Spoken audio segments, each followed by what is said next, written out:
It is week 5 of the league. Welcome everybody.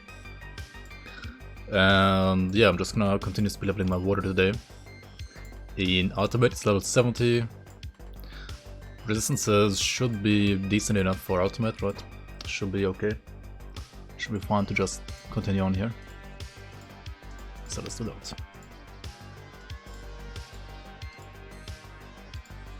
Hopefully I can still like go all the way with Blade Arc, because like, oops. The physical Blade Arc is a little bit harder to play than Force Wave for a local set, at least in Ultimate. I mean, up to Ultimate it's fine, totally fine, but now it's kinda... It's probably gonna be a little bit squishy, right? So we have 59 Aether actually only, 66 Pierce and 78 Poison Acid. Oh yeah, also I have a level 72 pair of pants with like Poison and Aetheress. Yeah, this is gonna basically fix the Poison Aetheress here, and also Pierce will be fixed I think with this ring, which I can take instead of this ring once I use these pants instead of these pants, right? Alright, so let's get started here. Let's get started, let's use the pot. And let's go down to the cellar, since we have done the other stuff like earlier today, right? Is the stream fine for you guys, by the way, or is it lagging? Hope it's not lagging. Like, I don't know, my internet was weird today earlier. Hope it's fine.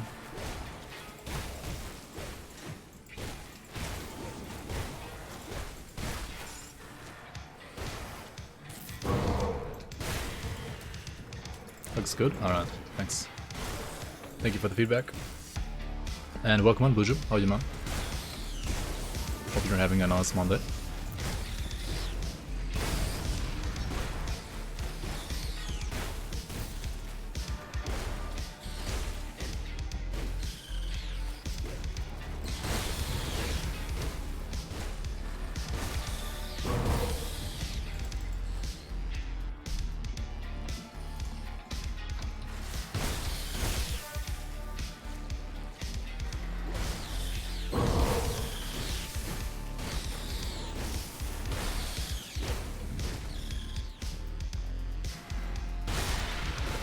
I'm pretty sure Mike is streaming today as well, right? He's up early. He's going for that streamer career.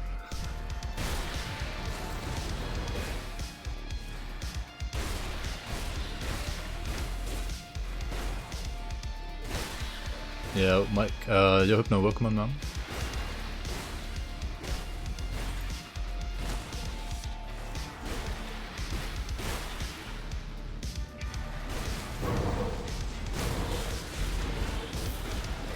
Work right now. I can play some later. Alright, alright.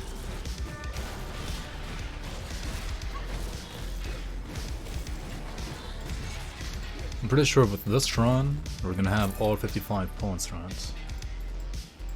It's like the last one that's missing. And we're gonna put it over here. Into the other 2 of life node, which is honestly, while leveling, not that great. It's just mostly good for endgame. Those new bosses are hard. This Frostburn insane. Also resistant to Life Leech? Could be, actually, I don't know. I haven't really fought him on a like on a character during testing that was dependent on Life Leech, honestly. So I don't really know. I mean, I know about his like global energy reduction and like his Frostburn, his freeze. I mean, basically all of the new bosses, you can just kill them via like not getting hit. Except for maybe... what's it called? I think... no, it's not Gargable. Galacross, right? Galacross the mountain. But like, I guess Galacross it's like, you just don't fight him when he's big, right?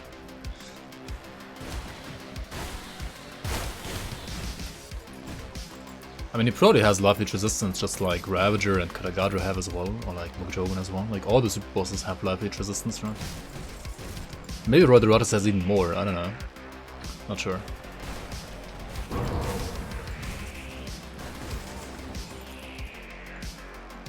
Yo, Enfield Workman, man.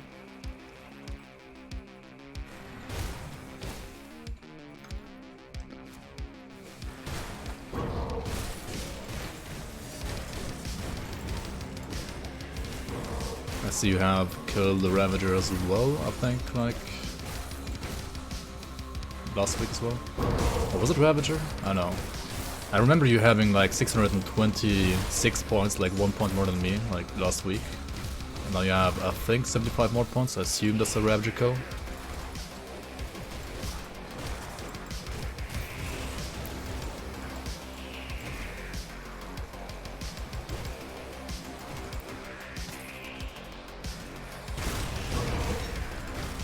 Alright, send in the Sleuth necklaces here as well. I don't think I'm gonna use the ring actually, but it's still like some nice XP to have it. Why not? Why not get the XP here? I need level 72 for the pants, like ASAP. Because otherwise I would be effed by anything Aether, right? Wait, I actually have 1267 armor with Loker stuff at level 70. That's like more than most casters have at level like 94 before endgame gear, right? Like even without Loker stuff, like with non-endgame level 94 gear, most casters don't have more armor than this, right? Fucking water armor, it's crazy. And also 88% absorption without like a single armor component. Like armor absorption component. Galacross is easy, but I tried Vulgar Cabadas and it feels like I don't have enough life regen / leech. In SR you can tank half the screen of mobs, but here you can't. The stream quality... Oh, it's scuffed today? Wait. Is it scuffed?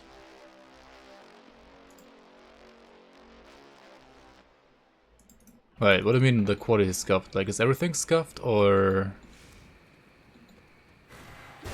are just like the options for 1080p and 720p scuffed? Or is it all scuffed?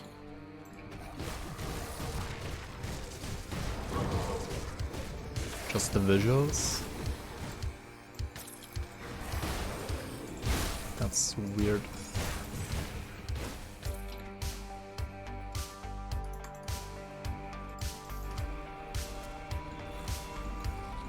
A lot of pixels. Okay.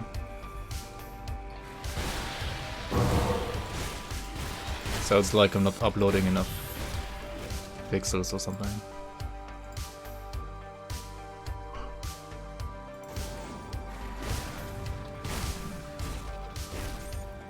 Okay. Oh, that kinda sucks.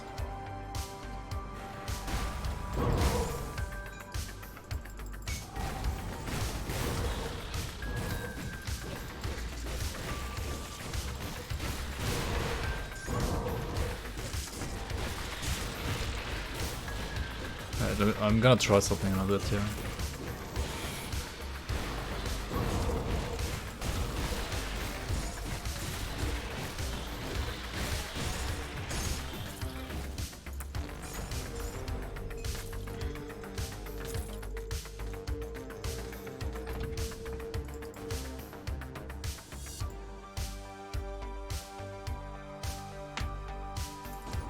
I'm watching Malagant? What? Does it still say on Twitch that I'm watching Malagant? I was in his chat like 7 hours ago or something. What? Crate broke Malagant?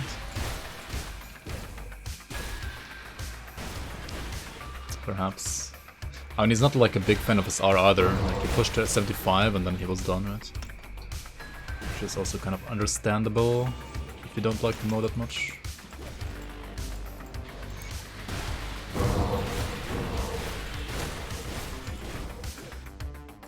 Wait. Oh, wait. What's this still not done? Okay, I know now why. Like, I still had like a YouTube upload in the background. from like 3 hours ago. I thought it's like done already.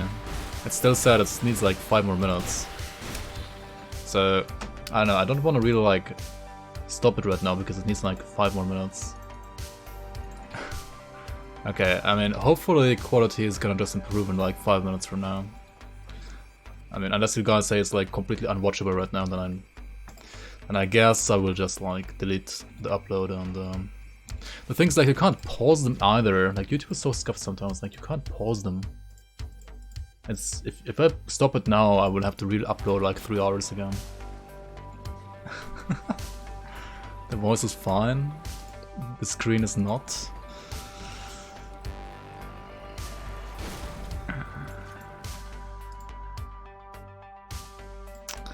Yikes.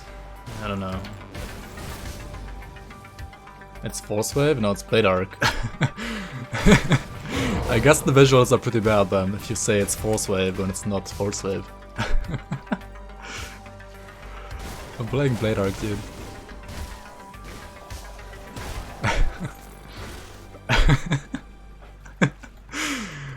Okay. Okay guys, 5 minutes. Hopefully it's gonna be fixed then. Dude, why does it take so long? Like I thought it's gonna take like maybe 2 hours and not 3 hours or like over 3 hours.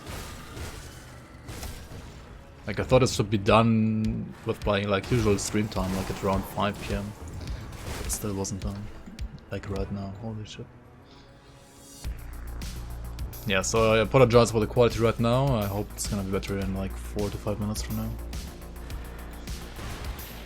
I mean, it should definitely, like, YouTube uploads are pretty bad for your upload. Definitely. For your stream upload.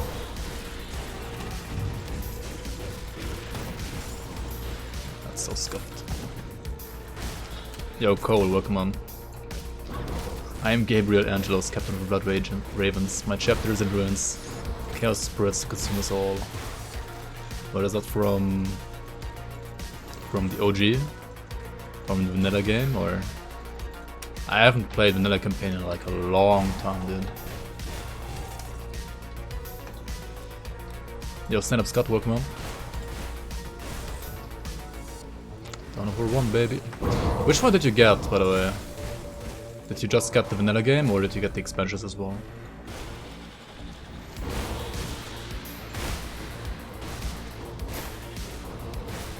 Like, I feel like in Dawn of War 1 and Winter Assault, like the first expansions, the campaigns are really well made, especially like the first vanilla game. The campaign is so good, like the voice acting is just insane. The actual gameplay, like multiplayer gameplay, gets better with the expansions, I think. Especially Dark Crusade adds like a lot. I would say overall that Dark Crusade is probably like the best expansion, like the best part about Dawn of War 1. But campaign-wise, probably the vanilla game, like the vanilla campaign has like the most, how do you say that, like soul to it, if you know what I mean. All of them for $9? Dude, that's a steal, what the fuck, like all of them for $9? That's crazy, dude, that's so much value.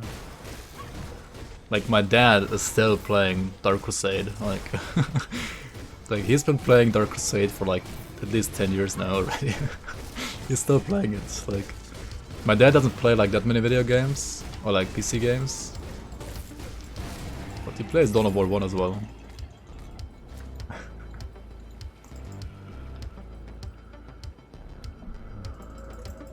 Nah, I've been streaming in 1080p for like 2 weeks now, ever since I got my new CPU.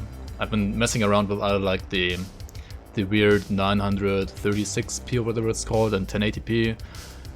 Because of YouTube, in the end I switched over to 1080p again, because if you like stream on 936p, I think that's like a little bit better for Twitch itself.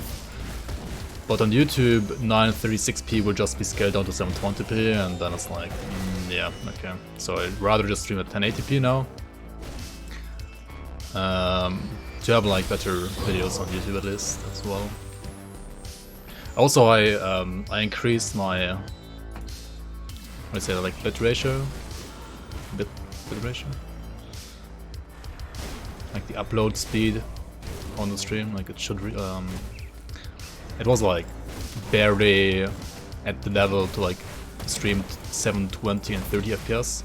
And now I put it to like a value so that I can stream 1080 and 60 FPS like very well.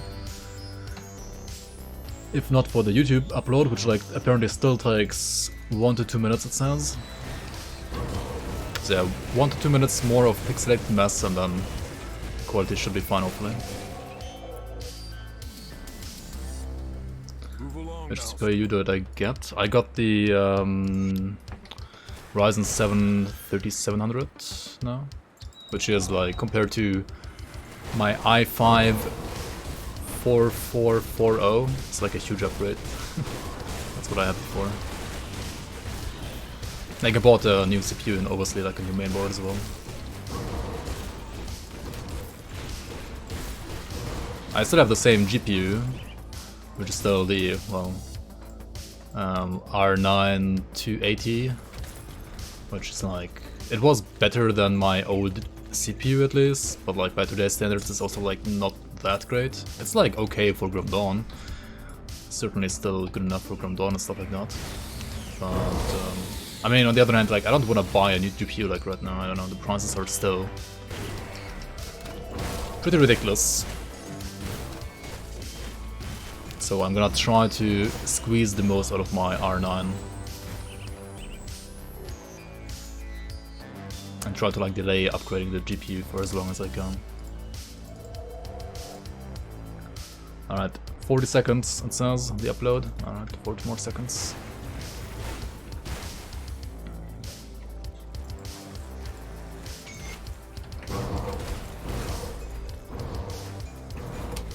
We're full, okay, let's go back here. 3060 Ti at some point, yeah, I was thinking about that one as well. But even that is like, I don't know, double or triple the price as it usually should be, right? Yeah. But yeah, 3060 should be, if you get it for the like for the price that they usually want to sell it at, then it should be like very good value.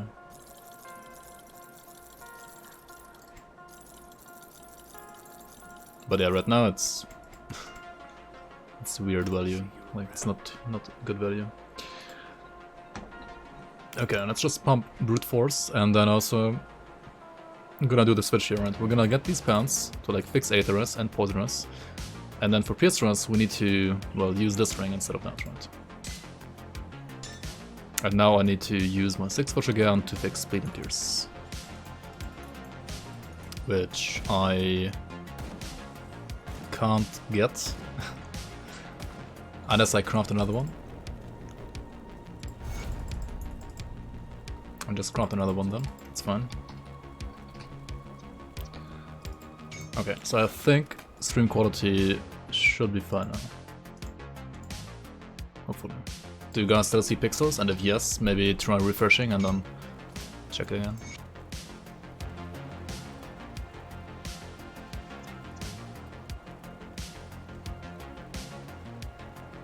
Okay, quality seems better, nice, perfect. Yeah, then it was that upload after all. My apologies for that.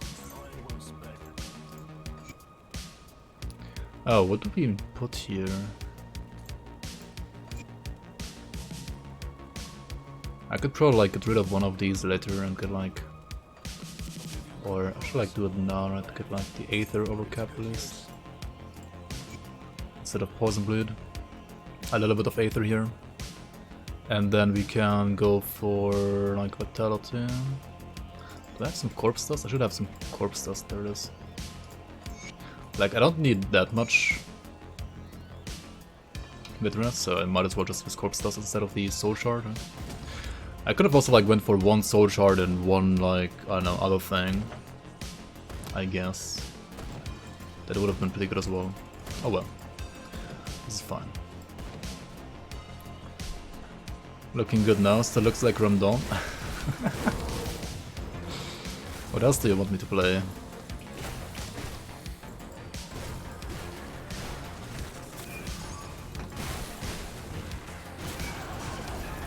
Crimmed on 2. Play Volson? Yeah, wrecked by League, welcome on. Your brother got a 3080 the other day? Wait. Is he that rich, or did he get lucky and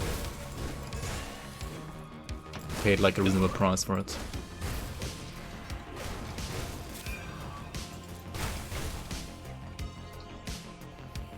He's a nurse?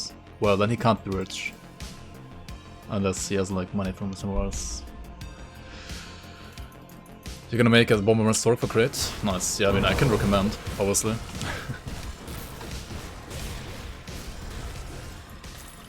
It's pretty good for crit.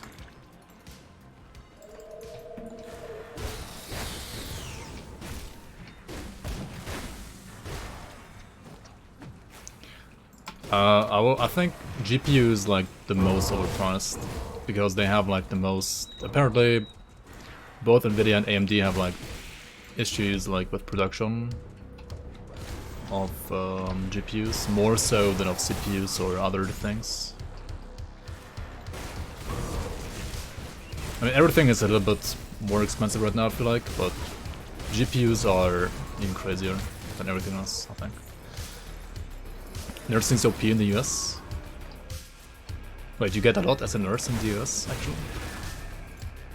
Because like in Germany, as a nurse, you don't get shit.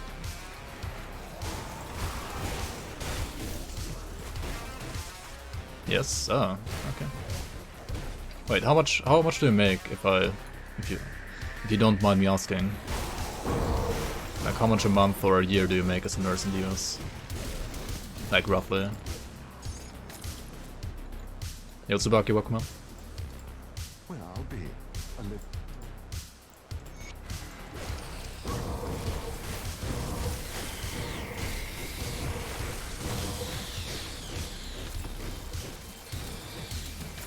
Fate Beater. That is pretty good. Oh, that's a mantle, never mind. $60 an hour? What? Okay, in Germany it's like, I don't know, 20?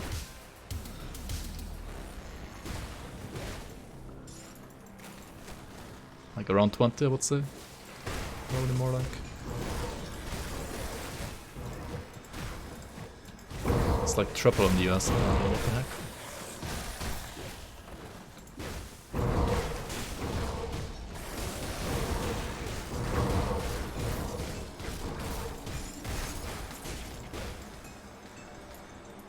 But then again, like, nurses in Germany are, like, compared to other jobs, pretty badly paid, I would say.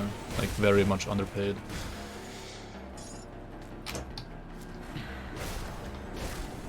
It's even worse for people that are, like, how do you say that? Like, in, like, nursing homes for elderly care. Like, that's even worse paid. It's like more like, I don't know, 12 euros an hour or something like that, or 50 maybe. Depends on the location, I guess. But still, you can like make what the fuck? Yeah, it's nothing. It's literally nothing. And during Corona, I mean, Germany, they didn't raise shit. Like, they didn't get a raise at all. They got like, what, like $100 Corona bonus or something like that. And people clapping on the balconies, that's like all they got. Which is why in 2020 Germany lost like, what, 10,000 nurses? Like, people just quit. Like, they all quit their jobs. Because they're like, fuck this shit, right? And they still don't get a raise.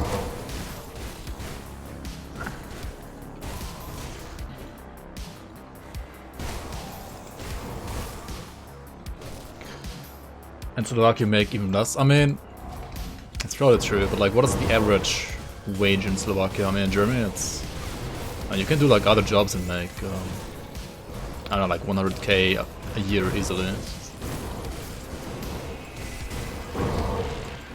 feel like, I don't know, maybe not easily. For 100k, you have to like be an engineer or something, but still.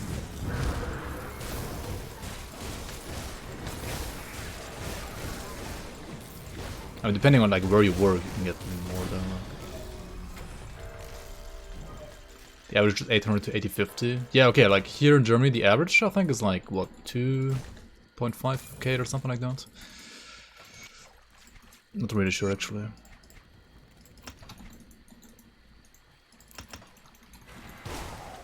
And for nurses, it's like 1500-ish, or it depends. Like before taxes, I think it's like 2k, and after taxes, like maybe 1300, something like that.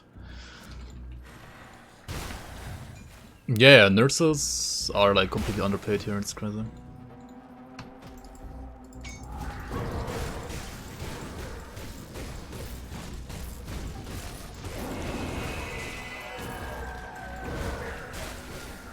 But again, Germany has had a, especially like since, I feel like when was it, like in 2004 or 3, when like all of the like Eastern European countries joined the European Union. Like in, I think it was 2004 with like Poland and many of the other Eastern European or like Central/Eastern European like former East Bloc countries came to the European Union, right? That's when basically wages stopped raising because people were like, or rather the companies were like, yeah, we can just like hire people from other countries from the East way easier now thanks to the European Union, like thanks to the EU. And like those people will still prefer to work in Germany because you get more in Germany than say in Slovakia, right? However, it's like compared to what you get in other jobs, it's still like nothing. But yeah, I would say like probably around 50% of people working in Germany and like as a nurse or in elderly homes, elderly care, right, are probably from like Eastern European countries, because yeah, they get more here than over there in their countries. On the other hand, like the Germans don't want to do the jobs because yeah, you don't get anything, kind of. I don't know, it's one of those situations, you know. Yeah, that's like what many people do. Like people come to Germany to work and then get the fuck out again, right? Because like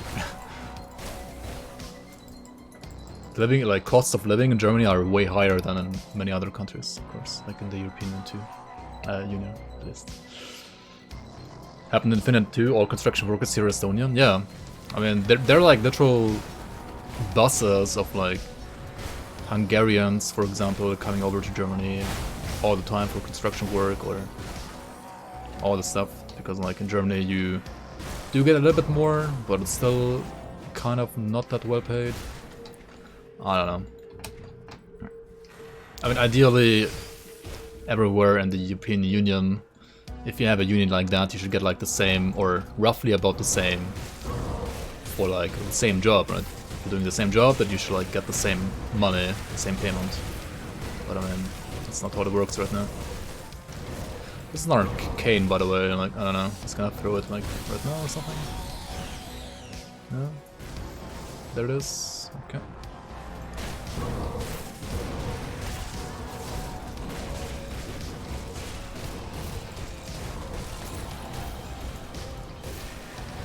And we're fighting the hardest totem of the game, kind of, or like of Act 1 at least.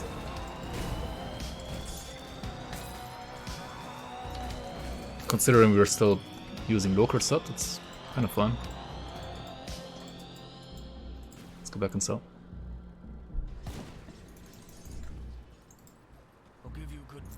Wait, did the random mob dying here just drop me a scrap? Over there? Alright, I'll take it. I'll take it, I'll take it. Free scrap, pog.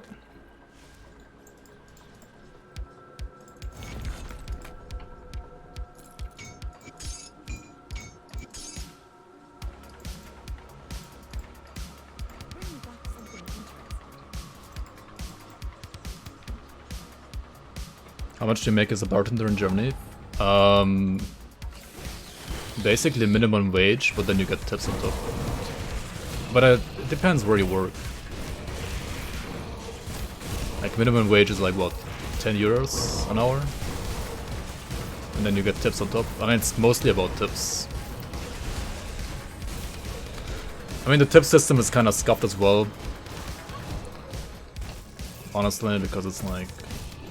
I mean, it's a way for people owning restaurants to like avoid taxes again, kind of. It makes it like very easy for... I mean, I have like some friends as well who own a restaurant, and yeah, they're like gods at avoiding taxes, basically. Well met. It's like half legal, half not legal, what they're doing, but someone says die. Thanks for the Wickman. I hope I'm not gonna die here though. I mean, minimum wage is like what, 9 euros 50 cents or something like that, 10 euros. I know, like it increases every year. But I mean, if you take like living standards in Germany, like minimum wage should be, I mean, for example in Sweden, it's like 20 euros, right? I mean, not euros, but like the equivalent in crowns, so like 20 crowns. I mean, 200 crowns, kind of, I think, something like that, or even more. Like, I was working for a Swedish company for like some translation work, and they were like, I mean, you're not an official translator, like, I'm not an official translator, but we know you can speak both Swedish and German pretty well, so we're just gonna give you like minimum wage, but Swedish minimum wage, so I got like almost double than what I would have gotten in Germany.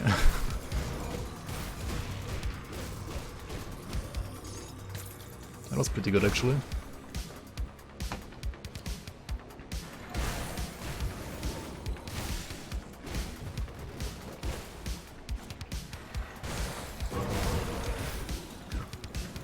But honestly, like during Corona and like what the government is doing right now in Germany, it kind of feels like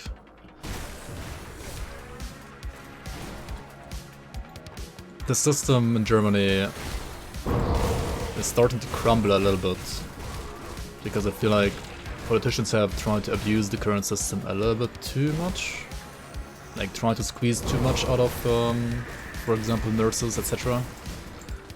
And it's not really working that well anymore right now. I mean, Germany is one of the slowest countries in all of Europe when it comes to like vaccination, for example, against Corona. I mean, that has like other issues as well, not only like wages, but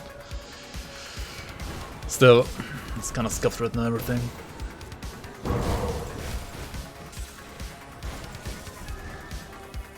Where did I learn Swedish? I mean, I lived in Sweden like a part of my life, basically, as a kid, or like as a youngster, whatever you want to call it.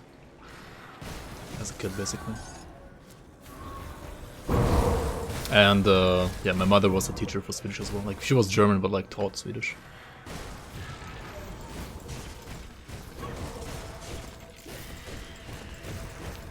Yeah, I saw, like, I read about Caritas as well. Like, the fucking Catholic Church company, which like takes care of many nursing homes and stuff like that, they declined, or like they refused having a minimal wage, or rather like a, how is that in English even?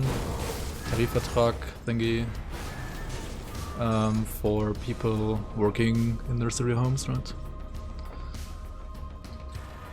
And the thing is, like, they themselves pay a little bit more than many other private providers for nursing homes, but because they deny a minimum wage for all the others as well, they can have the others dump their prices, I mean their wages as they are right now, like leave the wages as they are right now, and then like pay a little bit more, and because of that like get the better stuff. So they pay like nothing, just a little bit more than nothing, and get like the best qualified people, right? Because like all the others pay even less. That's like their strategy. But yeah. Hooray for the Catholic Church, right? How good is 800 per month net salary in Germany?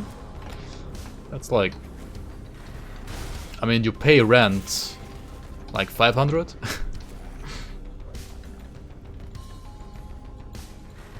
Yeah, it's a payment agreement. Like, you always have to like pay the absolute minimum wage, but like the minimum wage is generally there for people without any education, right?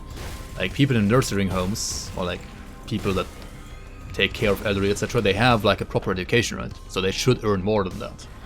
Yet they often get like maybe, I don't know, 5% more than people than like the minimum wage. So it's like not really fair. It depends where you live in Germany. You can, I guess, like live for 200 or like 300 to 500 euros a month, depending on like where you live, I would say. But I mean, that's just like just the rent, right? No food, nothing. I mean, food is kind of cheap in Germany compared to, say, France or Italy, I would say. Because we have like the discounters, Aldi, etc. Like they, I mean, they make cheap food. They provide cheap food, which, well, it's not really good for some other stuff like health, but hey, it's still cheap at least.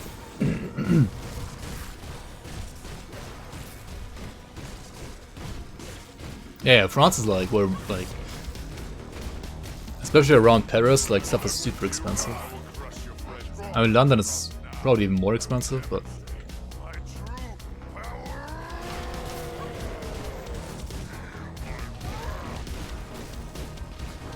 I would say compared to the other costs in Germany that you have, food is pretty cheap. Like, for example, in Sweden, food is also like way more expensive than in Germany. And I would say rent is about the same in Sweden and Germany. Maybe like a tiny bit more expensive in Sweden. Or like about the same, I would say. Like, food is certainly more expensive, but also you get more money in Sweden than in Germany. I mean, it depends like what you work. Like, if you work like a lower paid job, then you certainly get a lot more in Sweden than in Germany. And yeah, you have to like pay health insurance on top. Other kinds of insurance. And then either you pay for a car or you pay for public transport as well, which is like maybe another, I don't know, like what is public transport? And I mean, health insurance is at least like another 100 euros a month, right? Then you have like other kinds of insurance, maybe like another 50 euros a month, and then like public transport, maybe like another at least, I don't know, 50 to 100 euros a month, right? So if you earn like 800, you're gonna be like not be able to save anything, basically, right? Imagine having options for public transport. I mean, at least we have that, yes, that's true. It's not like America here.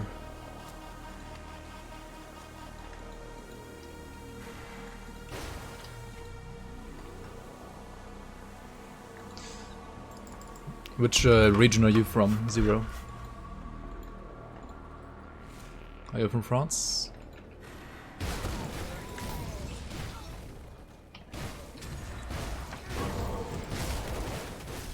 It costs 22 euros a month for public transport? Yeah, that's true. I mean, no, it's not true. I mean, it depends on the city where you are. Like in Munich, you have to pay... I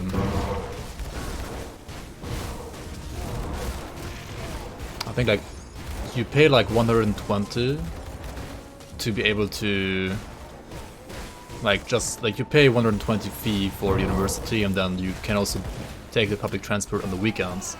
But to be able to like take the public transport during the week to like get to uni and back, you have to like pay another 200 euros per semester. Sounds like another 200 for 6 months, right? Yeah, imagine being anywhere but in yo, Ground Zero, man. A year? Holy shit, dude. Wait, that's like as long as you've been playing this game, right? Thank you so much for the reset, man. Welcome back, welcome back. Argentina, but studied in Germany. Alright. Yeah, I mean, some parts of Germany are certainly like a lot cheaper than, say, the Munich region. Like, the Munich region is probably like one of the most expensive in like, the entirety of Germany, I'm pretty sure.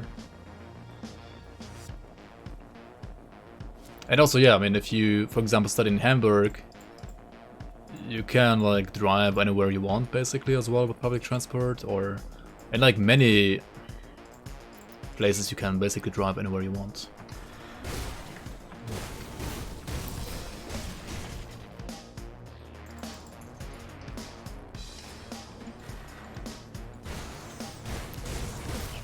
Wait, what are like the most expensive cities in Germany? I think Munich is like top 5 at least.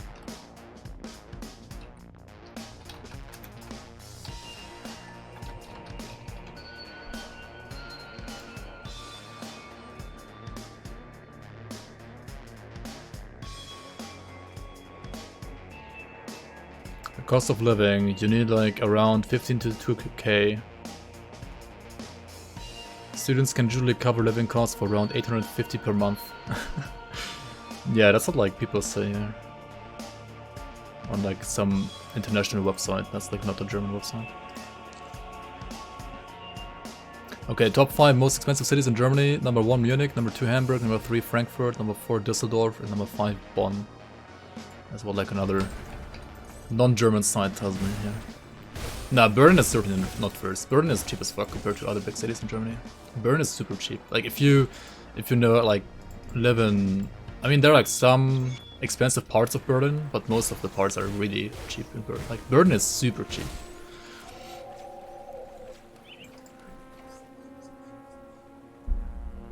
Nobody wants to live in Berlin. I mean, Berlin is pretty cool. Like, Berlin is a very, like, it's a party city, it's a very open-minded city. It has its, like, own charm. If you want to, like, live in a beautiful city with, like, I don't know, historical buildings and stupid shit like that, then you shouldn't go to Berlin.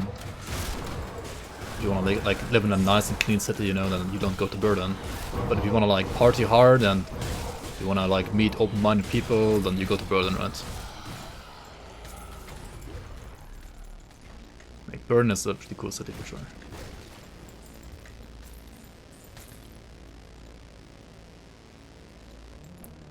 Yeah, I know, like, America, like, student loans and stuff like that, I mean, I don't want to talk about that, like, that's just fucked, honestly.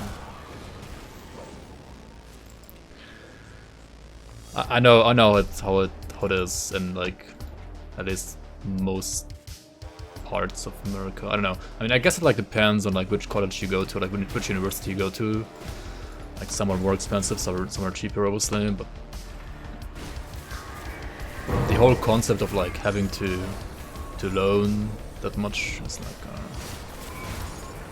what are these, like, what was the spawn, like 6, 7 crystals? The best spawn I've ever seen here, actually. Oh yeah, if you want to study art, then you go to Berlin as well, yeah. If you want to study art, then you just go there. If you want to study art and you haven't studied in Berlin, then you're like not gonna make it anywhere, unless you don't care about contemporary art, I guess. I mean, I know 2 of my former, like, classmates. One of them is from, like, elementary even, and the other one was from, like, high school, and they both like moved to Berlin to study arts, like art. Blade Arc versus Force Wave leveling. I mean, I would say Force Wave is certainly quicker and also safer because you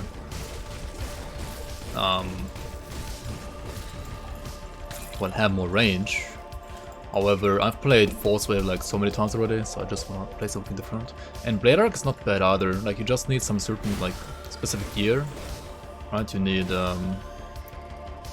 Mogara's Fangs for Blade Arc. You need, I mean, you can either use Balthazar's Crest or something else here. There's like a medal from the guy in here in this actual, like in this mine actually, that you can use as well for Blade Arc leveling. And then you either play this two-hander, right? The Celestial Halberd from the, well, dude that protects the Tomb of the Heretic and the Lost Oasis. Or you play a one-hander, like a Sandclaw Slicer, which is like very easy to get from like all the dinosaurs around here. And then you play the shield from Kaliska in the East March area, right? You play that shield and the one-hander, it's also totally fine for Blade Arc. I mean, I would say I would certainly prefer the two-hander on a water, right? Because Shaman has pretty decent two-hander support.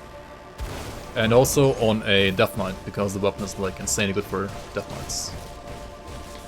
And everything else, like a Witchblade or a Warlord or whatever, you can like play one-handed and shield as well. It's gonna be like a little bit less damage, but also like more tankiness. That's totally fine. How do I have so much attack speed? It's only 150. Blade Arc just has really quick animation. Also I have Kraken, right? Kraken is attack speed. I actually only have a Kraken for attack speed, right? Nothing else. Then I have attack speed on gloves, right? 70% here. I don't even have a of alacrity suffix, right? If you have a of alacrity suffix on the weapon, you will have even more attack speed. Also, oh yeah, crony rings. If you get like a good crony ring, I didn't get a good one, then you can use that as well. Like it has attack speed built in, it has +3 to laceration, which is the, well, second part of Blade Arc, right? So that's very, very good as well for Blade Arc.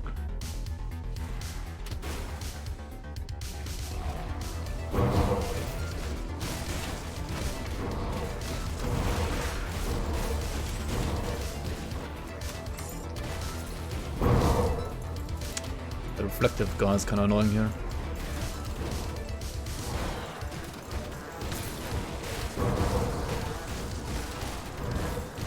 Wait, there are 2 reflective guys here? Holy shit.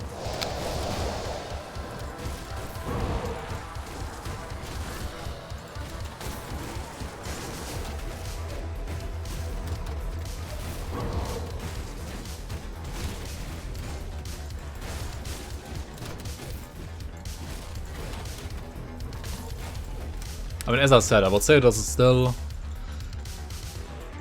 Like, if you have perfect items, maybe just as quick as Force Wave, but not quicker. And you have to be melee and you can't kite as well. But it's kind of fun as well. It's something different, right?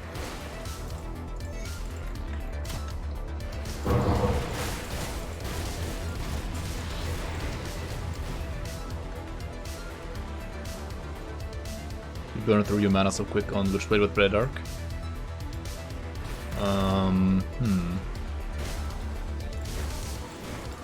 Oh wait, I lost +2 to Warcrime because of the pants change, right? The pants change. I mean, I'm using some energy devotion actually. I'm using Harvestman's Scythe because I wanna go for half gen. I mean, I have Healing Rain and this because I'm gonna like play half gen Water later.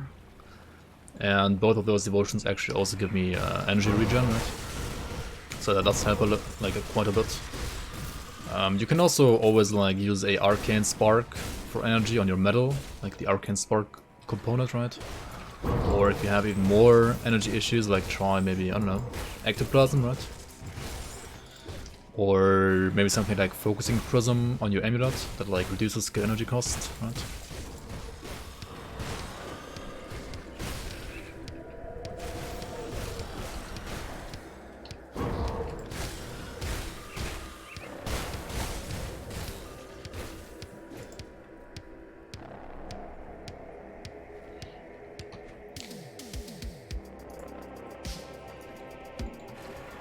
I mean, I don't think it's more energy cost than Force Wave, right? It's 33 plus 8. It's like 41 per hit.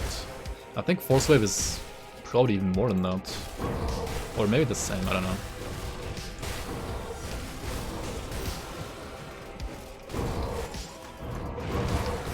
The bees...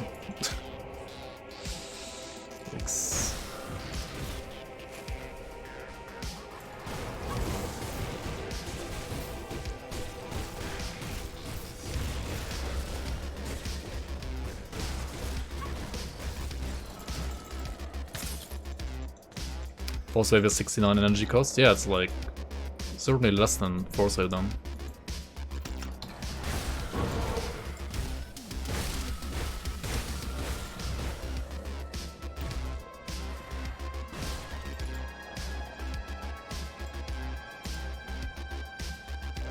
So it should be easier to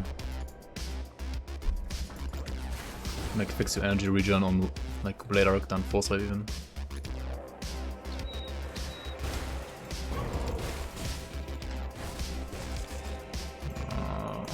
I mean, I could do it for maybe loot. I mean, I'm not even like max level, like I'm gonna get trash loot, right?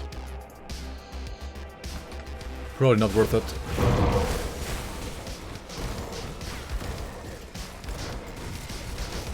I could do it for XP though.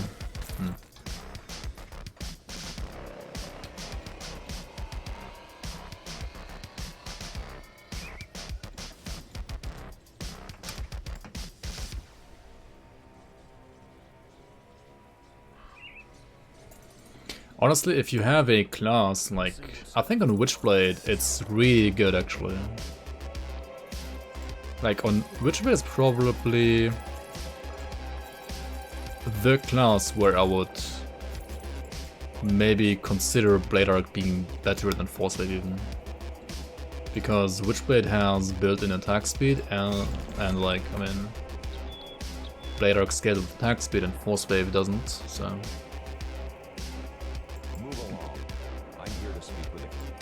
Wait, where the fuck is the captain? Oh wait, I haven't even done all this stuff yet? What am I doing? Wait, did I kill Warden Krieg? I did, right? Good. That's that's the warden's defeat. So you must you work here. We have to hit them hard. Okay, there we go. We have to hit them hard. Gotta catch up with all these quests here a bit.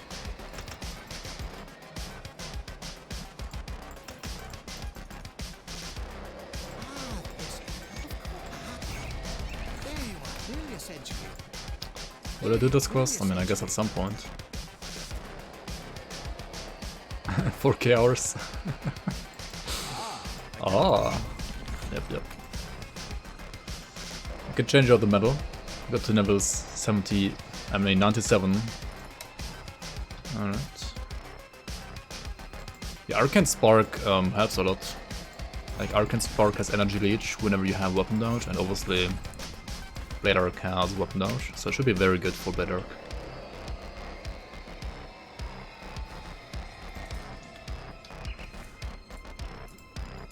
Keep your weapon. I don't need to kill McJogan in this guy, right? Don't need to. Okay, what do I do? Max this, and then what?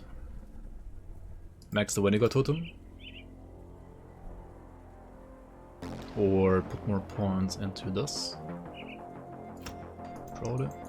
Military conditioning is so insane, like, they buffed it like 2 patches ago, I think, and ever since then it's completely nuts. And it used to be good already before, but now it's completely nuts.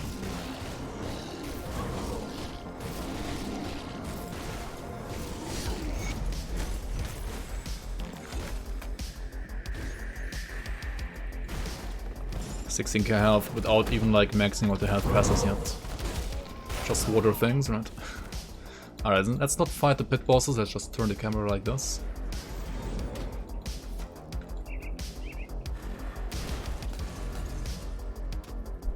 Oh, giveaway? I mean, the giveaway is not there anymore.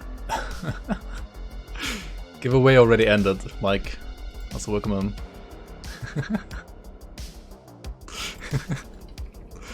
Scanned by giveaway. Who won?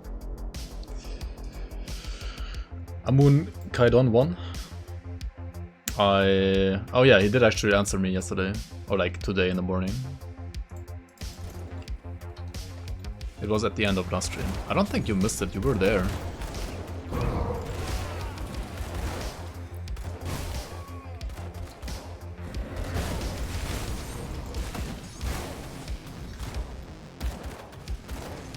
Should have saved the blooms.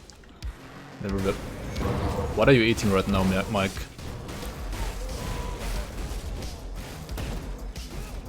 You're probably eating right now.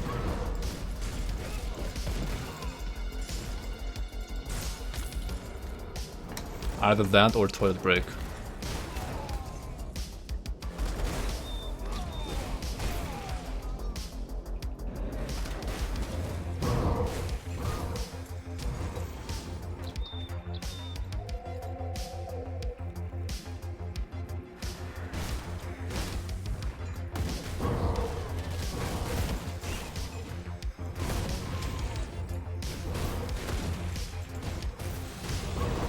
Dude, why does this guy with like a fat shield get knocked down all the time by both Blitz and Blade Arc? That's a scuffed.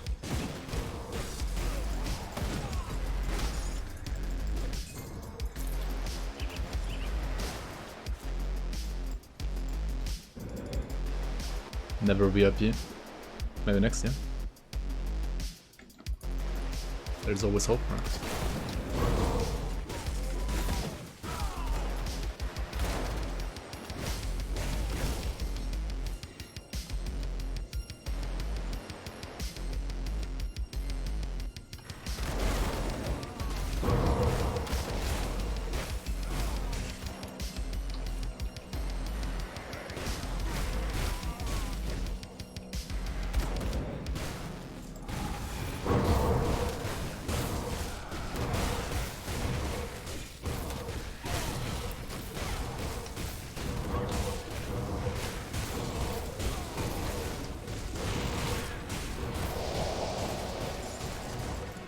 How much armor do my actual low card pieces have? 800. 806. Interesting.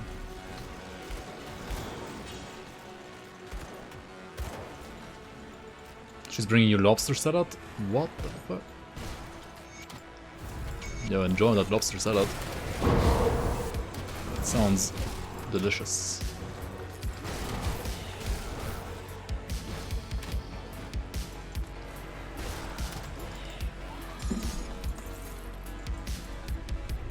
Chowder. Wait, what is chowder even? What is that? Chowder? As like a thick soup, like a thicker fish soup. Creamy soup, creamy clam soup. Alright, that's nice.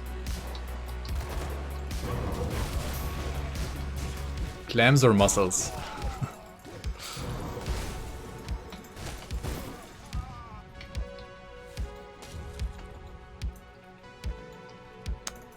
No blitz.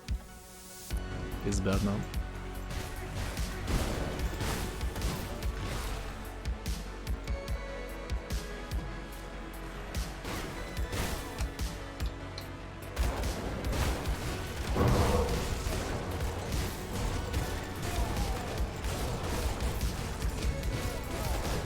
The thing is, like in German, Muscheln is just clams and mussels. Like there's no difference in German language. Kick clam, kick Kona clam.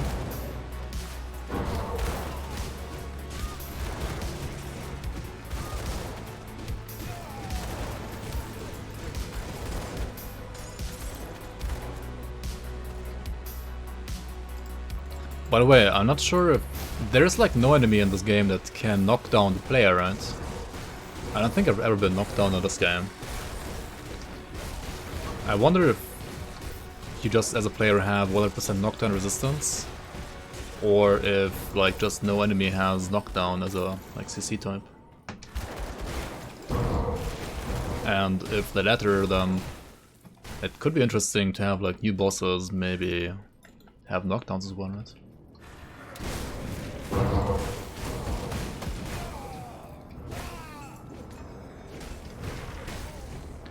Oh yeah, contestant PvP. Wait, maybe that's like how the players... Like, I mean, PvP we always had, well, like, not always, but we had very often characters like bug out because of blitz, for example. Like, just get blitzed into like weird postures and be frozen like that. Maybe because that is a like frequent occurrence. Crate has not implemented any like enemies with knockdown, right? Because otherwise the character would be like stunned, like bugged, stunned because of knockdown quite a bit.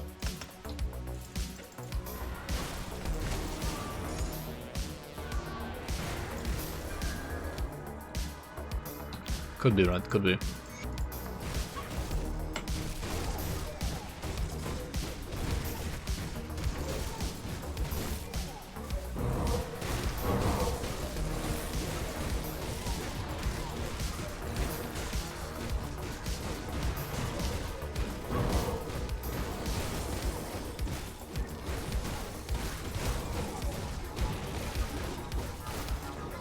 Yeah, okay, I'm lacking DPS actually.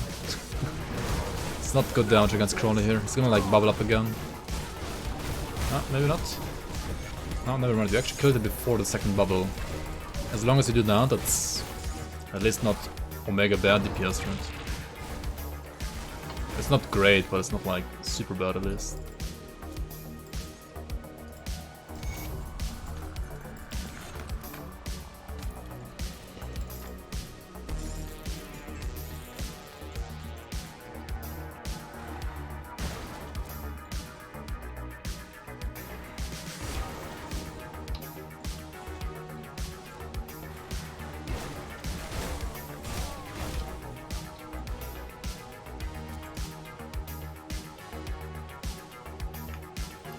PvP in the league, get myself banned for multiplayer.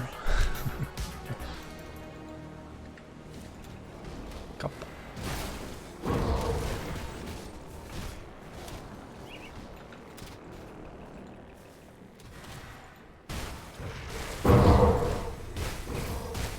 Dude, that was a pretty loud war cry.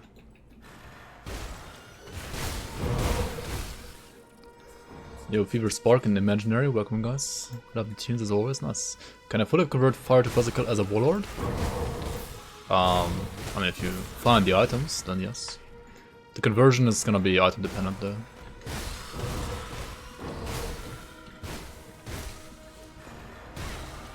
For example, the mythical or the non-mythical Sword of Bernath can convert all the elemental damage, including fire, to physical.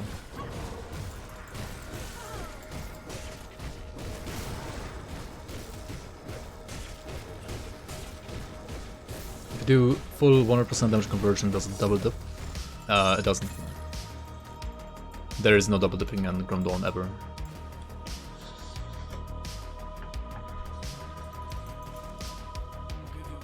Like, if you convert fire to physical, then your damage would only scale physical damage, nothing else. It's Martin's Crest, that's like the bad one, or like not the one we need for this build at least. Or that we could use for this build. On the other hand, I think I'm pretty happy with my setup right now. I mean, if I don't play this badly, then I should just make it to 94 for the setup that I have right now, right?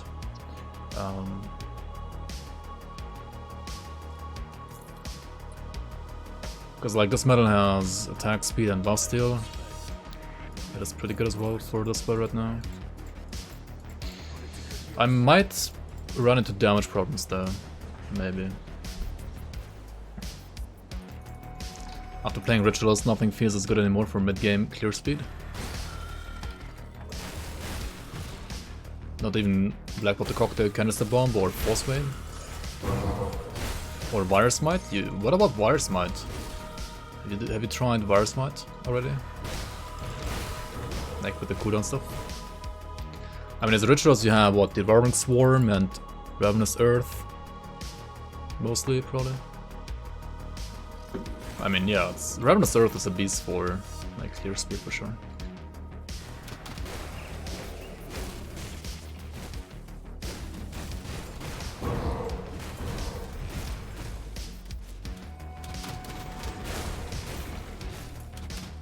Right, where am I going? The wrong way for sure. We will not tolerate any of that when I dip, you dip, we dip nonsense. Yeah. There's no PoE shenanigans on this game. With double dipping.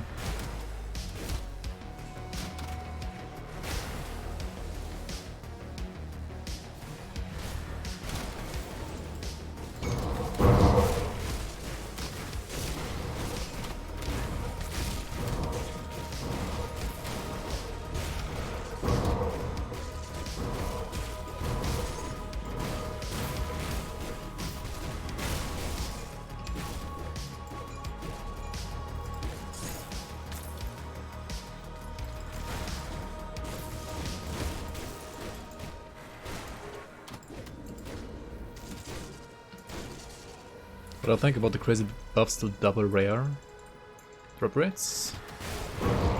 I think it's good, because like this,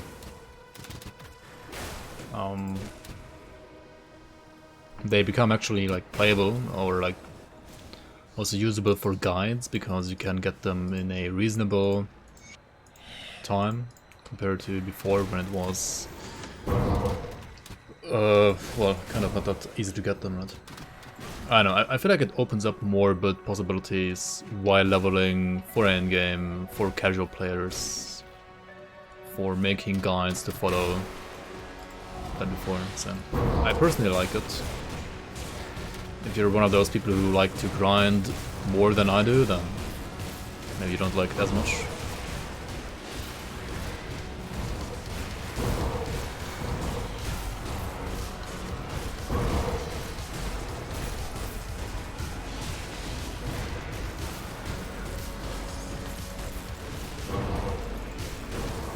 And honestly, like a perfect triple rare, like a perfect double rare MI is still like rare enough, I would say. Like that's still very rare, very very rare to get.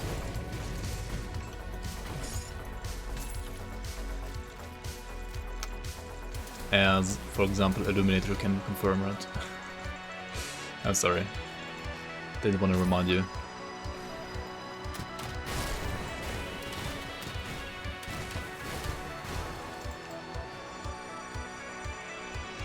So I think in the end the change was good because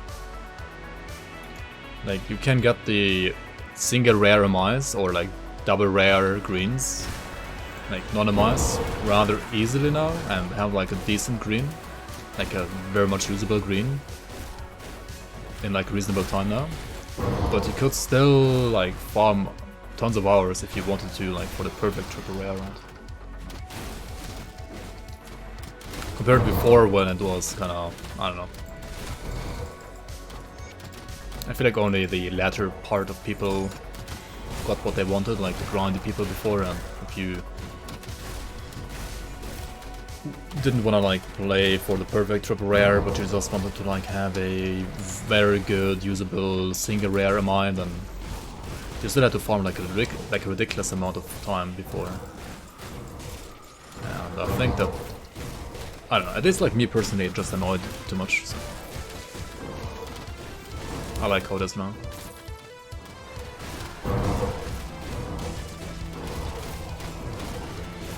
If you buff the drop rates, then the game becomes less rewarding. I mean, yeah, for like, depends what you're looking for.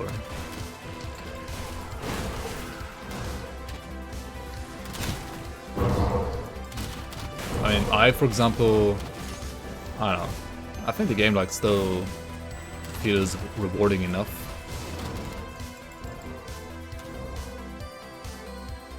No, it's not about the mod. It's something they did like 2 or 3 patches ago, I think, or was it 3 patches ago? I don't quite remember. Also, they like implemented smart loot, which is, it has its like ups and downs as well. Like it makes farming off damage times harder and like fitting damage times easier, which overall I would say for the average player, for the casual, like more casual player, it's a very good change. But if you want to like make some weird wonky builds, then it's like a bad change, right? Depends. I think it was 1.1.7. It certainly wasn't 1.1.8. Yeah, then it has to be 7.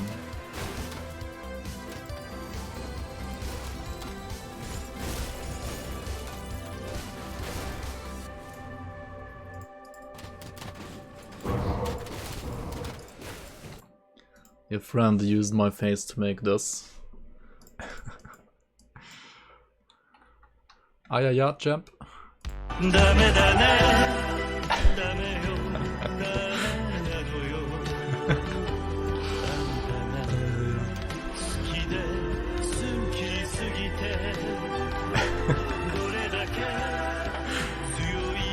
It's not even anime, that's like J-drama. Go.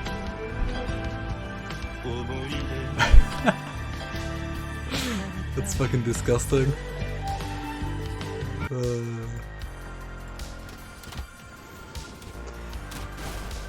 Bleach. Bleach your eyes.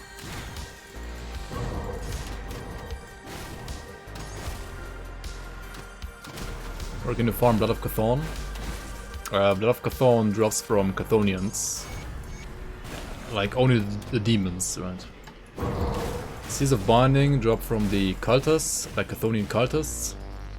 And Blood of Chthon drops from the demons, like the actual Chthonians. So you gotta farm those guys, and one of the best places to farm that is probably the Bastion of Chaos, for example. But you also need a Blood of Chthon to like craft the key to go inside, right? You could also do like Logorian runs, right? Another way to get Blood of Chthons is actually you can convert brains and hearts, like ancient hearts and brain meters, like this and this, into Blood of Chthon at the smith in the necropolis. Like there's a smith here in the necropolis, and he can convert brain into blood, into hearts, like he can interchange those three basically. So if you have like lots of heart or brain left and you don't need them, then you could also just like transmute them into hearts, right? I mean into blood.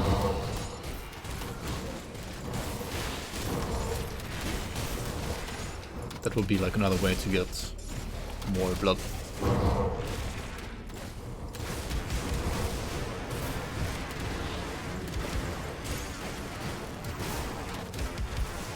The BOC and BOC have the same abbreviation. Right. Bastion of Chaos and Bastion of Chaos. I don't know what the other thing stands for. Yeah, if you have 29 points in Grim Tools, then you have like too many points in that because you probably had like 26 points already, and then you equipped a piece of gear which had another +3, but since you can't get more than 10 over the soft cap, like you can't get more than 10 over like 16, for example. It's gonna stay 16, but you can go to the Spirit Guide and remove 3 points and you're gonna still have 16. I mean 26.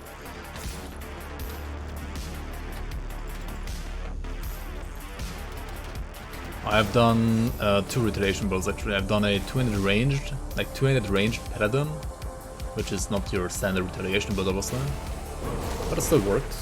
Kind of weird, but it worked.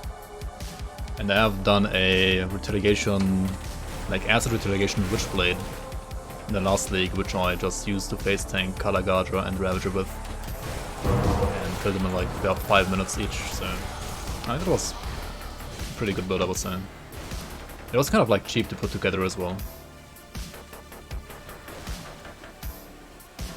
Alright, gonna head out. See you later. See you later, Imaginary. Thanks for watching.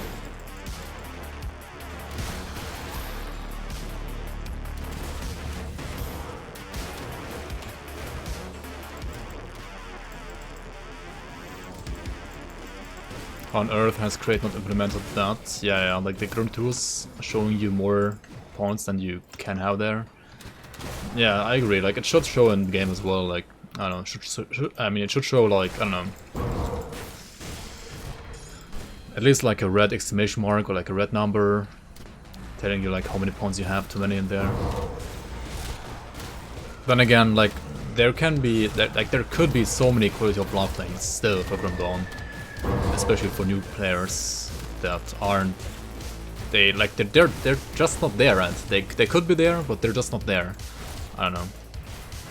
I mean, Crate has the kind of old school, just learn the game approach, right? Which like many older games had as well. Like many older games didn't explain anything, right? They just expected you to play the game and like figure out stuff yourself.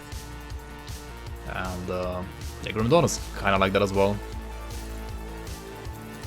But like many people coming from like more modern games, which have a tendency to hold your hand more so than older games, come to Grim Dawn and they're like completely lost because they don't know what's going on, right? Also this set, by the way, right? The Border set, the Mordir set, is very good for Blade Arc as well. Like if you play a Blade Arc on a new character without like any low card set or like any other leveling gear, then if you get the Blade Arc, the Boulder set, you're gonna be pretty happy. It's pretty good for sure. Does my Acid Sentinel not count?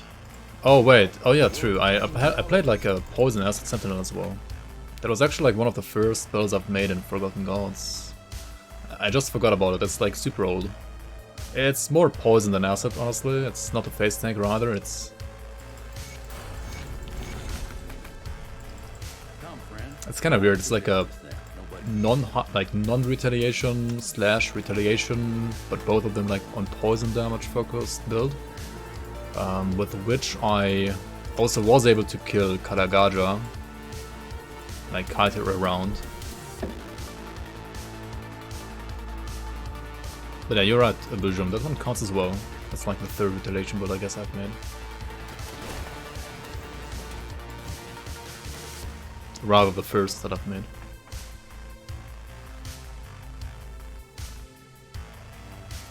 You must play Grim Tools too much and not Grim Dawn. You thought it's showing in game as well? No.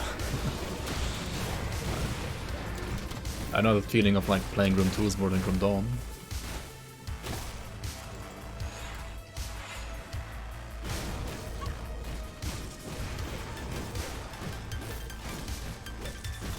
The best healing skill in a Warlord?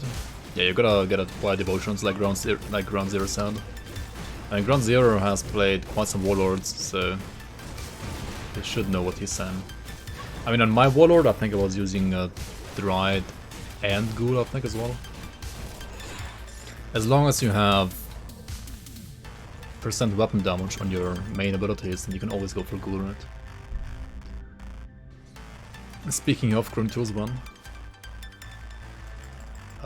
since today is a little bit of a short stream because of my delay, and also because I have to get out tomorrow kind of early as well. I will make up for it on Wednesday, like Wednesday's gonna be a longer stream.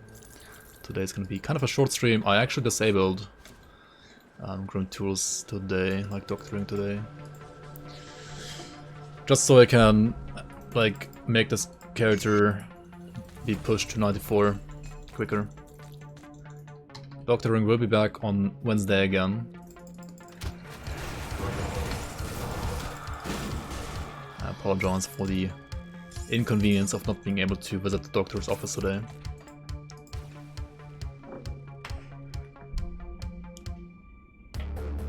"24-hour stream on Wednesday," yep. I mean, not quite that long, no. Well, longer than today for sure.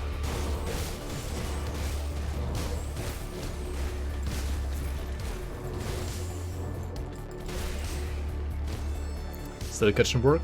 I mean, it's almost done. I should post like another pic. It's almost done now, like it's already functioning, like we can cook and use the fridge and use the dishwasher as well in the kitchen. Like everything is kind of working, like it's usable ever since Sunday? No, Saturday actually.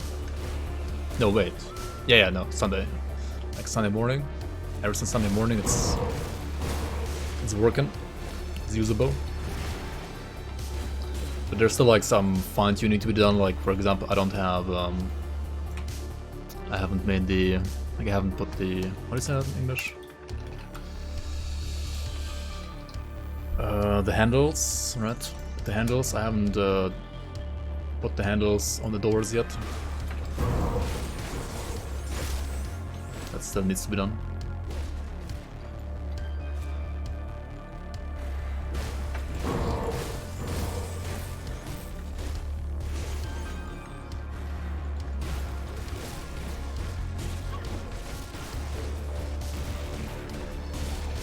Best augment for metals. You mean like movement augment? I mean, that's... I would say that depends on the character and also on your personal style. Like, many of them are good. For example, whenever I play, or like already I have a engage tool like Blitz and Shadow Strike from my masteries, I prefer to use a defensive one, or like a movement augment that doesn't require a target, like either a jump or a teleport. Or maybe even like a disengage, like a defensive tool that you can use to jump out of battle again. So you have like one engage tool and one disengage tool. If I'm playing an Oathkeeper, however, which has Virus Might, which can also be used as a disengage tool, right? Depending on like if I use Virus Might as a like main ability or not. If I use it as a main ability, then I would probably still use a disengage tool as my metal augment. But if I don't use it like for anything but mobility, then I have the freedom to use Virus Might defensively as well, like as a disengage tool, right? And then on those builds, I kind of prefer to use a engage tool like a Shadow Strike like or a Blitz like on my augment instead. And then also you can try to search for, well, you can either choose your augment depending on your damage type, right? If you're dealing, for example, Aether damage, choose like an augment that has Aether damage as well. Or you can go for like most cooldown. For example, on this build I'm using a like just the Rift Tear, which doesn't do any damage at all, it's just there because it has the lowest cooldown, right? Or you could aim for a augment that has a debuff that your build lacks, right? For example, if your build doesn't have, I don't know, the A or OA shred, like flat OA or flat DA shred already, then you could use a metal that has flat OA or flat DA shred as well. Or same thing for damage reduction, right? If your build doesn't have any damage reduction, you could use a metal that has % damage reduction as well. So there's no like clear answer to your question, I would say. It kind of depends on, well, your build and your personal playstyle as well, like your personal preferences. For example, the disengages, I think after the last buff, they're certainly very good and usable. But I'm personally like so bad like with using them, so I just don't use them because whenever I use them, I feel like I'm gonna die. So yeah, I don't like them personally, but they are objectively pretty good.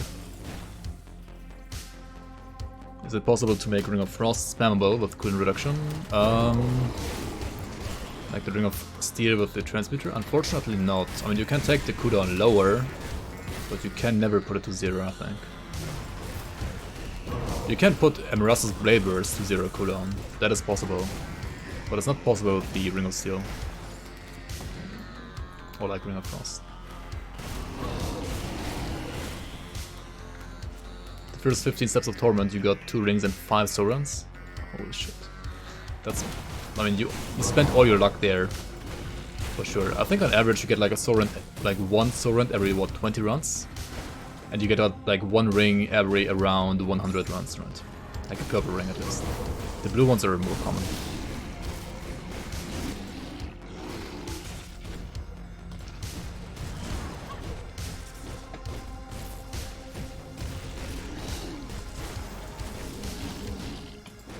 Yeah, for Reaper, I would say you either play Sorend for 200, or you play like Markadar's Blades if you want to do dual wielding. Like, both are very good choices, I would say.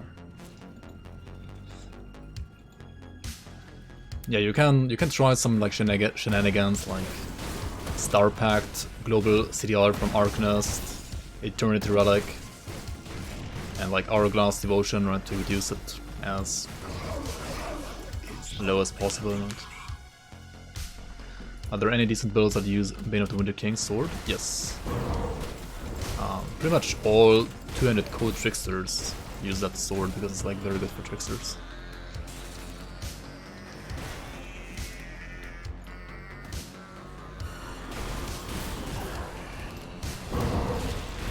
I mean, it's a very similar weapon to Sorend. Like, Sorend is for Reapers and Bane of the Winter King is for tricksters. And then all the other Nightblade combinations, like Infiltrators for example, that you could play with either as well. I think for most of them, the Bane of the Winter King is actually better than Sorend. So generally I would say Bane of the Winter King is a better Sorend, except for if you're playing a Reaper, then like Sorend is better.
Where's the DPS?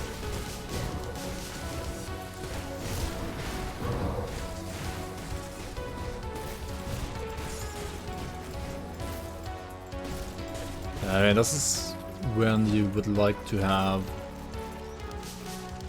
better affixes, or at least like a better suffix in the weapon.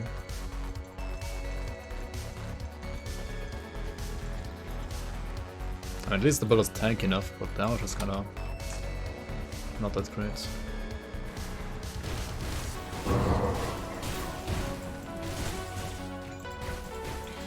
But honestly, that's not even like a blade arc problem, that's also a water problem, right?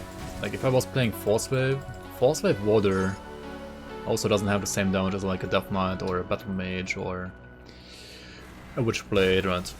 Like it doesn't have any physical resistance reduction from the Shaman.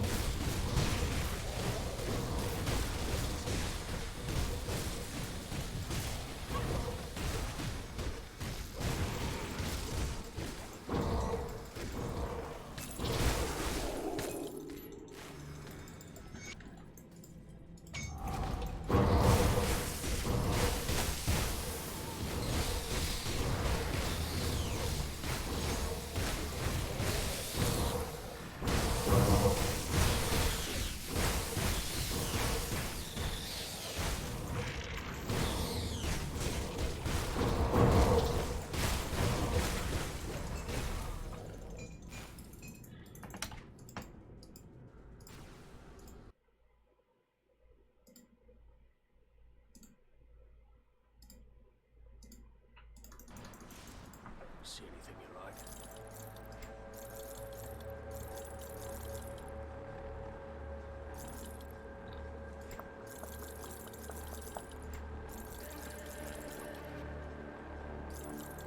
Shrapnel pistol.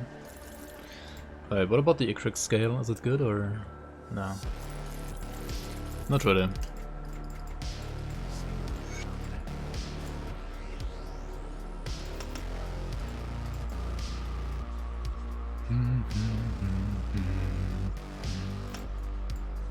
No, I need to go for conning, right? Already good enough, like defensive ability.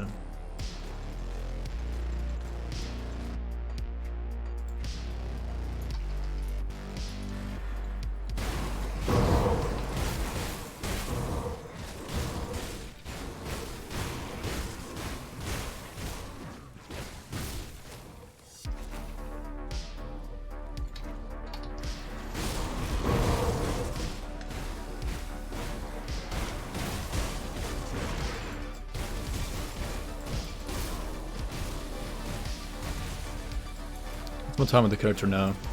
5 hours already? Yeah, it's gonna be like 6.5 hours probably to 94 here. Or maybe even 7. I mean, I did take it kind of slow, so this is Blade Arc. And I did farm like the weapon on Elite. I mean on normal quite a bit again, right? At the end of last stream. So yeah, no like sub 6 leveling here for sure. But still like decent, I guess, for water.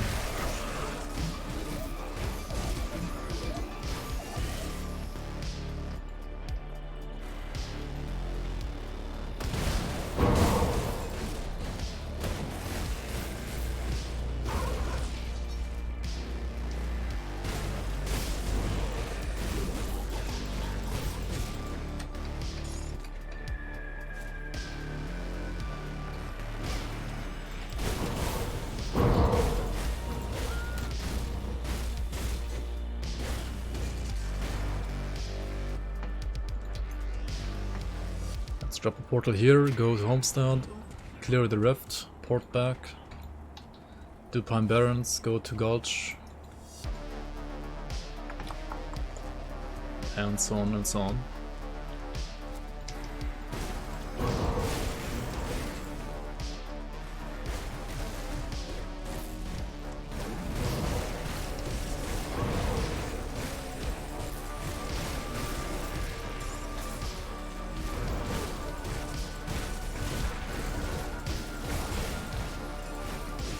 Maybe we should like max out Blitz as well.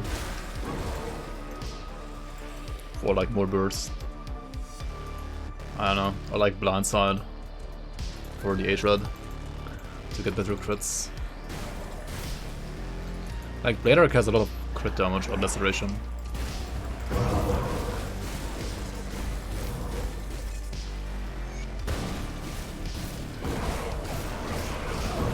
Also, I think the mythical Grasp of Unchained Might is a level 84 pair of gloves, right?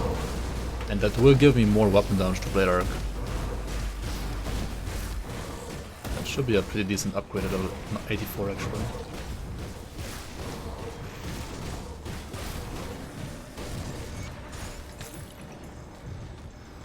Okay, let's go back to the portal.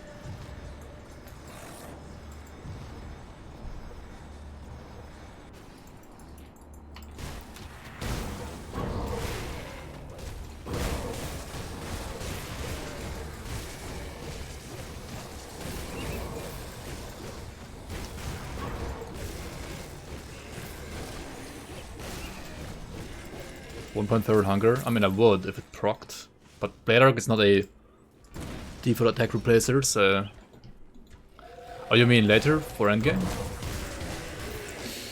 Maybe I will. I'm not quite sure about it yet, because like 1-pointing Fairy Hunger will make upheaval proc less. Because like if I crit, but also proc Fairy Hunger, I will not proc upheaval.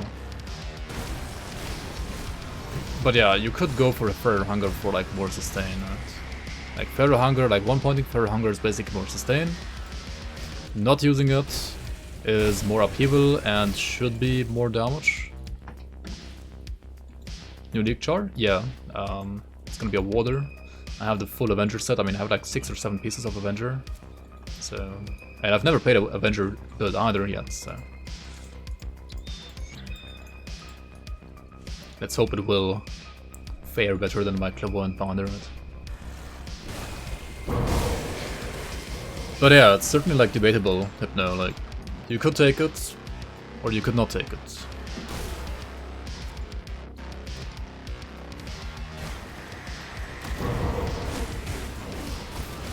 Maybe I should still take it. Like, taking it is probably safer against super bosses, right? I don't know what I really want to do with this character though, like... I mean, maybe Kalagaja? Not sure if I even can do Kalagaja on this spell. I have no idea, dude. Maybe. Crate? I mean, Crate on melee, 200 melee even as well? Probably not. So you need like Kala and then maybe some of the new bosses.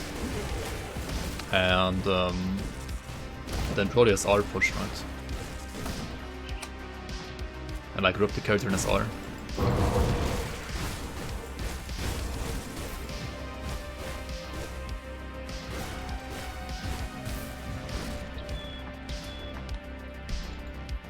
Yeah, the binder died. I died like up a pig, honestly.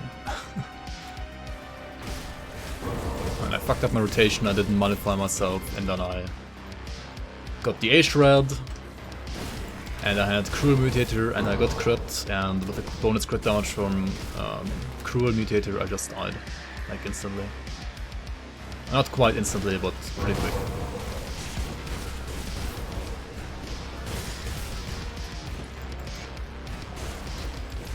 Also, I mean, full Clairvoyant Binder is decent, I feel like.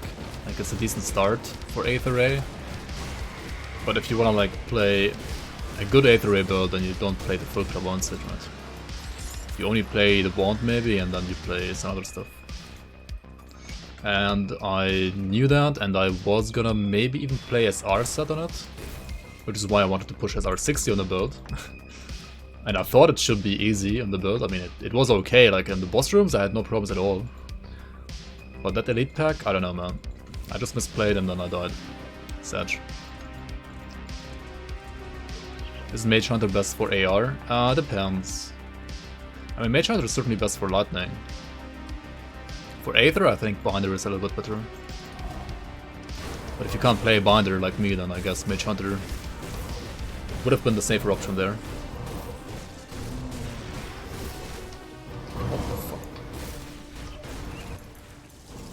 Was that slam, dude?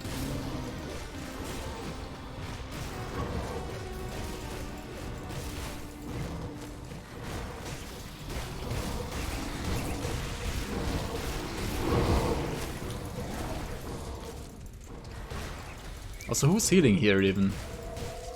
Like, which guy is healing here? Probably the snakes? No, they can't heal, right?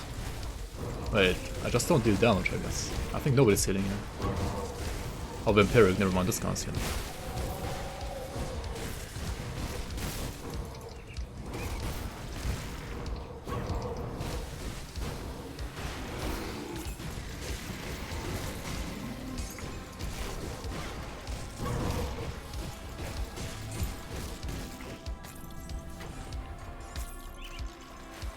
Yo, welcome, Babar. Welcome in, welcome in. No, SR didn't get harder, I just got fucked up. Like it was like a combination of me misplaying and like maybe like a little bit unlucky combination of elites and mutators, but I mean that can certainly happen. Like it wasn't something that I should die to, honestly. Like I just misplayed.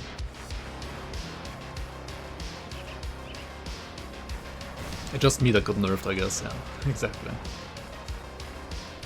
Alright, where's the other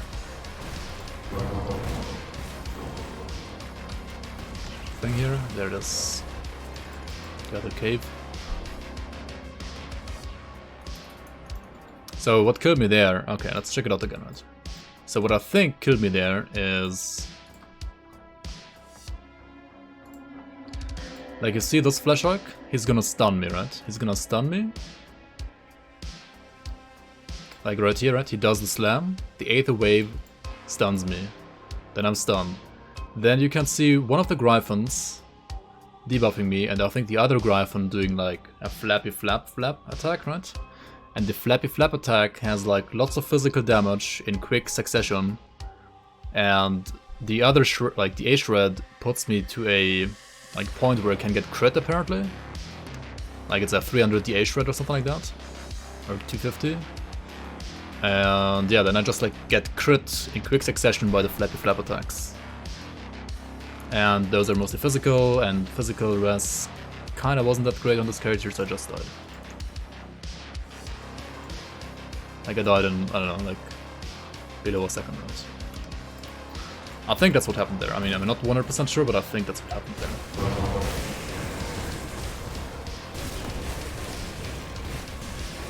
I got stunned at 3k HP. I think it was just like a game freeze or something. Like, my game always freezes when I die, so like, once I freeze, I'm already dead. I think I got stunned before that, actually. Like, the stun of the Hulk hit me before... like, being that low, at least. Before and after? Oh, I got stunned, like double stunned, I guess. Okay.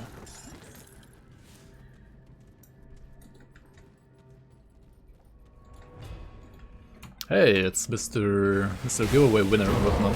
Sorry I haven't PM'd you back again. I just didn't really have any time to be at my PC today. But I will...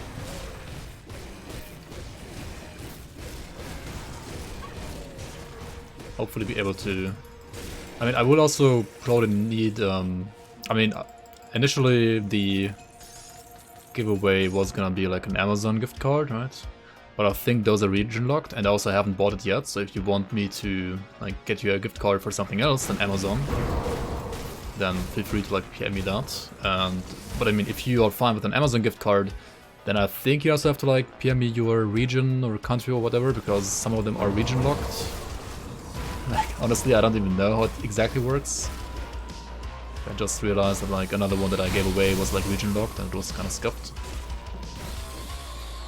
Can you heal during stun? I mean, you can use pot during stun, yes. But you can't like use active healing something. Like everything else than pot or like passive health gem doesn't work while stun. I think. Oh wait, no, I think you can also like press some healing buttons. I don't know.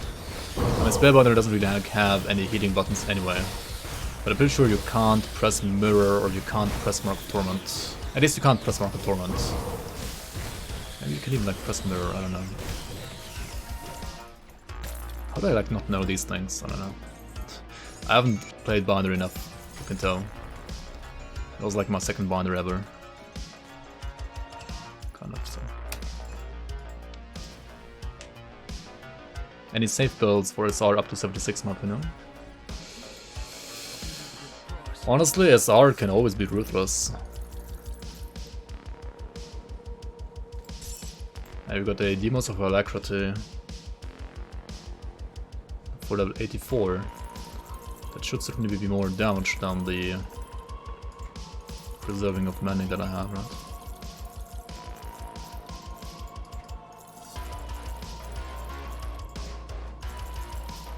I mean, in the end, you play what you are best at, right? Like whatever you feel most comfortable with.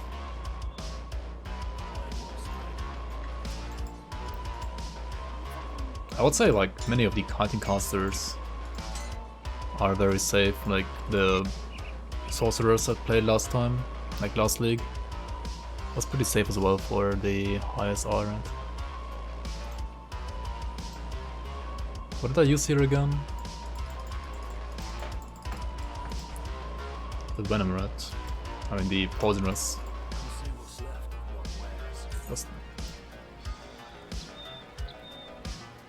Could also use our survivors now instead of the other thing there.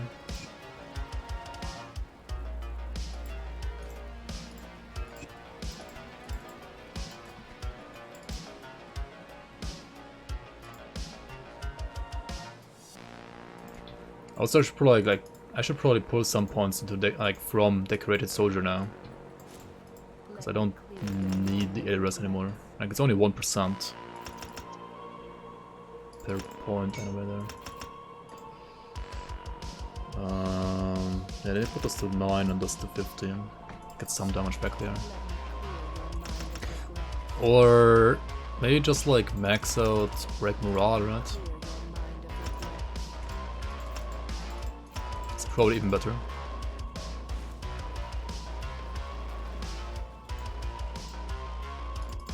Alright, thanks.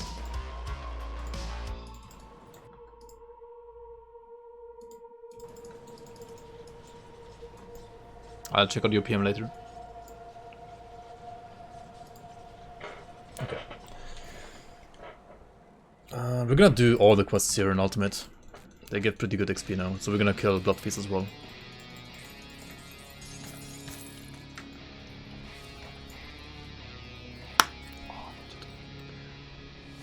My hands and my neck are so scuffed sometimes.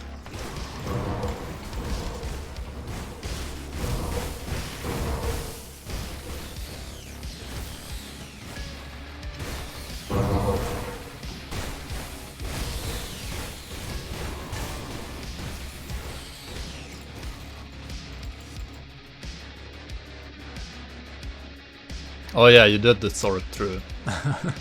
My bad, you actually played the sword. I mean, in the end, the sword is... it's pretty hard, yeah.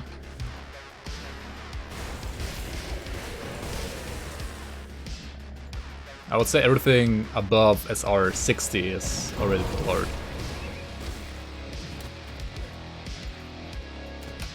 Oh yeah, pet builds, I guess pet builds, yeah. Pet builds are probably like the best if you wanna like fall asleep. Like Over said, like pet builds are probably like the easiest though. Second Vanquisher piece, but the same one. Wait, why are you even like farming a dungeon where you already have the Vanquisher piece? How long is a typical speedrun of Grim Dawn?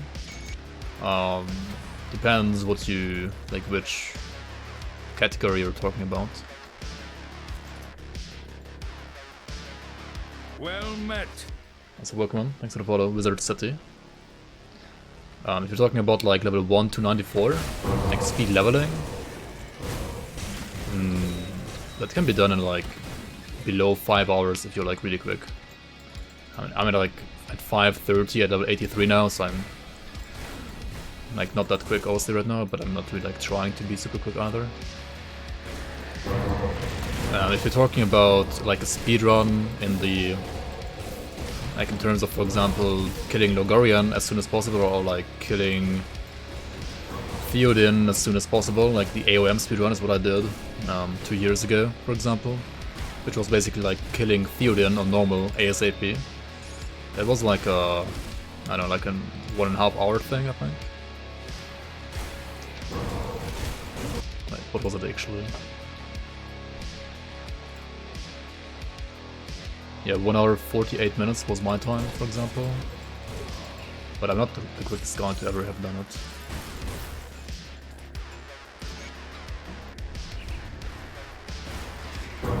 Like, it depends like what you're aiming for, and like what your... There are speedruns for normal Logorian, there are speedruns for normal Kovac, there are speedruns for normal Theoden, there are speedruns for Ultimate Theoden, Ultimate, all that stuff, right? And then there's speed leveling stuff. In the end, not that many people actually speedrun Grim Dawn, like the non-leveling stuff. I mean, speed leveling is something that many people do because many people want to play more than one character.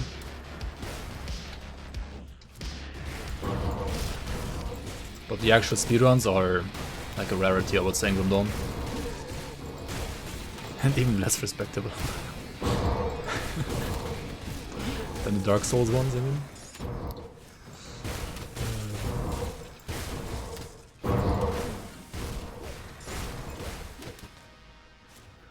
Other than that, also people like speedrun Crucible, but that's like a totally different thing, right? There you wanna like defeat wave 150 to 170 in under 5 minutes ideally.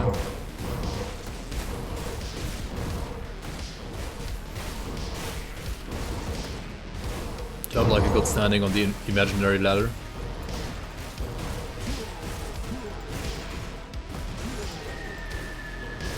Yeah, like pre-nerf, Spite Blade Master was like what, 3 minutes 58 or something?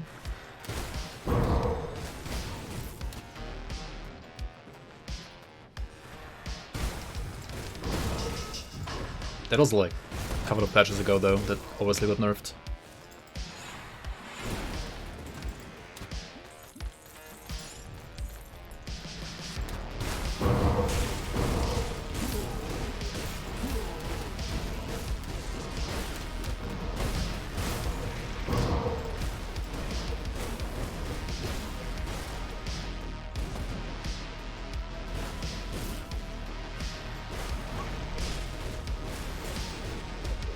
Alright, this might actually take a while here.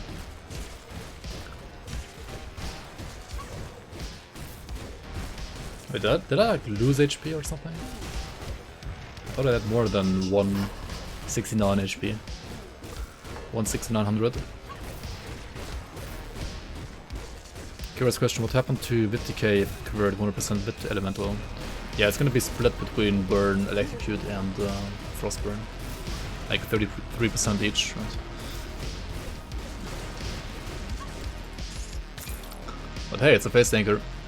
Now I know why like Mike can read so much chant, because he's always like playing face tankers, right?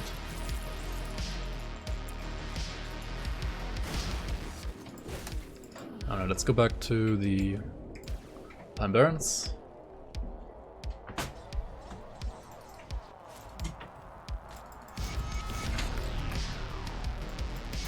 Some XD, I mean XP.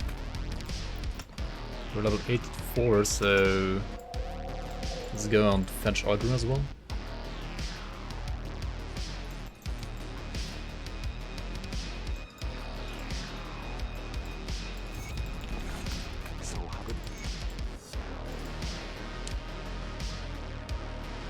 Let's also get the attribute point from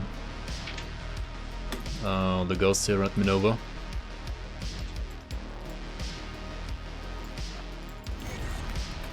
Okay.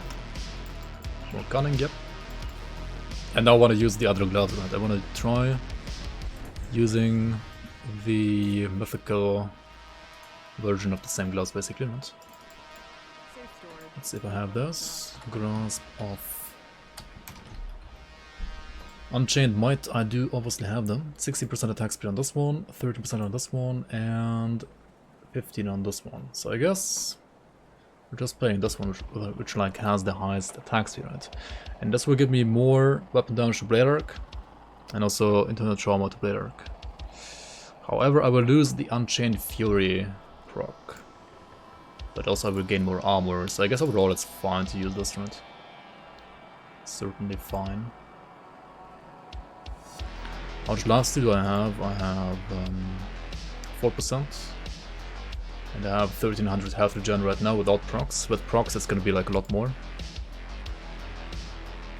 I mean later on it's gonna be even more, but right now it's kinda like that.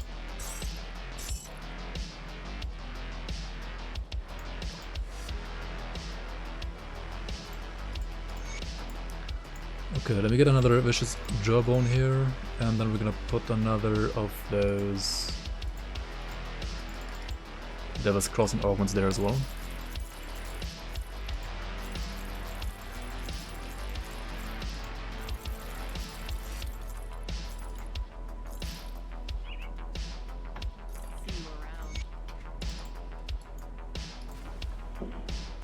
Health regen good. It's generally not that great, I would say. But on some specific builds it can be very good, yes.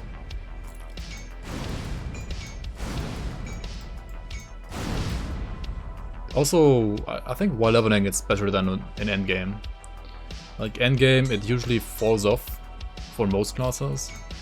Unless you're like playing a health regen class or like a health regen set, then you could like rely on it still. Nightclaw, I'm not gonna play this, am I? Why does Blade Arc support?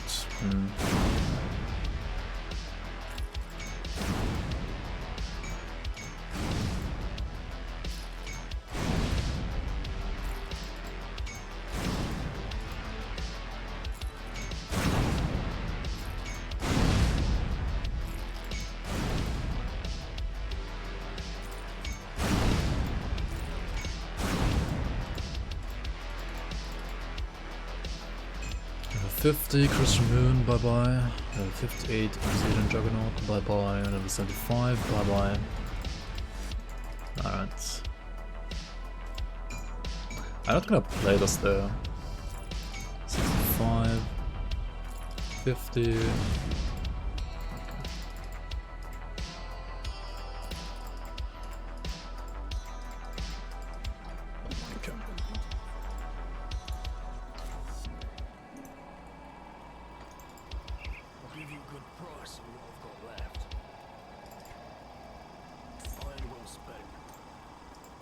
Wait, didn't I have like 60k damage earlier? Did I lose damage? Did I have like 60k damage at level like 65 or something already? What's happening?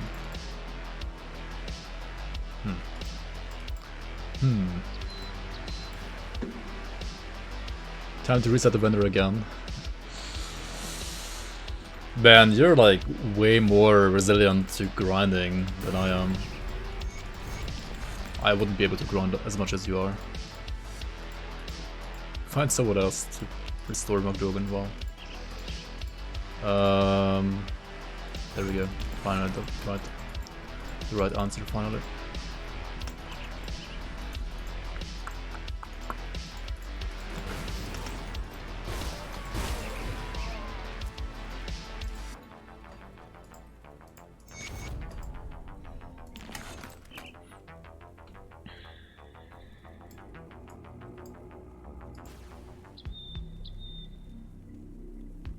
Wolves is the best RPG. Without a doubt, right? It's the best one ever.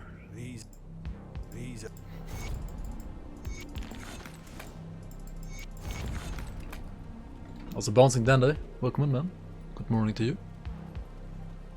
I wasn't sure you. How you doing? I'll skip the pleasantry. The Legion is split.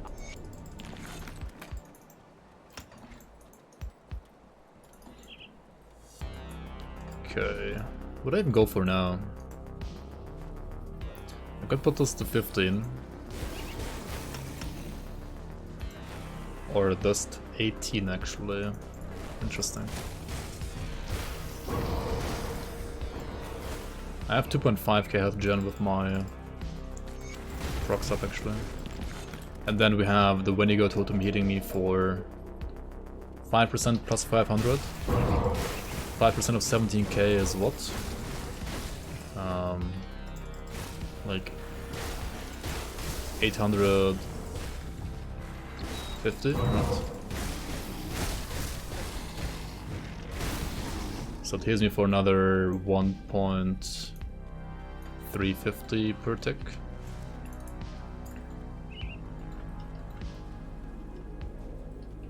I remember chronic grind still. Just grind the rings, yeah. That's something you did a lot in vanilla as well. Well met. I remember. Moshiden, thanks for the follow, Woodman. You just got Decaying Bone Blade of Decay. Yeah, just go ahead and play it, right? That's pretty good, man. Congrats. I mean, it's double magic, so like nothing super rare, but still. Certainly good enough to play. Wait, isn't the Decaying only flat Vitality though? I think the Decaying prefix is actually not good if you're playing a caster. I mean, if you're not playing a caster, then it's good, but if you're like playing a caster, then Decaying prefix doesn't really do that much for you, because it doesn't have like any percent damage. Yeah, it's the flat end conversion, like Fist to Wit. If you don't care about Fist to Wit, and I mean, if you're playing Bone Blade, then you're probably like playing Pox or Sigil, so like nothing with weapon damage, then like the prefix is actually not like good, like it's whatever.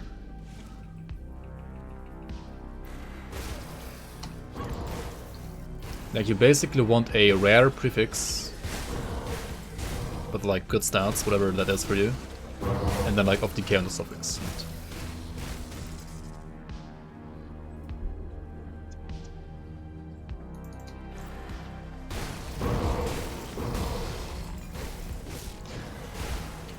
I mean, I would say something like a Occultist, or whatever you're playing, like a Necromancer's of Decay is probably better, because then you get raw stats, like Spirit and Cunning for example, or Spirit and Physique, as well as maybe like you're lucky enough to get a plus skills as well to a skill that you're actually using.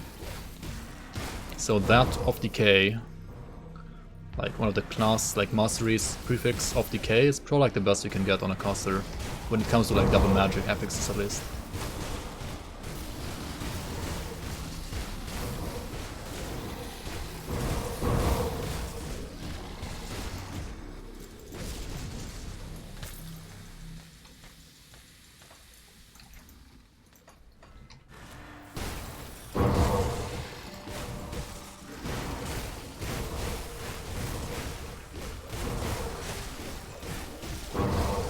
Got Soldiers of Decay. I mean, Soldiers is at least like percent physique and cunning, right? So that's fine as well. You probably need cunning to equip the sword, which you don't want to get. Like you don't want to invest into cunning on a Vidcaster, but you still need it for the sword, so that it can like help you out, not having to invest into cunning. And percent physique is like always usable, right? You got Bargos Core with 9 Plate of Decay with plus 2 PB. With no Fizziness. Wait, which one was the core? Is it the like Fizziness to Call of the Grave one?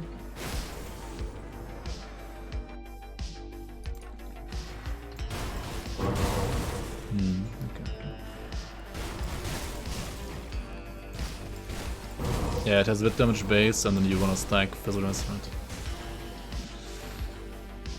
It's pretty good for like a Kabbalist, I think, or a Ritualist.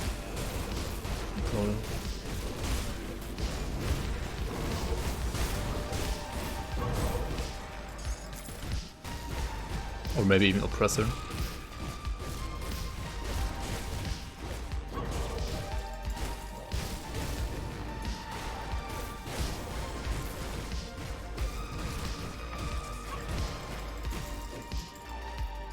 Imagine Godos dropping a ring, right? Imagine.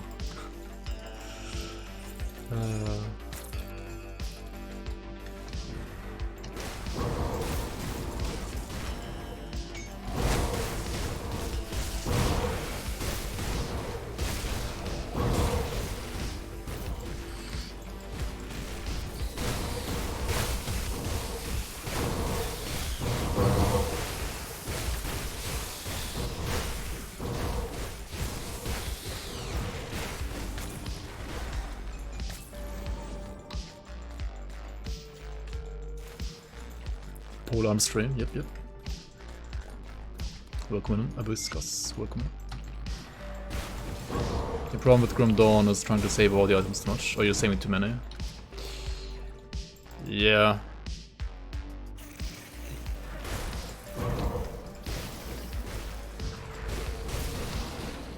I mean, it takes some experience to like know which items are worth saving and which aren't.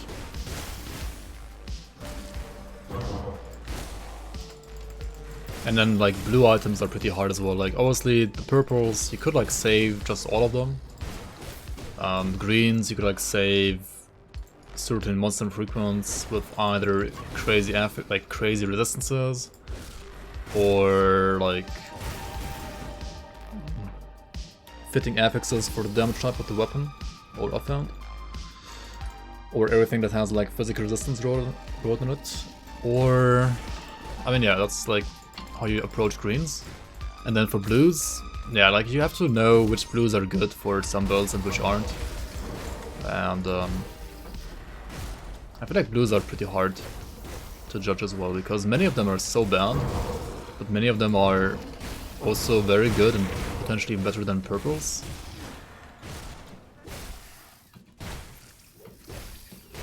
But you use like blue items in endgame setups, I don't know, like once every 3 builds maybe. Compared to greens and purples, which you can basically use in pretty much any build.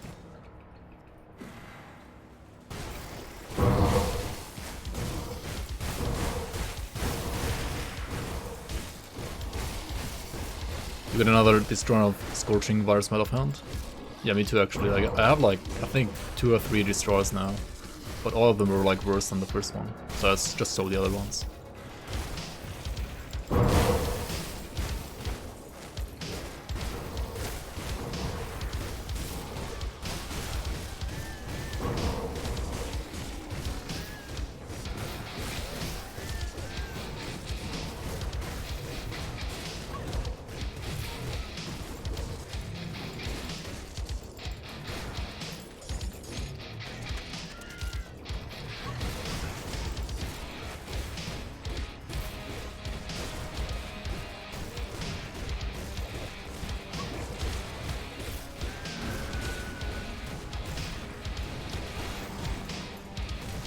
I don't want to get hit by the rocks, right? The rocks deal heavy physical damage, and I mean I only have local sets, so...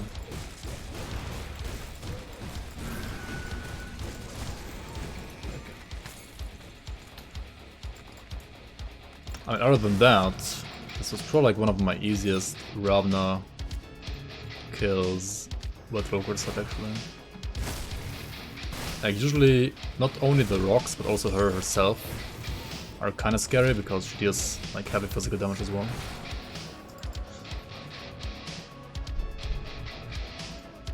Dancing / just chatting stream? Wait, why? What's that? Also welcome on Loop. How are you? Just 18, right? And then we put... I don't know, this higher? Oh wait, no, that's the 15, right? More deeps. I feel like I'm tanky enough for that, I don't need more health.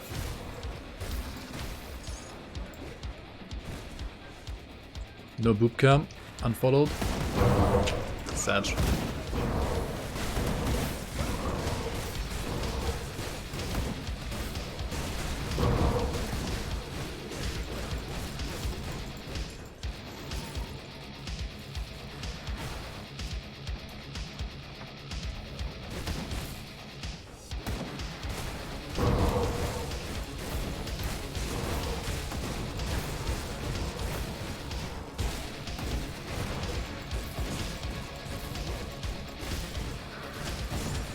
Okay.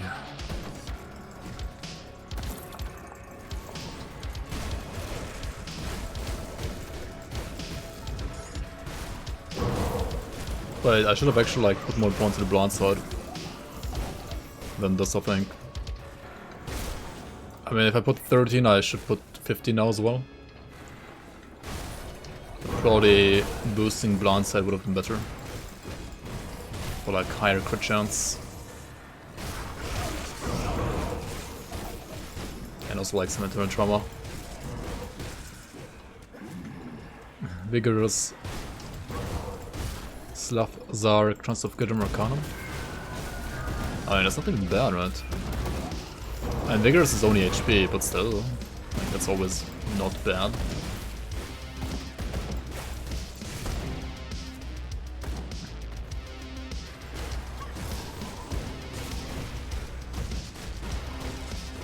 And that is a meme?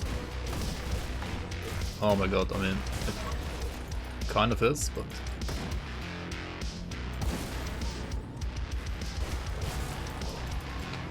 Why is he using his double slam all the time? That's like the one scary attack this guy has. And he's using it all the time. Like, what? Again? Stop it. Aether Fire of the Aether. Just get it, right? I mean... Good thing I already ripped my Spellbinder. Shaman Pog. No Petrock Workman.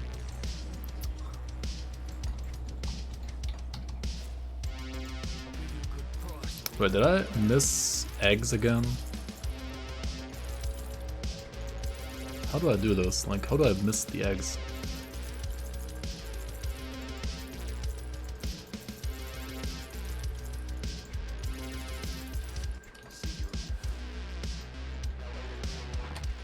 Pure Savagery, but Power Strike is so cool. I mean, yes, but... I mean, I've played Promise Strike already quite a bit, and also I have...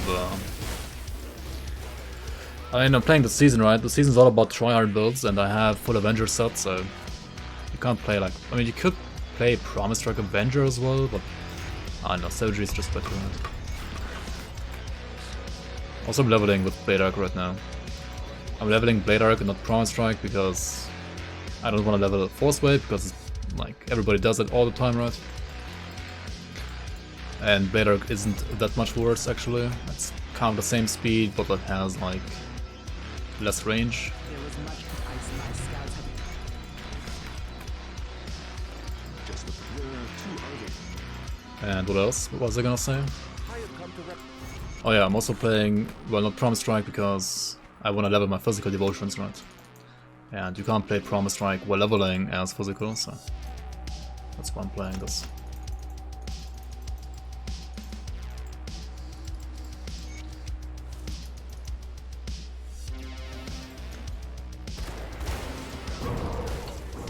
No set bonuses? What do you mean? So when I had a sleeping stream with 1.4k viewers, you mean like Hotshot GG back in the days? You guys remember Hotshot sleeping on stream?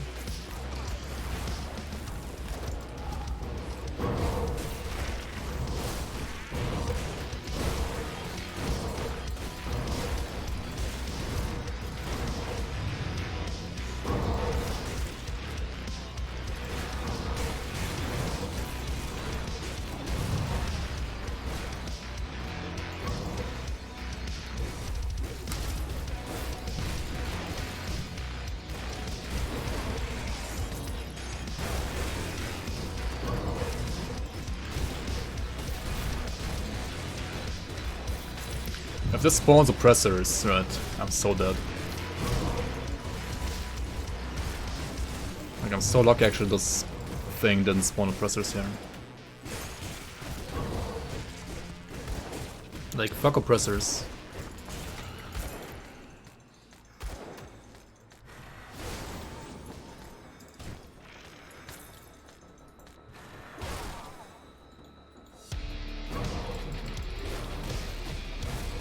They put me down to 79 kills and 62 vitality. Which means I need to actually get another soul shard. Otherwise I might die on the... like this area here. And the Blood Grove.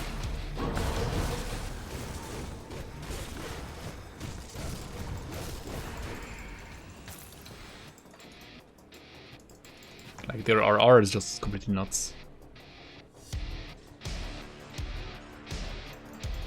Well, again, Santi's done with the league. Oh, I see.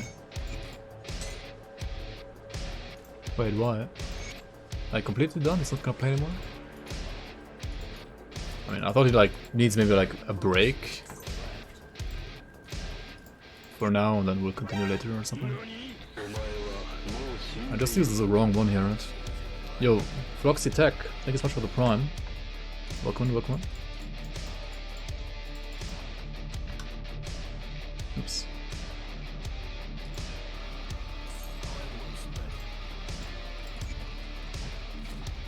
Thank you so much for your support. Very much appreciated.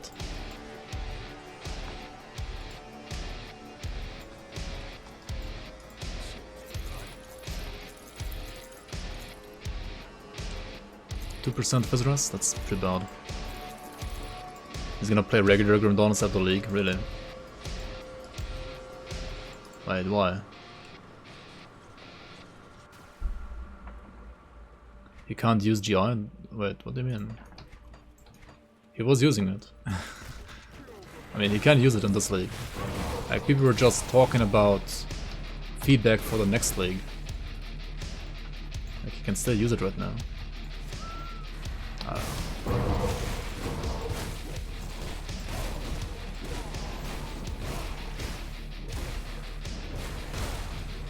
Yeah, I don't get it either. I don't get the GI obsession, to be honest. Game is ugly without it. Because of health bars or why? Or because you want to see all the numbers on the left here?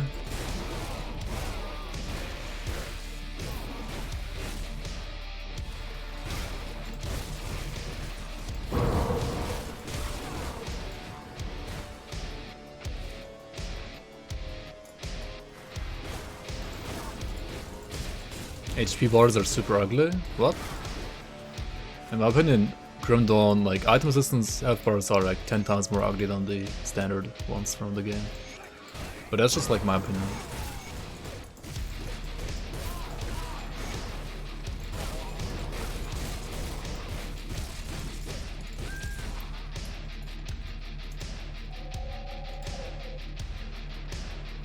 Oh, you mean from GI? Yeah, they are pretty ugly. They don't fit the game. Wait, what are you talking about? I don't get it. Are you talking about GI's health bars being ugly or the standard ones being ugly?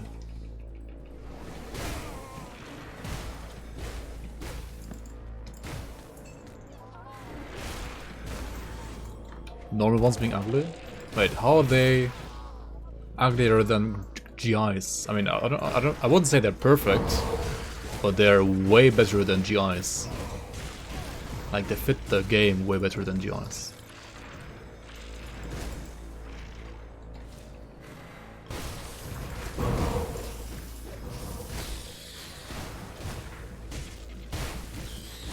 Dude, GIs looks like...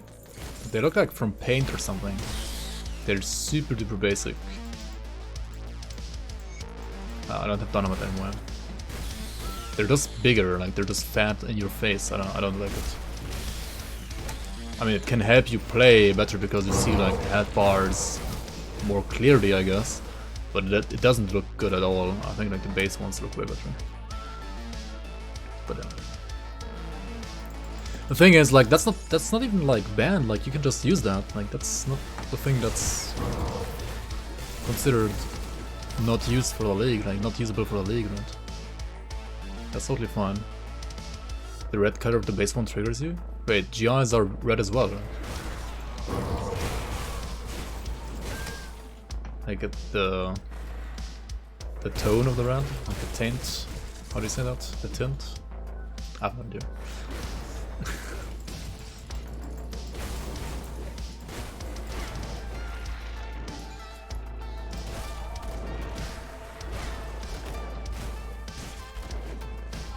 I mean, in the end, that's like different opinions, and I mean, that part is fine to use as well for GI.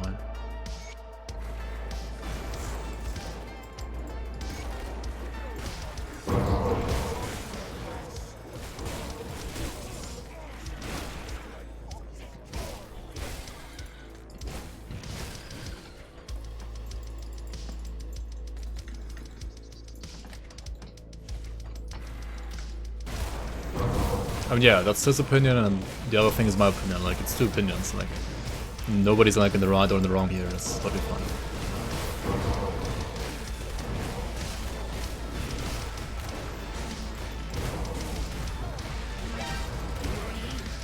Yo, still a drink.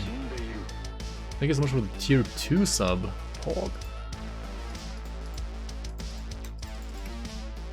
Very much appreciated.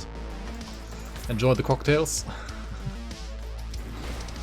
Thank you so much for the tier 2 sub, man.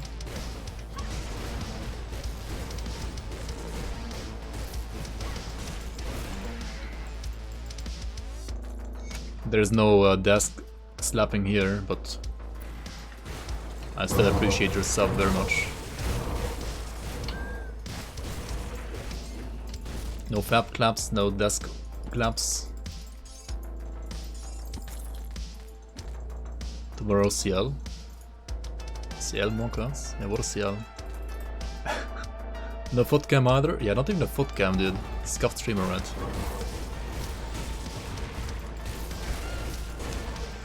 Okay, dude.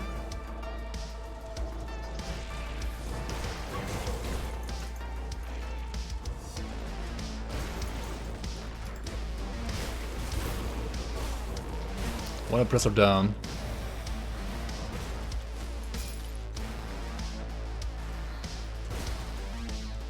Then Kazul, why are you running?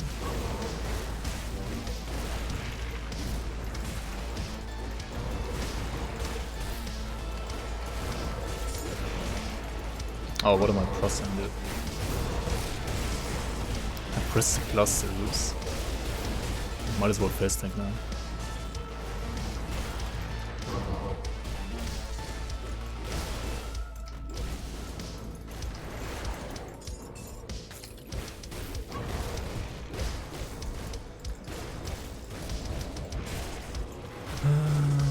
Okay. Oh shit, dude.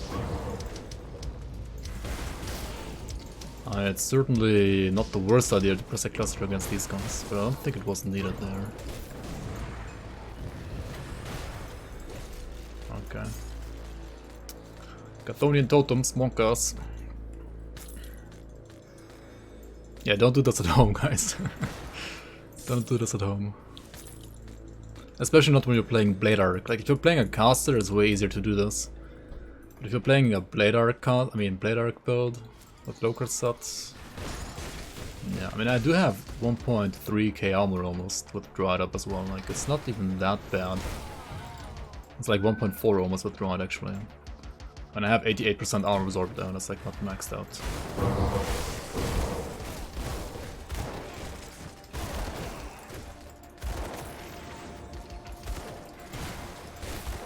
Pretty sure I have everything right. Did I kill Bolvar?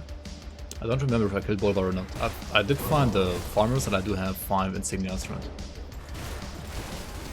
So we're basically done here.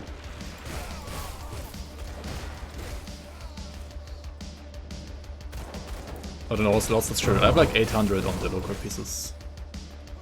Yeah, 1000 actually. With procs. Oh, there's like lots of procs right now. Yeah, 800 without procs. 800 on the local pieces.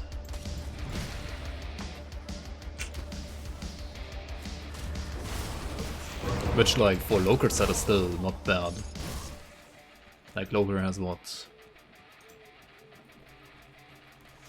10 base armor, right?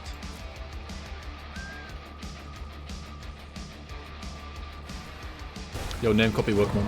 Played Grim Dawn 1 to 2 years ago. Anything new? I'm not sure which patch you played, but there have been at least 3 patches per year. And each patch has new content. Like either items, or bosses, or areas, side areas. And also we're playing a community league as well right now, that's already season 2 of the community league. There's a ladder, there's... well, like 3 new bosses as well that are league exclusive.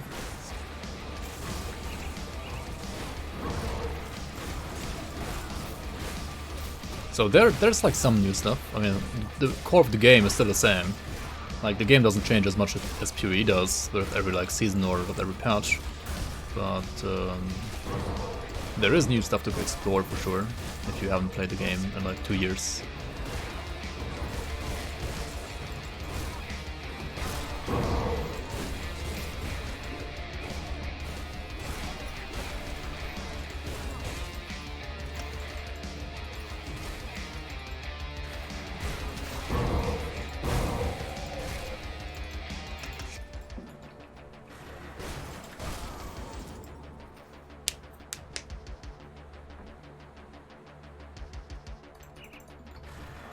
Oh, Champions League? Seattle's Champions League. Wait, how far is Bayern again? What, is it like quarterfinals or something already, or? I have no idea about soccer, dude. Or like football, I mean, I should say, not soccer. Imagine saying soccer, right?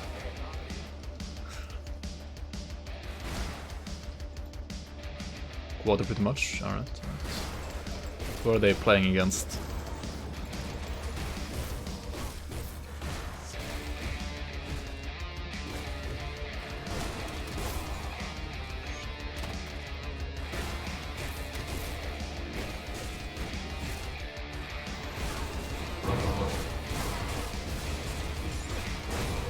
You won $100 the last World Cup, did you bet?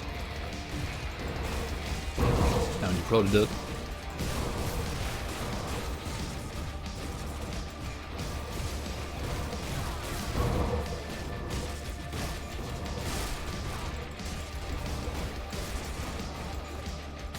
You bet a friend? You bet for $100? Okay.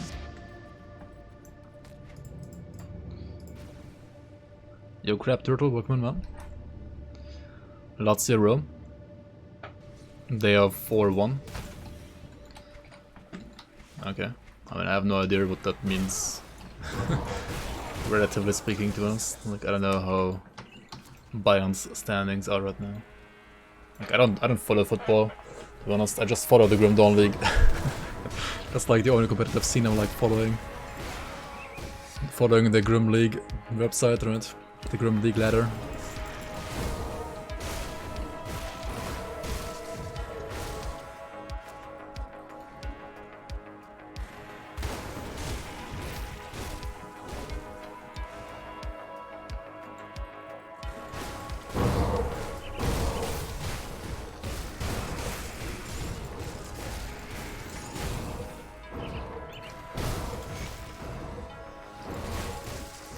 What the fuck is this? Stairs, dude, stairs.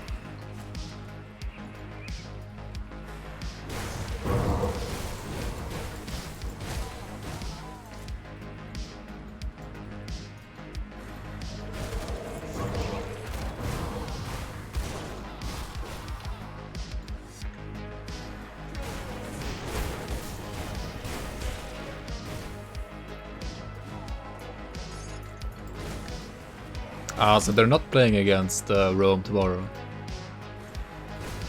They're still playing like somebody else, and then they have to... Right.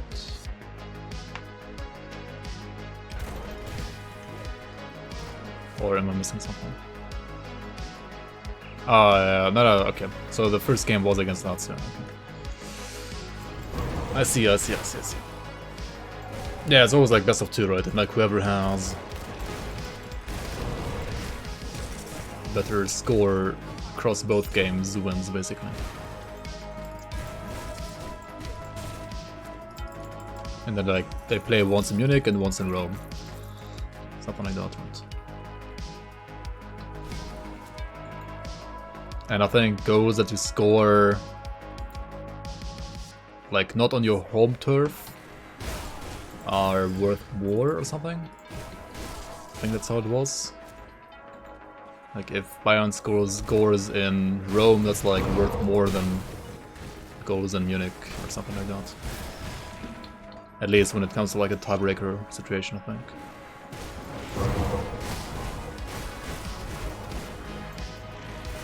Yeah, like a tiebreaker. Yeah.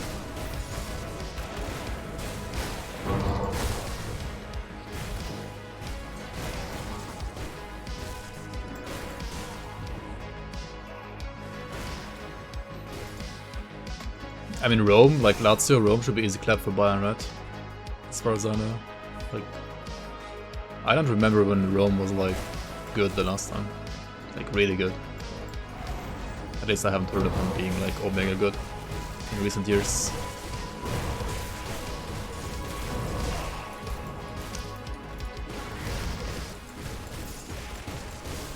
Don't stand in pools, guys, don't stand in the pools. In 50 before Christ.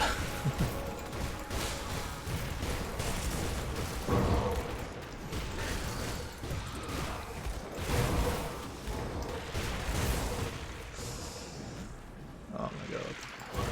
Oh, the harvesters.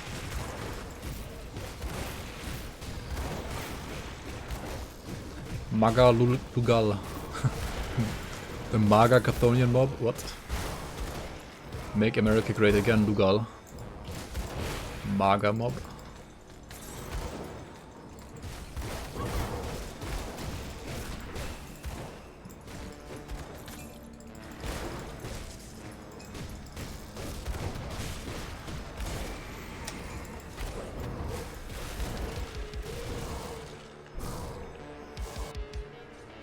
Endgame build, if you write exclamation mark build, then you can usually see like the grand tools for the characters that I'm either playing or that I'm planning to play. And yeah, what you see there under upcoming water is what I plan to do for endgame. It might not become the exact same thing, but something like that.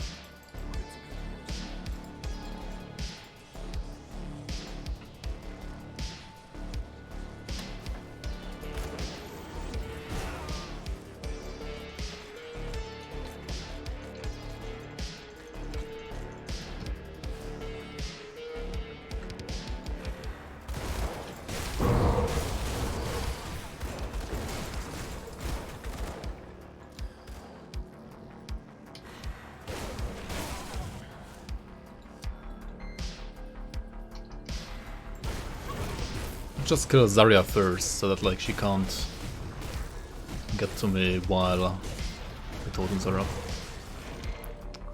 Crystals Monka. Yeah. Gotta move away from the crystals. Especially when you're debuffed.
%, Fizz and 300% bit damage on a one-hander permanently.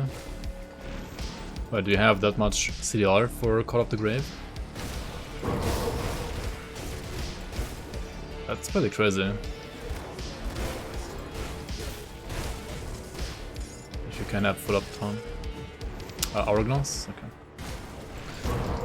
Wait, is the cooldown of Hourglass like short enough and the duration of Call of the Grave long enough?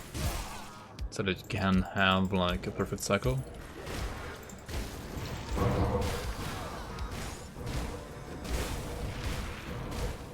Oh, the Vigil neck for like more duration, right? Yeah. That's 5 seconds, yeah, that's crazy. I mean, that's not hard to get though.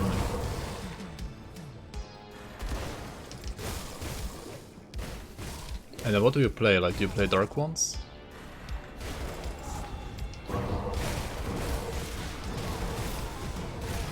Like, you can't play a set with a amulet, obviously. But I mean, Dark One doesn't have an amulet, so... Could play like Dark One Kabbalist or Dark One Ritualist, right? They already showed me, I forgot again. What was it again? Dark One?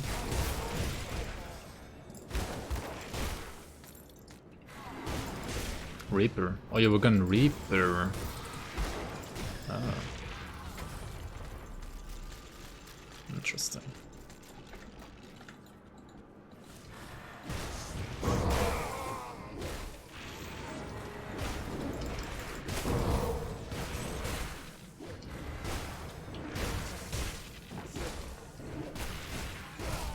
Yeah, Black Flame sets Ritual Circle is pretty nuts as well.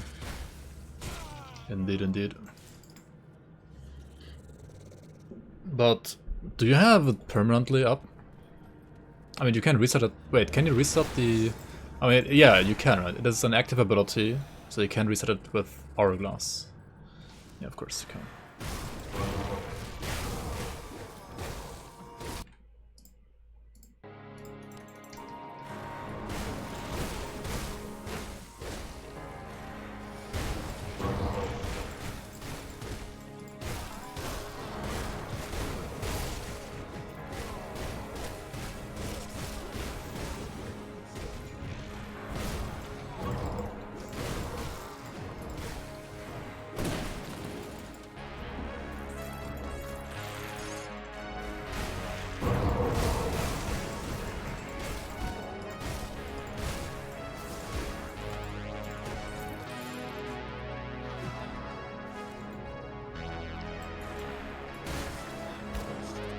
Yeah, Bargo's Core, yeah. You can reset ability with Hourglass if you bind it to Hourglass as well. Yes. The ability that is bound to Hourglass will also be reset.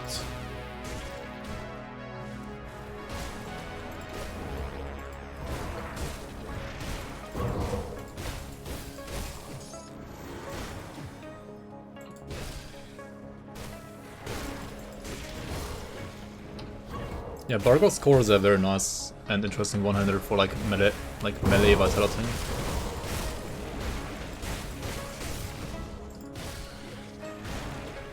Not necessarily like super good damage, but it does make you ridiculously tanky if you build around it properly, like Illuminator is trying to. Okay, 2 more points. Where do we put these? Into blind side again, I guess. Okay, Karos, please die quickly.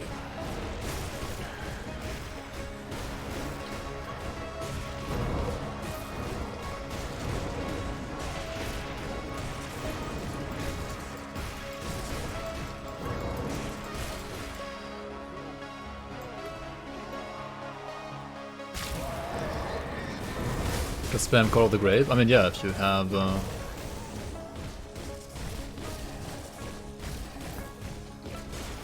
no, but you can't put Hourglass to Call of the Grave if that's what you're like trying to say. You can't do that.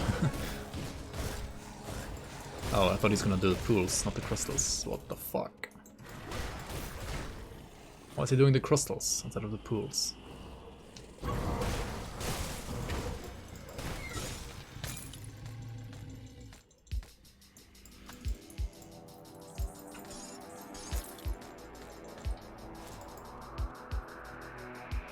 Yeah, it's attacks only. Not like a Spellbinder, for example. Yeah, you gotta put it to, like, I don't know, Ring of Steel, for example, maybe? No idea. No idea what you're gonna use on a Reaper for that.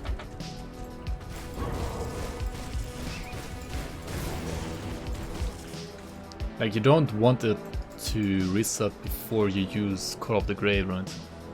So you want like control over it.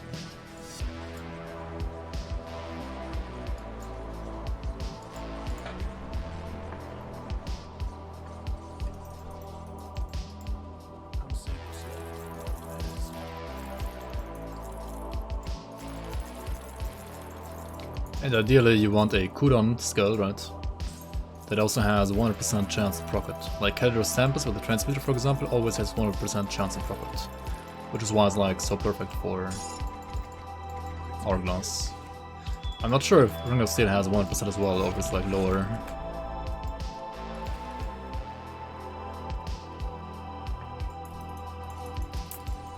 So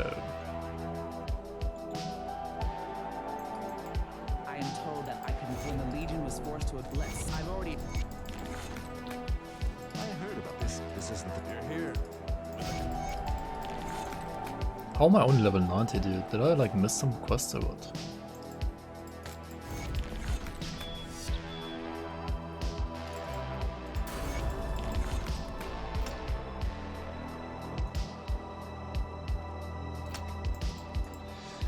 Oh wait, I haven't been to Sora's Bastion yet. I haven't done the common quests yet. I haven't handed in the common quest list yet.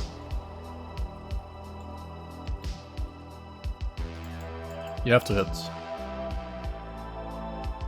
Yeah, Doombot is very good as well, true. Doombot has, I believe, also 100% chance to reset. May the light.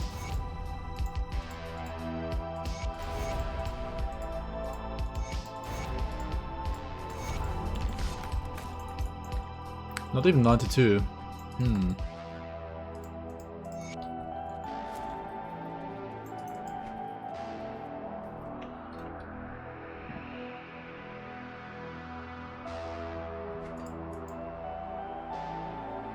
Can I even do the skip, or did I mess it up already? Did I kill the mobs here?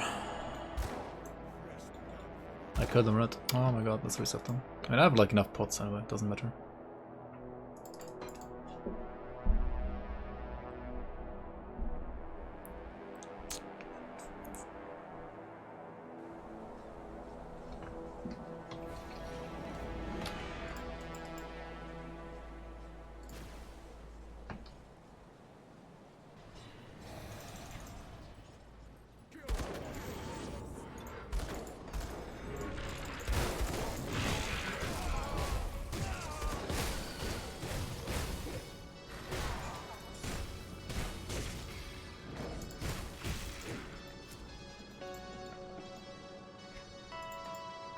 Alright, so you open the map, right? You have to blitz or shadow strike to these guys. Then you shadow strike. You could pause the game, you don't have to pause the game if you're like quick enough. And you press on this portal and then you... well, basically run through a second road, right? How much harder is Karl than Ravager? In my opinion, she's like a lot harder. And we got the scuffed one. Oh well. Oh well.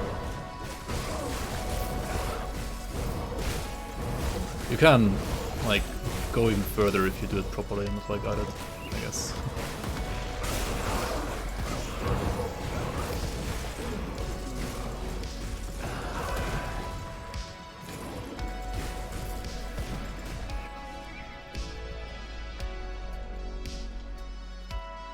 But yeah, we are at the next portal. Gonna go back again to our former portal here. And we do the same thing again, just pressing this other portal, right?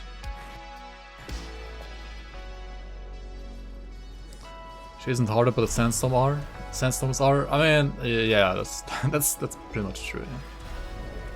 Yeah. Like the character itself is not harder, but like the abilities that she can spawn, like the pets she spawns, like the sandstorms and also the shifting sands on the ground, those kind of like make the fight really hard.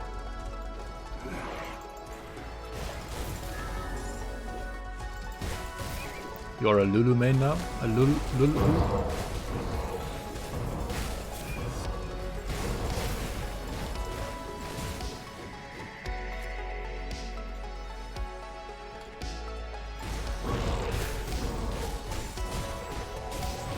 Yeah, Ravager is just like... you just kill him.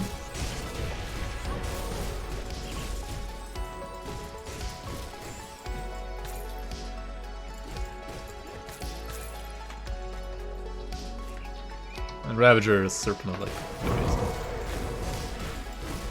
If you have the stats that you like know how the fight works, and it's like... I don't know. And Ravager is pretty easy. Probably even easier than Bog Jogan, to be honest. Like if you have the stats and I mean, Mokjogon is kind of easy as well if you have the stats there, like... They're both kind of like just stat stick, like stat checks. I feel like Kala is... I mean, she can be just a stat check as well if you're like ridiculously tanky. Or like playing a retail build, right? But for most other builds you have to actually like play around her abilities, kind of like have to kill her, like have to kite her.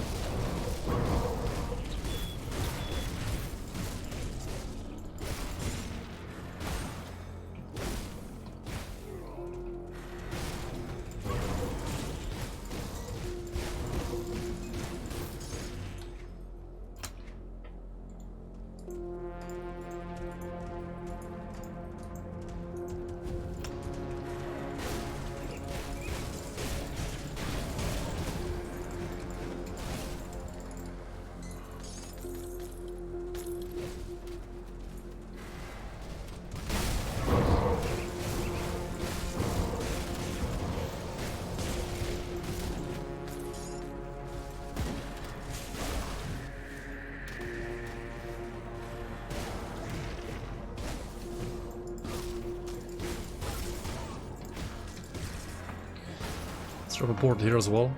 Get the 4-icon portal and then port back.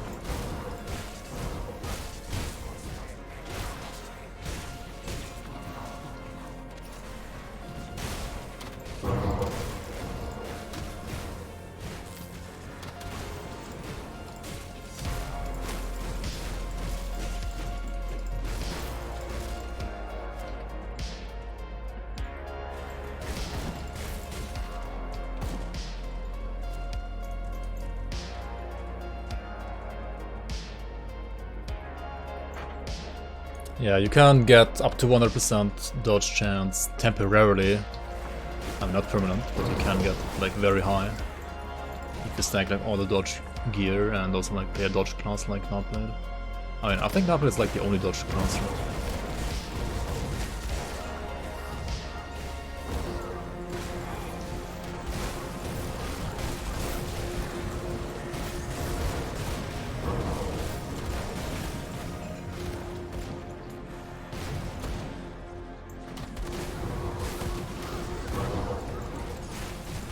Look up.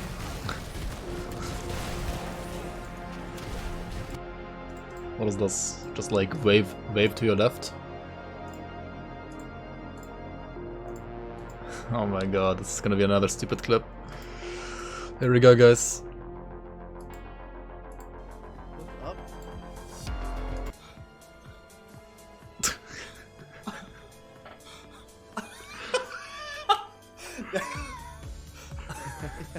Look up. All of my Pokemon. Who's this like 35-year-old baby, dude? 35-year-old, 12-year-old.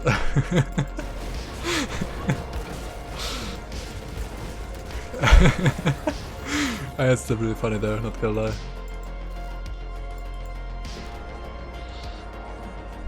I don't no, I think he's not 35 though, but he's certainly at least 30, right?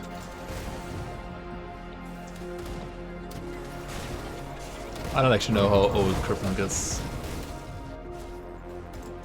35 this year? Oh yeah. That's pretty close then.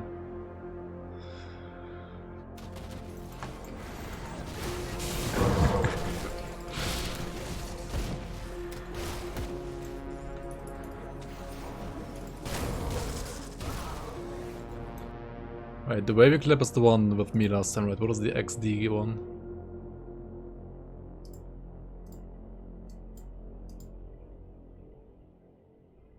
Oh, his death? Or I actually already saw that on his Discord.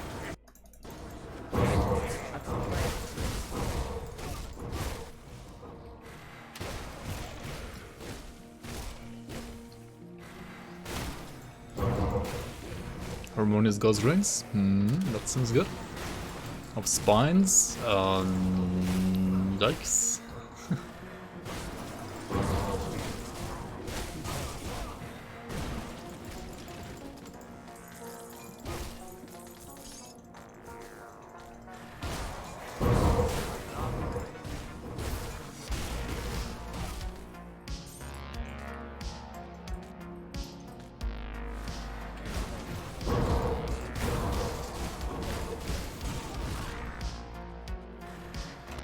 Watch this, they did it. What did they do? Alright, what is this? The line of epic heroes? Give me high five on camera.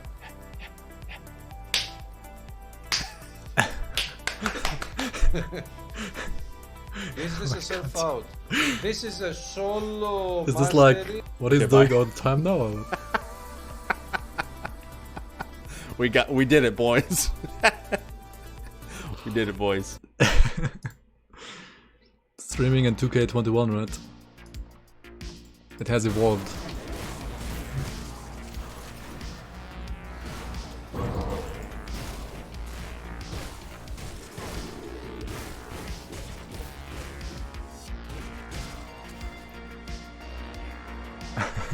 That is when a 34-year-old and a 40-year-old interact with each other. Yeah. I mean, they say when you get older, you become like a kid again. But I think usually that's only true for like 80 plus year olds, right? Not for like 35-year-olds already.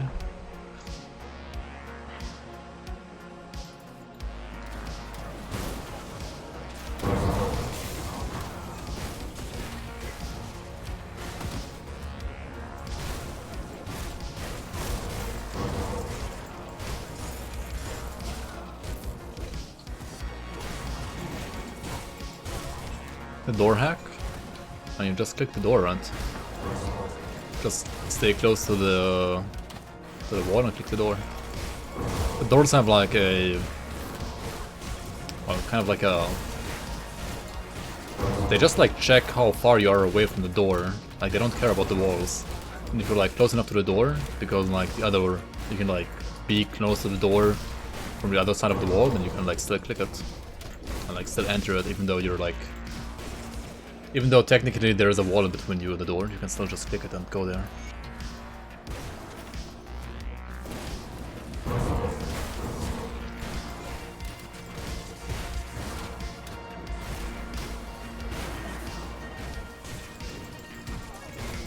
Alright, let's hope Makadar doesn't have like a retaliation shield, please. Like, that would be kind of bad now. Okay, he doesn't.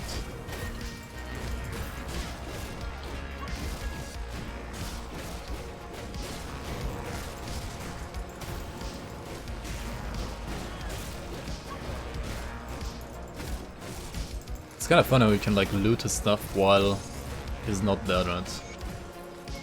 Shield of Alacrity. If you're like playing a Reaper or any cold knight, I honestly that this is a really like good enough right for endgame. It's double magic, but it's like perfect magic almost. Ah, yeah, it's pretty much perfect magic. Apex combination.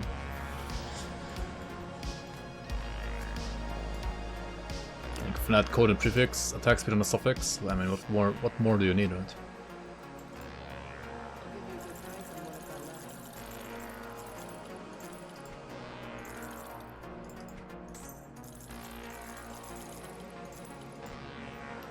Maybe I shouldn't sell that ring, right? It's pretty good. It's a pretty good ring. It's like one of the blue items that you don't want to sell. Right? Like generally speaking, at least. Because it can be good for some of the Vitality builds. Not for all of them, but like some of them. I don't even know if I'm like gonna play a Vitality build in this league though. Probably not. Probably not.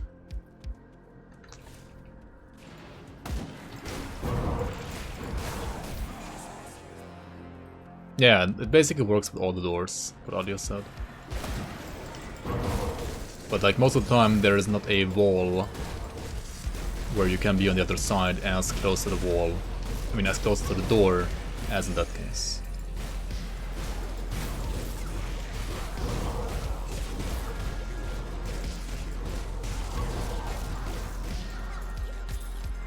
Also, I mean, just play a Bomberman, right? Just get it and play an Bomberman. Yeah, it's basically like whenever you have the wind shear proc up, then you're kind of invulnerable. Whenever it's down, then you gotta kite. Probably. Or like you can not just face tank a bit.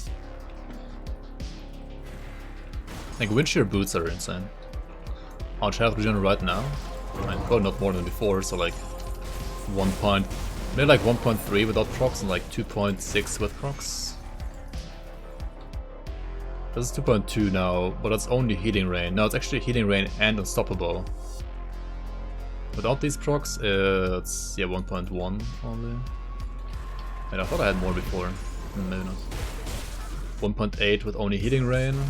Oops, did I pop something? Oh, that's only cold rest, right?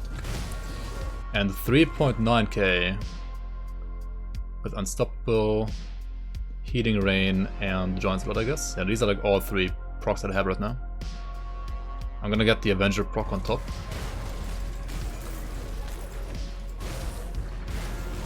And like way more flat health regen as well. From like Avenger gear, for example.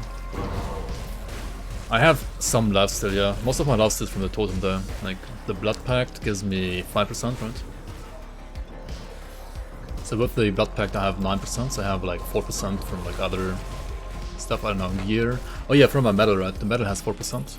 The metal has 4% last steal and the totem has 5%, so like 9% health, like 9% last steal, and the rest is like health regen. And then also you have the ticking heal of the totem, right? Which is neither health regen nor last steal, it's just like AoE healing basically. Which heals me for another, I would say like around 1.3k every tick. Like 1.3k every second basically, or like, I don't know, how often does it tick? Is it like once per second or twice per second? I don't know actually. Like 1.3k per tick at least. 1, 2, I think it's like 1 per second, like once per second.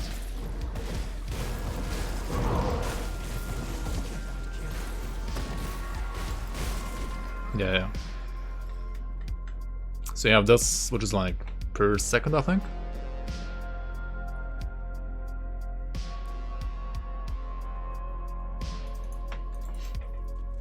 So you have this, and then you basically add a totem ceiling on top. Like another 1.3k to that number, right? Like up to 3.9k and then another 1.3k on top, that's like what? 5.3k with all the procs, without like the gear that I will use later. It's like not too bad, right? Like without the gear, it's pretty good actually.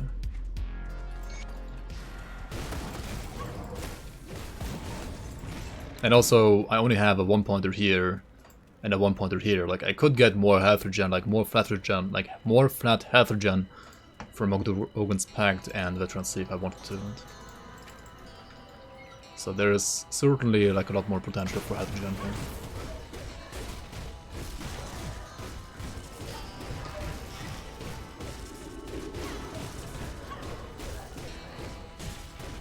Like, honestly, I would have used the Balthazar medal instead of the medal that I'm using right now, because I think the 4% on, like, last year on the medal is not used, like, I don't need it, right?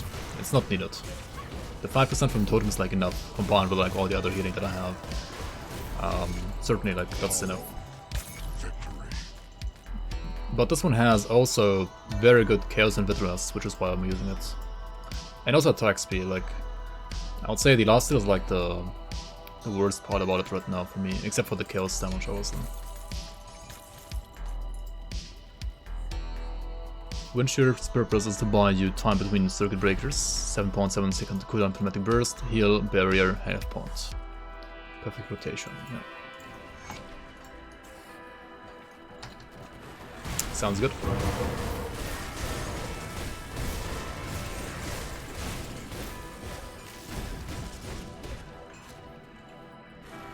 So I will, I will keep left here in the Plains of Strife. I wanna avoid fighting Noxmere right now, for, well, obvious reasons, right? And then I'm gonna go back and do the Lucius quest, which will give me like level 93, and then I will either do, I don't know, like some, I mean I can do like the Anasteria quest, right, and then, what else?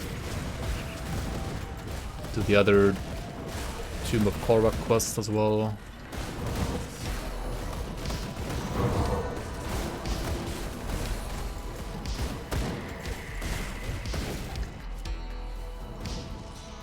Maybe the Hargate's Isle quest as well. That should give me like level 94 then. in like, yeah, 6.5, 6:45 probably, something like that. Kinda slow for speed leveling, but we did mess around with Blade Arc here at least. Played something else than Force Wave. Yeah, I have... Actually, I made 2 Ludogun builds, right? The first one was more around health regen, the second one was more around damage. And I think for the super bosses, probably my older health regen focused version is better. Like on Ludogun Druid, you can certainly go for health regen.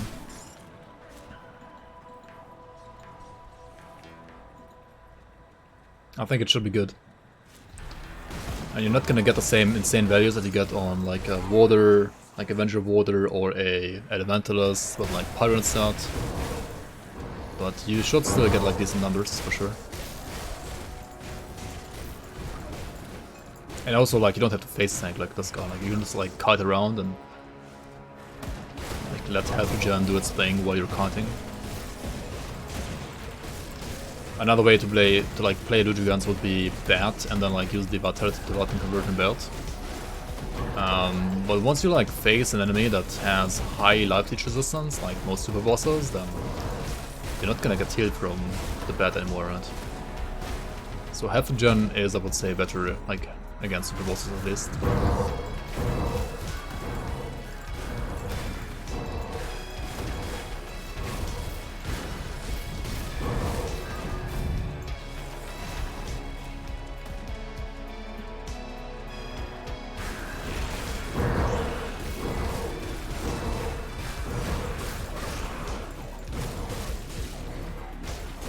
I mean, you probably won't be tanky enough to face tank and use Wendigo Totem like consistently though, so I don't know, but like using the totem, like the Wendigo Totem on top, that might not work out for you again. Because you are pretty squishy with the set. Yo, War Reaper Machine, welcome. Can you ask where the new 3 set parts of patch only in Shadow Realm? Only in Ultimate, like you can only find them in Ultimate and the Shadow Realm. They will only drop from the loot boxes in the loot rooms after SR. So you will have to farm Shadow Realm on Ultimate, and you will always have to do at least 2 like shards, right?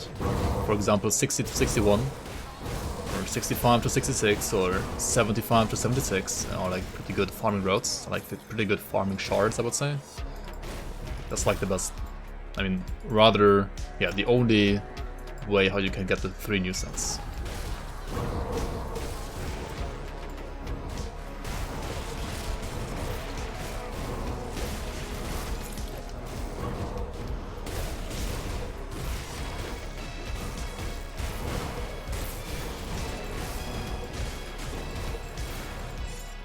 Depending on like which like shards you can farm, you will have an easier time or a harder time getting this up. Like you can just farm 50 to 51 for example, or even lower. It's gonna take you quite a while until you get the sets. If you farm like 75 to 76 for example though, that's gonna be pretty quick. Yeah, it can drop at all the levels, but like the higher you go, the higher the chance is as well.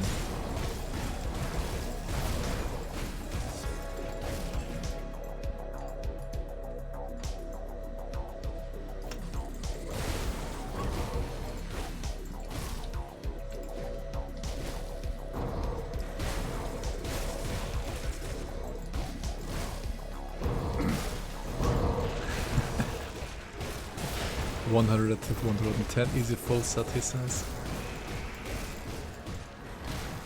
I mean, if you play with this 75 waystone, then I guess yes.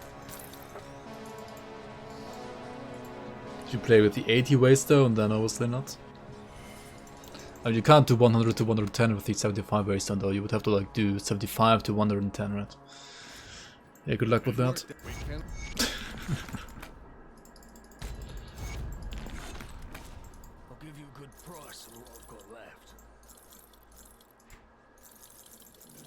I mean, for farming, there is nothing better in SR than 75 to 76. Like, time efficiency wise, that's like the best thing you can do. Like there's nothing better than that. What is the rule for crafting yellow items? Does your level influence it at all? Yes, it does. I think so. I think the level influences the level of the affixes that roll on top. It doesn't influence the base level of the item, but it does influence the level of the affixes that you got.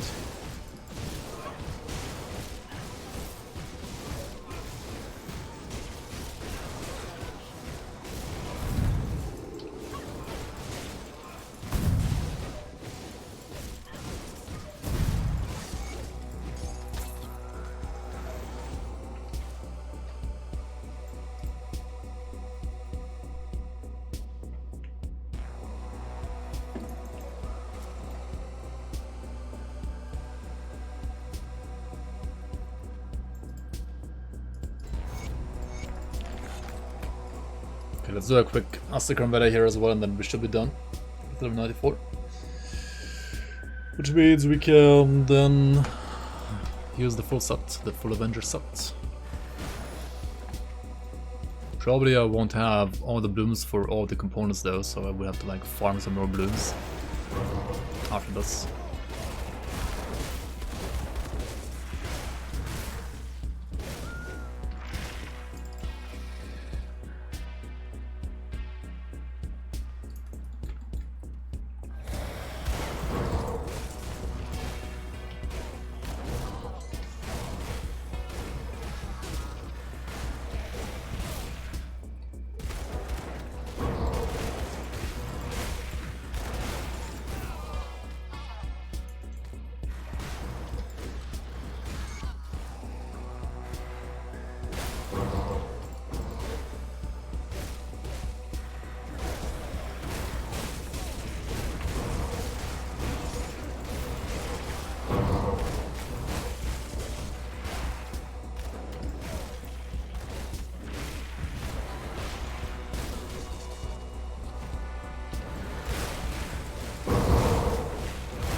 I mean, I'm gonna get like more levels here in a way than 94 only.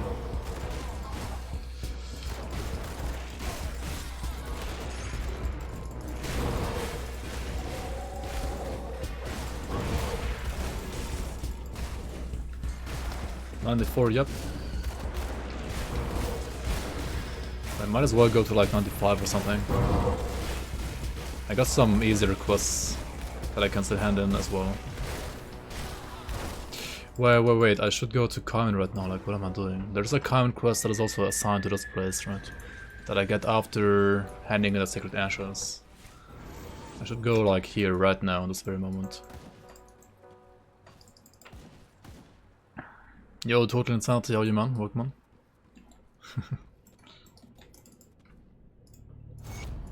Doing good, doing good. What about you? Did you get your decent dose of kick W today again? Promise Strike Water? No. It's actually more like everything but Promise Strike Water. I was starting out with Force Wave, and then like either I was like thinking of either playing Cadence, Savagery, or Blade Arc, and right now I'm playing Blade Arc. You're who and a what now? Your daily dose of kick W in your chat.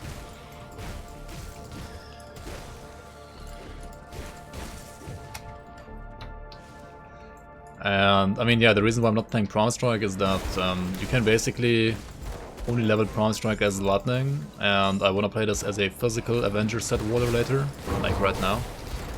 At level 94 plus.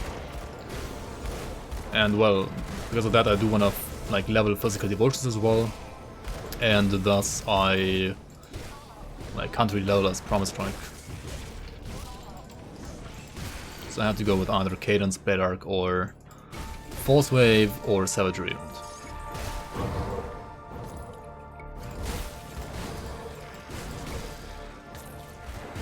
+5 luck modifier on. Alright. What is that? Let's see here. Oh, you got the Just Get It mod. Mod ++. Wait, Torment, Agony, and Anguish? No. Oh, Anguish and No Sovereign. way. No way I got 2 epics. Okay. Congrats, man. This is a level of luck I have not experienced. That's insane. No way.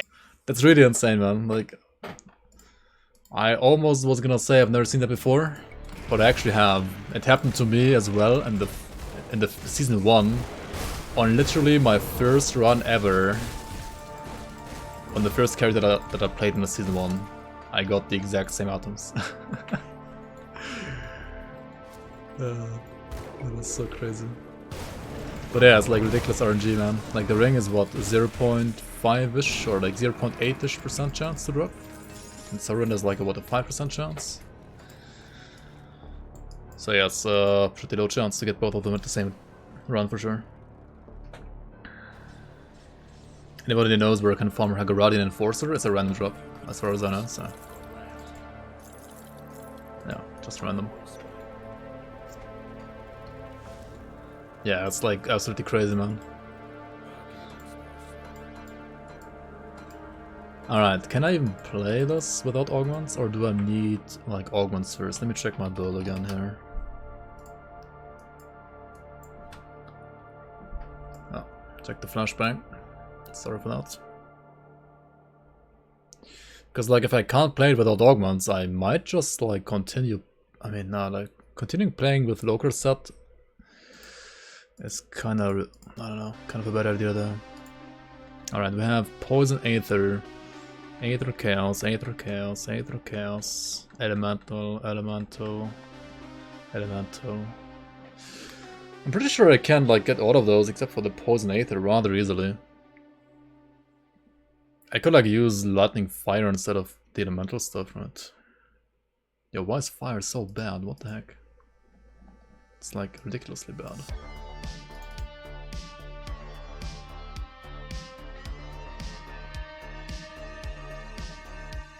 Yeah, resistances on this guy suck, right? Like, what is this? It's also Arcanum Dust for Elemental Res. Oh yeah, Elemental is gonna be a huge problem.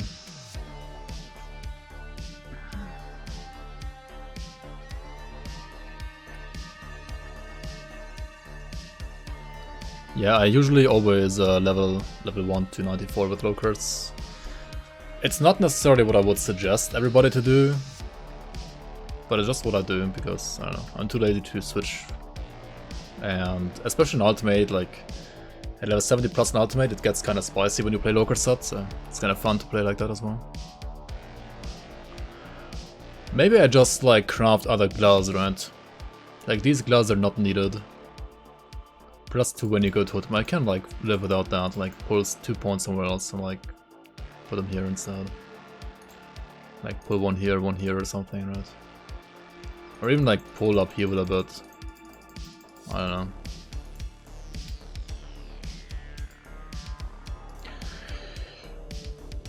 That is not needed.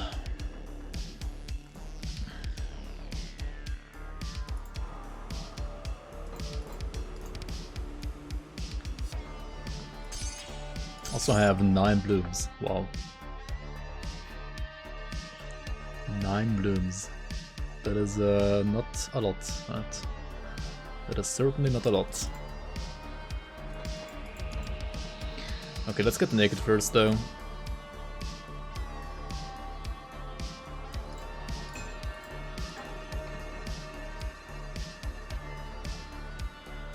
Why do I have so many things here? What the heck? Oh wait, this was the leveling medal that I could have used like all the time, like...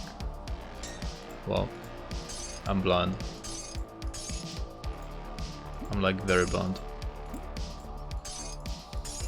Okay. Put the locker pieces here. I need more room though.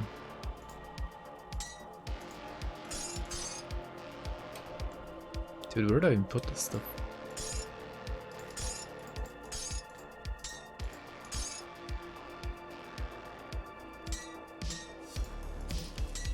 Let's do it like this.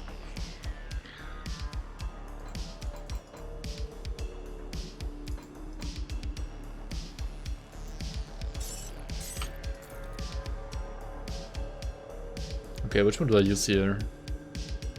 More bleed rust or higher health regen? I think I'm gonna go for higher health regen actually.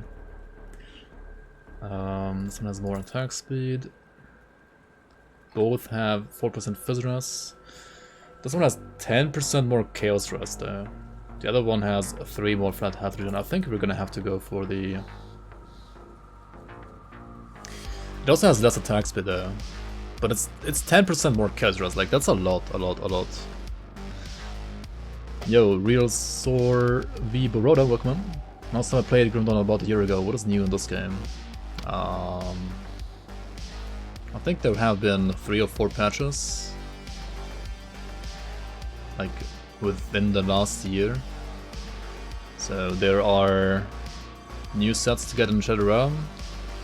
There are some new side areas with also new bosses, like some, not like super bosses, but like some side bosses and some side items to get there, like monster frequents. Health regen is basically bleed rest anyway, yeah, true. What else is new? They changed the affinity for affixes on items and also made it easier for you to get rare affixes on monster frequents. So Grimdawn has kind of like smart loot in a way now. Not really, but like kind of, quotation marks, smart loot.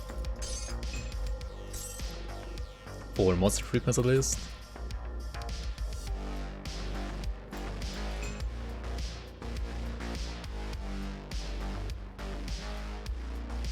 Wait, is that like a high roll on the element rust? 27%, that's like an average roll, right? It's average. Where are my Bob Ross pounds? Here they are, 932.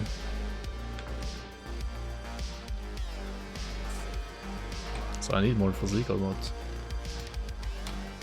Why not?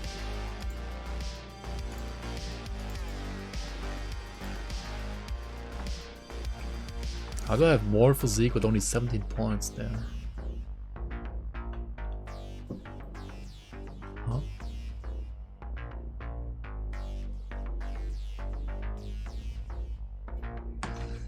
What am I missing here?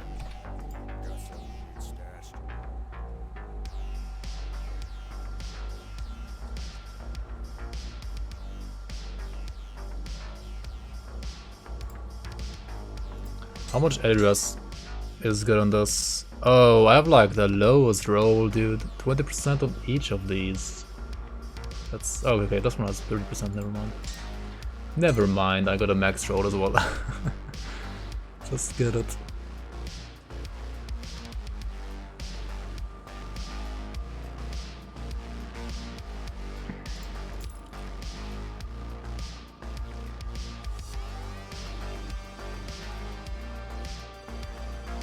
I gotta craft the Warborn helmet, right? We're obviously gonna craft the Angram and hope for either percent physique or armor, right? Warborn. Mythical Warborn Visor. Haunted Steel. Blade Sworn and a Fortitude. Blade Sworn, Fortitude are like super easy to craft, and then the Haunted Steel is like the hardest thing to craft here because it needs 12 seals.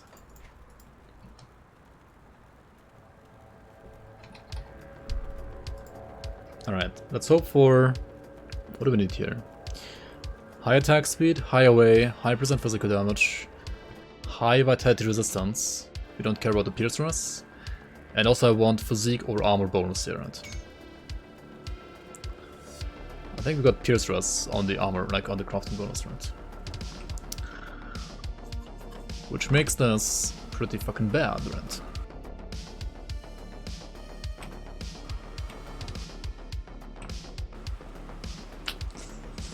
Yeah, I would probably like recraft this later if I have more mats.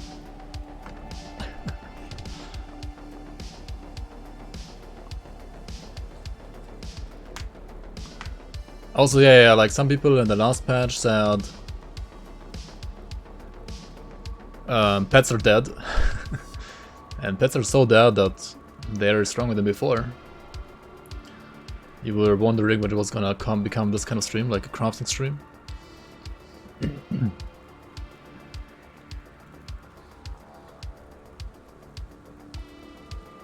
Yeah, I'm playing physical. Why level the broker in ultimate if you still have to finish main campaign ultimate? Yeah, I mean, at level 94 you should like switch. Definitely.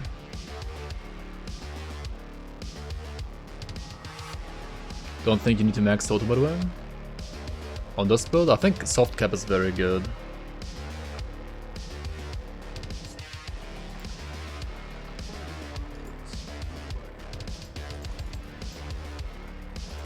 I think soft cap is very good.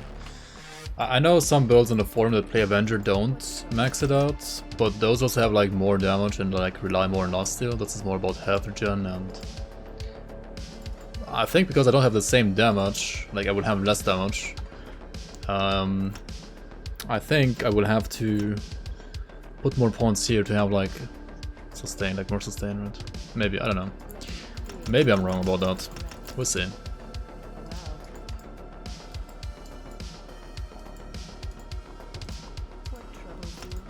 Okay, first of all, we'll switch over from the Rage to Bulwark. Wait, where are my rings? I need Black Matriarch and Menhirion, I guess. Not really sure about the Menhirion, by the way. Like, that might be bad. Or like, not ideal.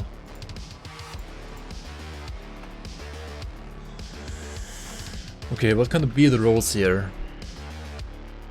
I want all of the resistances, right? I want Vit, Aether, and Poison. Like, this is very good for all the resistances though. Like, Poison, Vit, Aether are all very good.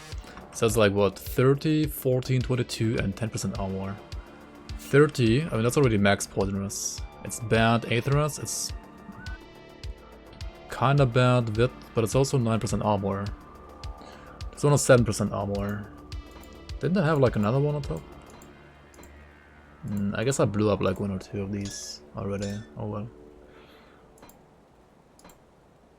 Okay, how much spirit do I need for this? I need literally one more spirit right now. Wow. Okay, let's put 1 point in the mastery bar for now. I sense turmoil within you.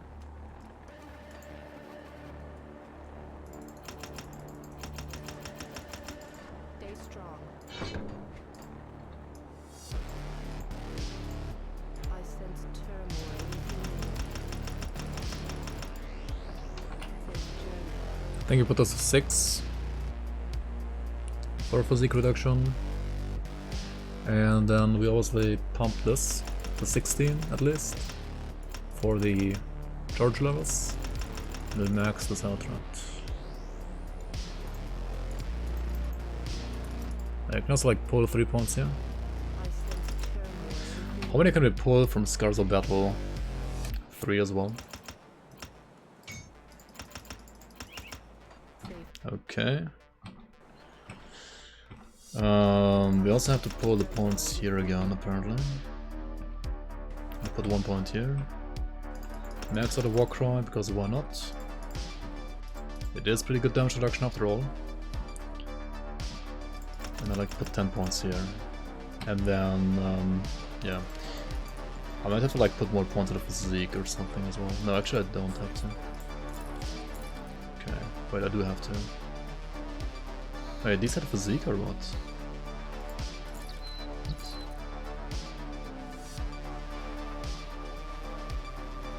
Wait, what? How do I have 900 physique? Oh, wait, no, never mind. Wait, what? Wait, what is happening here? Oh, because of the spirit. These have spirit. These have spirit. They give me spirit. They let me equip the like the amulet. And then because that one is not on me anymore, I don't have enough physique for the pants. Okay, there we go. Yeah. Okay.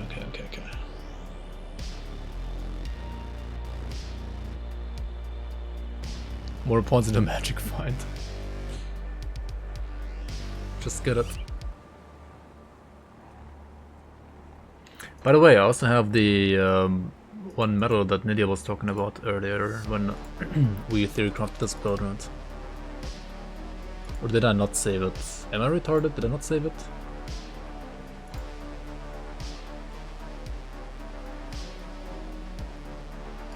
Wait, where is it? Oh, there it is. Crimson Heart, right? This one is very good as well. Poison Veterans and Health Gem. This one has like max rodent data method rest there, that's like very good.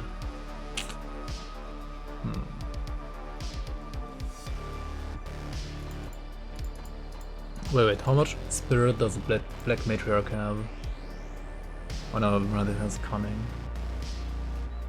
It has cunning, okay. Look at this elemental rest, by the way. Bye bye. Can't play that yet.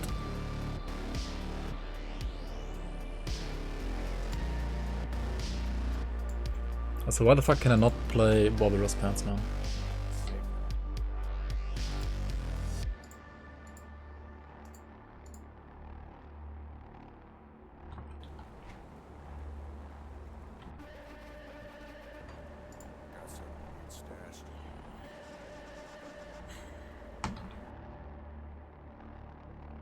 Oh, I need 7 spirit points. Wait, no, I need less than that, right? I don't need 7 if I play Dryad. I probably need less than that.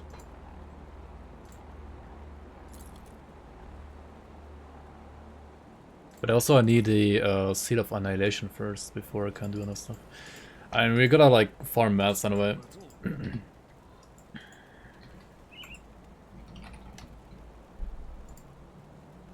Blooms and seals. Yeah, I'm missing levels as well, obviously, and other points.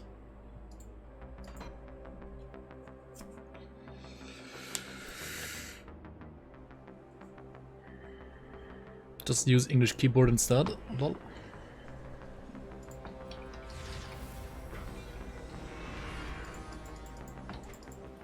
Wait, for like farming I should use the other setup, right?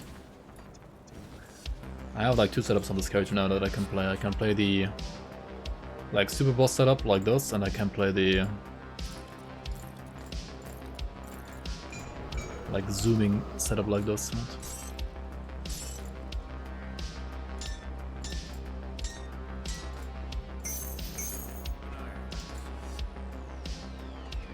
Right?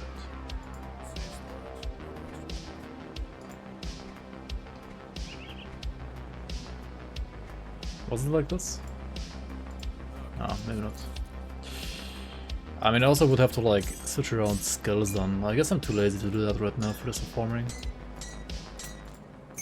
Might be a better idea to do it for farming, right? Okay. I'll just play the slower version then for farming.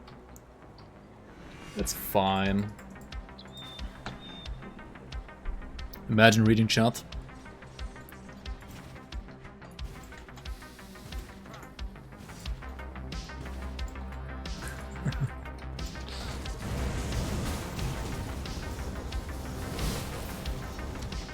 I know, right? Imagine.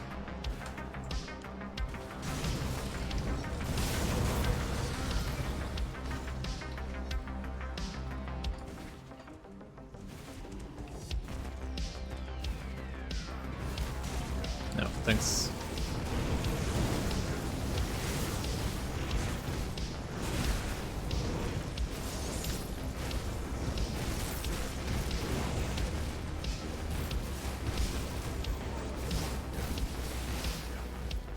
I shouldn't have mentioned that. Come on, dude. Come on.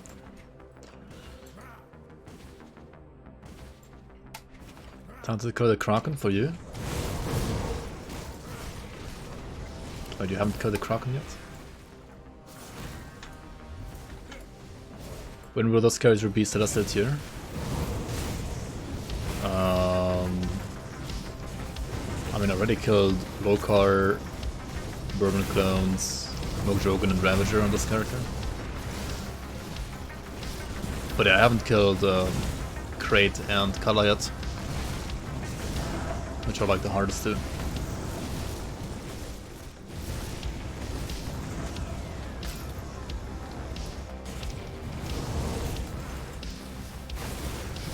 To farm XP, yeah. I mean, if you want to like level your devotions at level 100 and you don't have like any quests left, then I guess, I don't know, totems, dungeons, SR. But if you have quests left, then just do quests, right?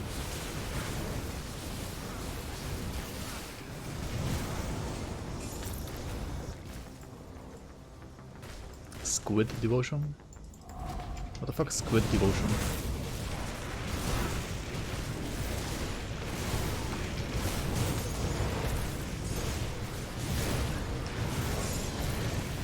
And that's what I really like about Grim Dawn, like they have designed the game in a way that doing the actual quests of the game, another Avenger by the way, is like the quickest way to get XP.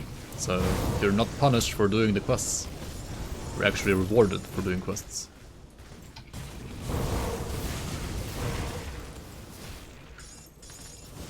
Which is, in my opinion, how it should be.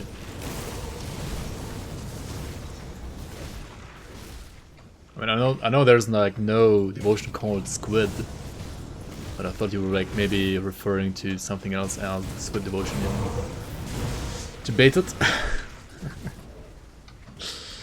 And I guess still kind of debated.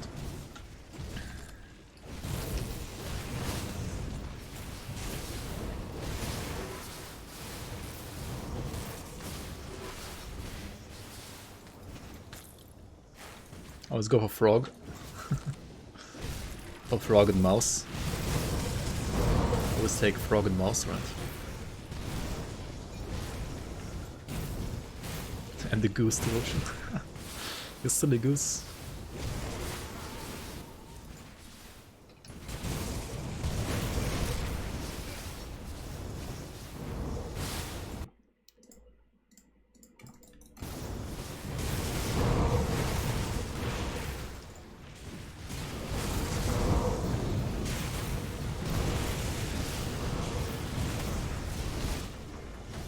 Flamingo devotion? Oh yeah, that's like the best one. Wait, Stone Face of Readiness. Wait a second. This is like really good, right? Like, look at this spell, dude.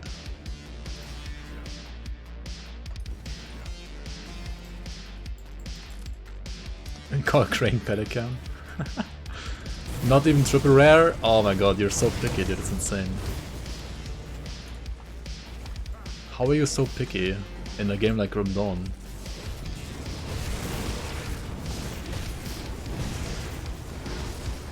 And I guess you can also be picky in Grim Dawn.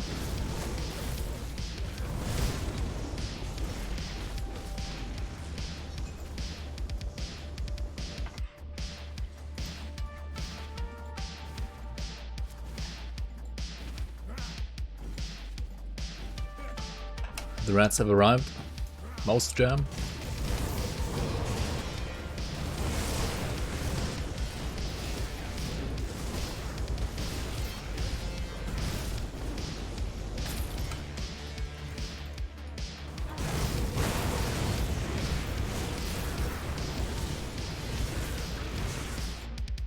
Also, I liked Rector's back when he read chat and now he gave more room to make fun of him because he doesn't read chat anymore.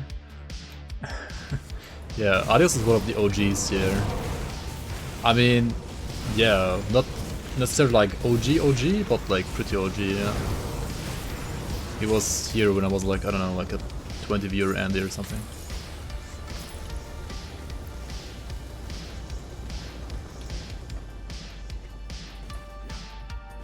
or like 15-year Andy, I don't know.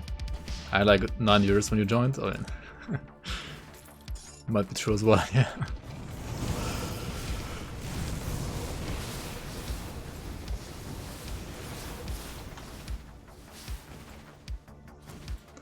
I'm pretty sure I was already like an affiliate, but yeah, nothing more than that.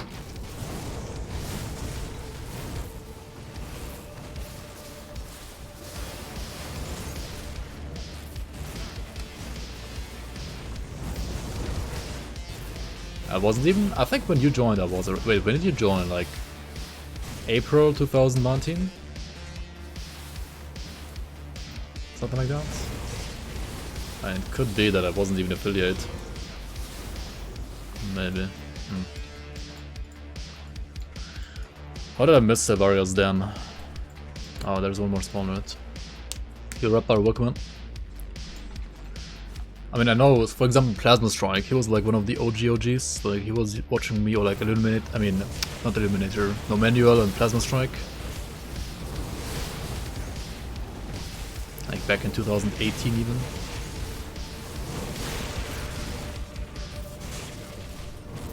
Ward Lord, name dropping, Monkas. Bloom arm stream?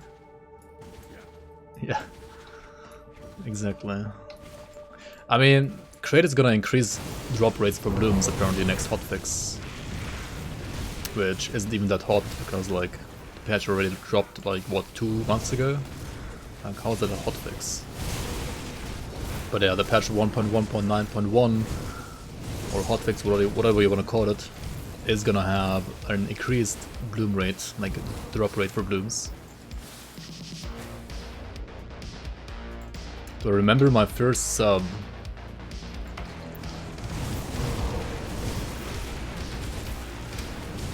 Oof. It was either No Manual's Prime or like Circle of Life or Plasma's. No, what was it? I don't know. Was Plasma? I mean, maybe it was Plasma. I don't know. Not sure if I remember honestly. It could have also been like one of my real life friends that doesn't really play Grim Dawn, but like still supported me with streaming. Like, I had a couple of, I mean like 2 or 3 real life friends that were like just spamming the Prime button all the time as well when I was like once they could. Even though they didn't even like, they watched me like sometimes, but they don't play Grim Dawn. I have no friends, true. Yeah, that's actually a lie then. Imagine having friends, right? Imagine having friends when you're a streamer. That's not possible, right?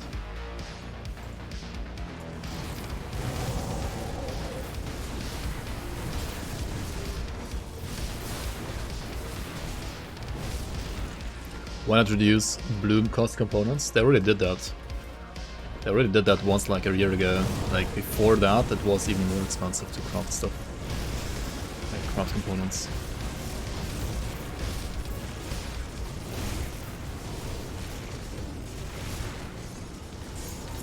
Hey, another Ring of Black Matriarch. What is this luck, dude? We got like, while farming blooms, I get literally 2 of the rings. I mean, 2 of the items that I need for the build that I'm making right now. I mean, I already have the stuff, but maybe they have like better rolls, right? I also need more seals.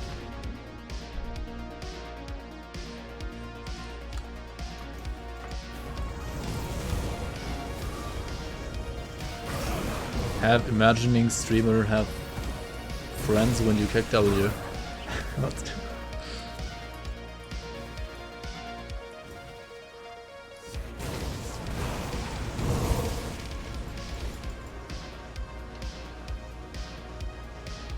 Could have been there earlier. I remember like you and Nydia, no, not you and Nydia, like you and SQT coming to my stream like at around the same time. I'm not sure who of you guys came in here first, either SQT or you, but I think you were like here the first time on the same stream or something.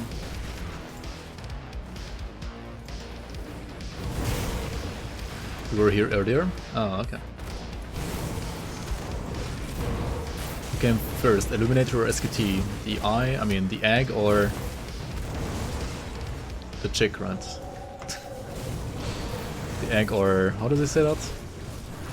The chicken, right? Not the chick.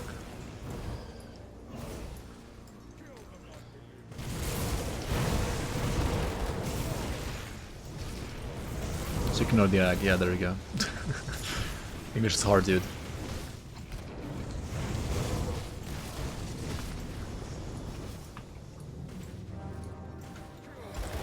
The egg because dinosaurs, haha. I mean, obviously.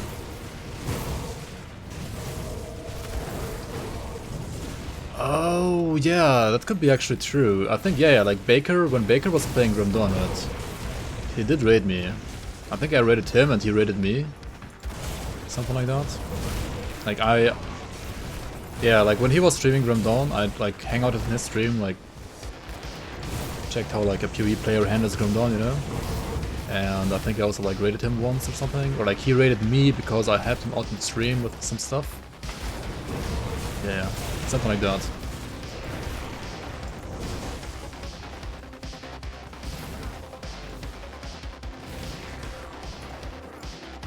Oh yeah, I think so as well. Yeah, I think so. Like I was watching. Yeah, you were playing with him together, right? I'm pretty sure I watched you guys play together. True. Most subs I had in a month. Wait, how many do I have right now? Let me check.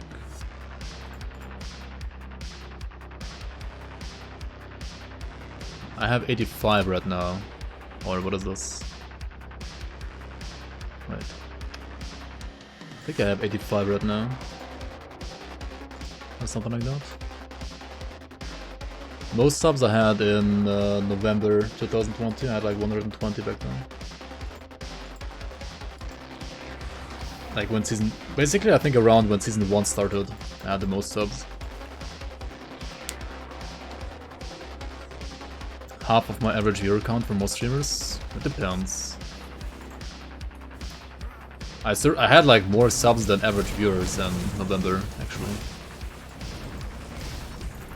Like in late November, early December last year. But I mean, there were like, I don't know, I think 2 or 3 people gifting like 10 subs each, so that's like 30 gifted subs there. Like when season 1 started. And it still count, obviously, but it's actually a little bit less money for streamers from gifted subs, because Twitch is scammy.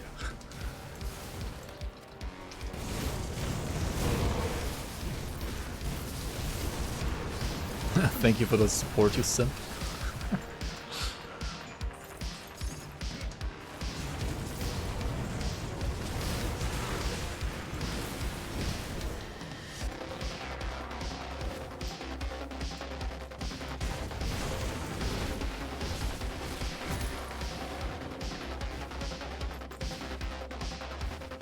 What is a good meta for dual wield the Gothian Blade Master?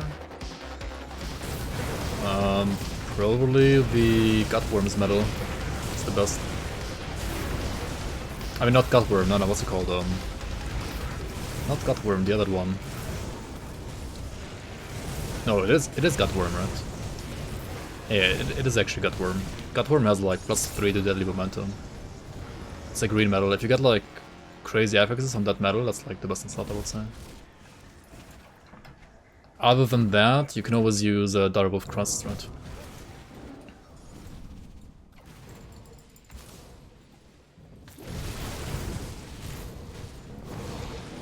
Isn't tier 3 the same thing as buying OnlyFans? I mean, except you're not getting nudes, I guess. So you're getting emotes instead of nudes.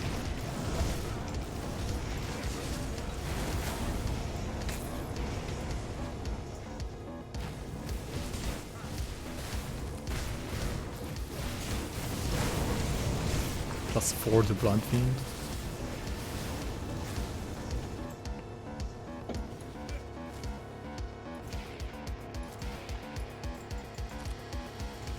Strictly worse. Not getting nudes.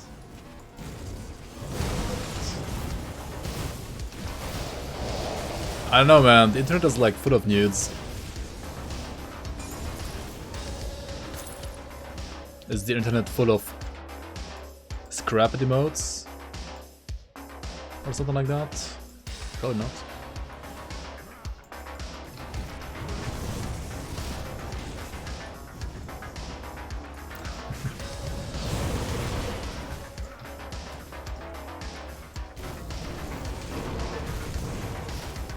Is it worth to buy the expansions for this game? Yeah, scrap them, right? Scrap them. Come. Imagine playing them down without expansions, right? I don't know. Expansions add a lot of this stuff.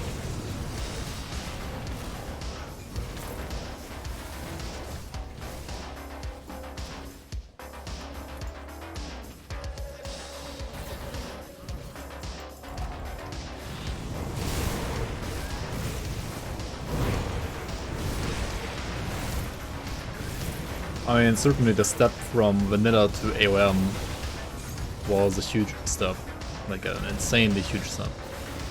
The step from from AOM to Forgotten Gods was still a big step, but not as big as the other one.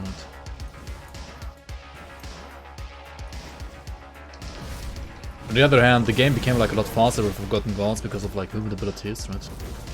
Like movement augments on medals. Like in AOM, like imagine playing something like a Conjurer in AOM when you had like not a single movement ability. I don't know, it was kind of slow. Felt kind of bad. Now I feel like, yeah, I mean, Forgotten Gods was also like return to attack. That was something that I don't really like that much. I mean, it's fine, but it could have been implemented like in a better way. To not be quite as broken as it is. But like the idea itself is okay, I think. Just like the numbers were way too high for like way too long. But yeah, like the movement abilities were, I feel like the bigger gameplay change than Return to Attack. Yeah, they're still like too high.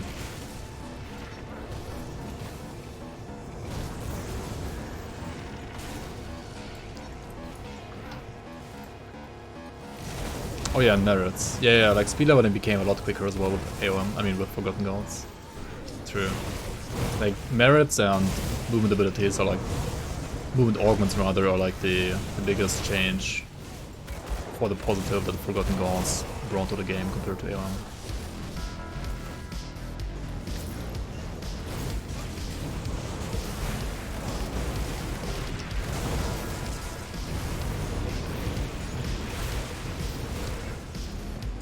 Merits were not added in Forgotten Gods out of the box. Yes, they were. I'm pretty sure they were. I'm 100% sure they were.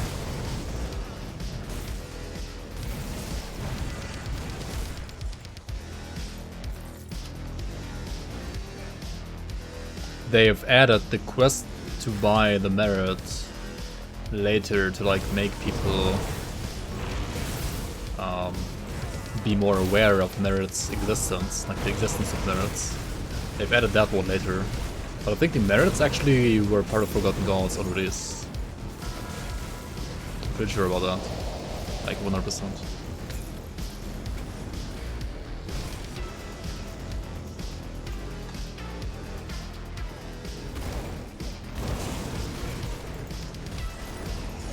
Yeah, exactly. Like the quest was added maybe like a year later.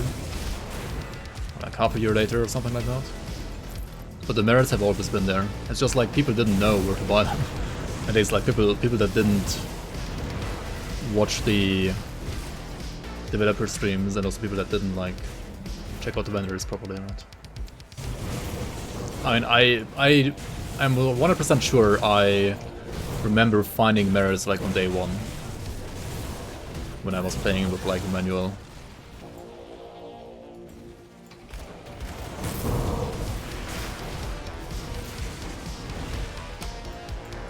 I'm pretty certain about that. Just killed Karl and Ultimate for the first time. Congrats, man. Yo, on hardcore, that's huge. Or do you do it on softcore? I mean, either way, that's pretty good. Korrak and Ultimate is no joke. At least if you are new to the game.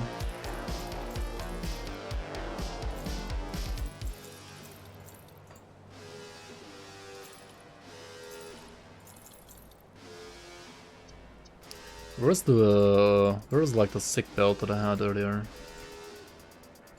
This one is actually also sick, right? Like Started of the Cabal. It's not as good as the other one, but it's also pretty good. Did I sell it or what? Oh, there it is.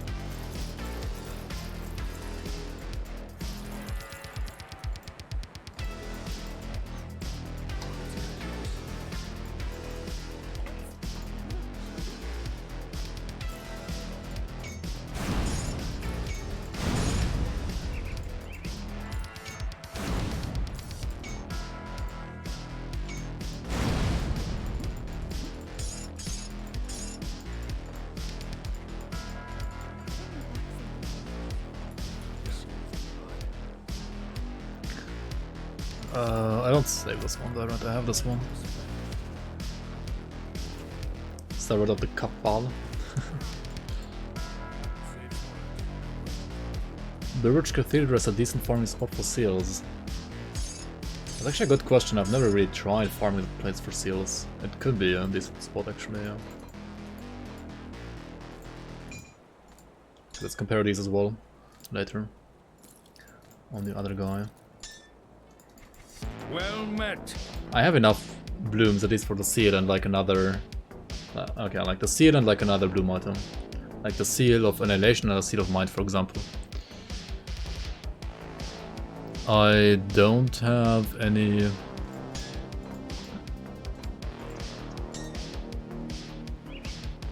I'm just gonna use the crystal, I think. Pretty sure I will do that. And I have at least 12 seals, okay. That should be enough. Yo, Daniel. Welcome on. Thanks for the follow and the sub. Thank you so much for the prime. Very much appreciate your support. Welcome on, welcome on. Korrak's tomb is so spooky. Yeah, I think the tomb is like the best thing. Like, if you want to farm Abadoth's offhand as well, then obviously go for the Cathedral. But if it's like only for blooms and nothing else, then I would say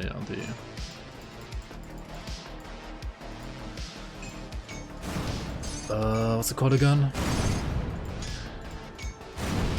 Tomb of Korrak like beats all of them.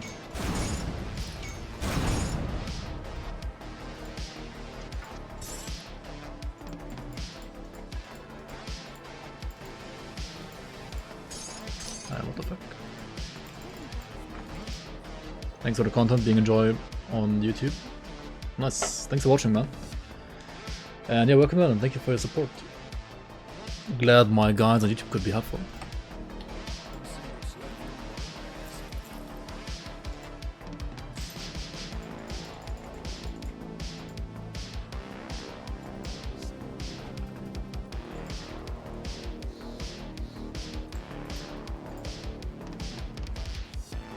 Okay, let's check out the other Avenger set that I got, like the other Avenger Water item that I got here, the weapon. Okay, it just sucks, right? It's just horrible. It has higher internal trauma, but it has like less attack speed, not even full conversion. Yeah, it's just bad.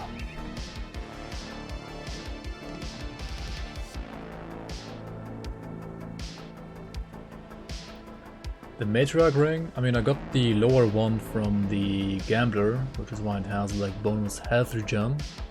Actually, that's very good, right? Yo, wait, that's you can get health gen on the Gambler, right? That's so crazy. I mean, this ring has higher attack speed and higher vitreous. But this one has the health regen on top. That's very interesting.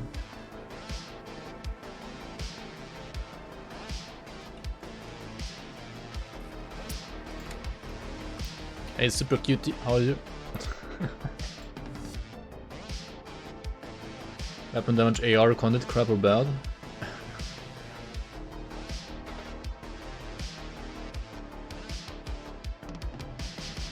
They actually have a life. Imagine having a life in 2K21, right?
Okay, where do we put these leveling items? Maybe like over here? Oh wait, not here.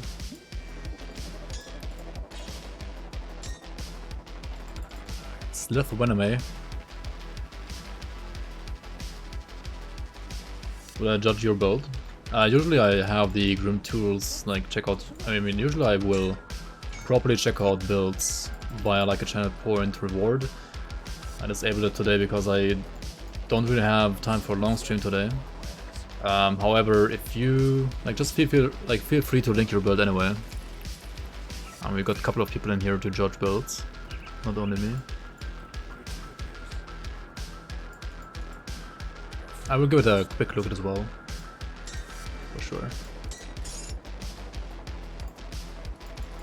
Okay.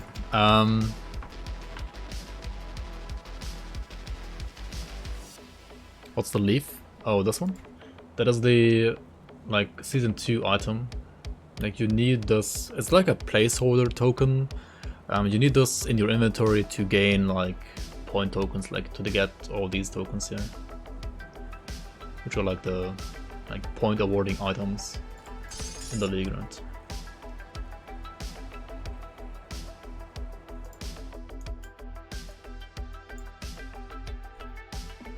Oh, level 52? I mean, this is kind of early into the game. Oh, you're already trying to play Retaliation.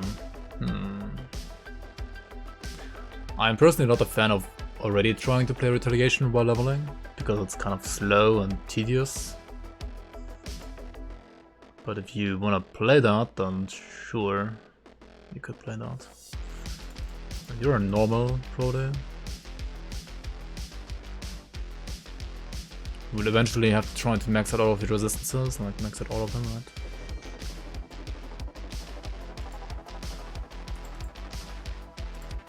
Should like 1 point this and this, like these two nodes are pretty good as well. This and this. And also menus as well, like this is a lifesaver. Like a circuit breaker, like whenever you drop low, like you will gain like a burst of heal.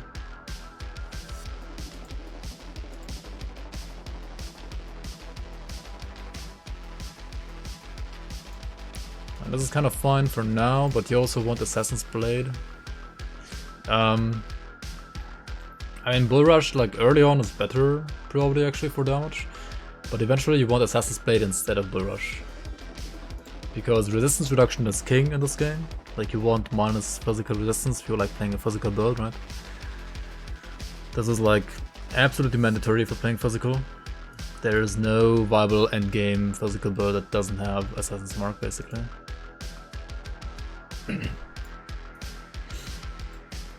Same thing why Break Mirage is good. Like, you should like basically 1 point, like use the plus all skills that you have, and like 1 point these two, this and that, right?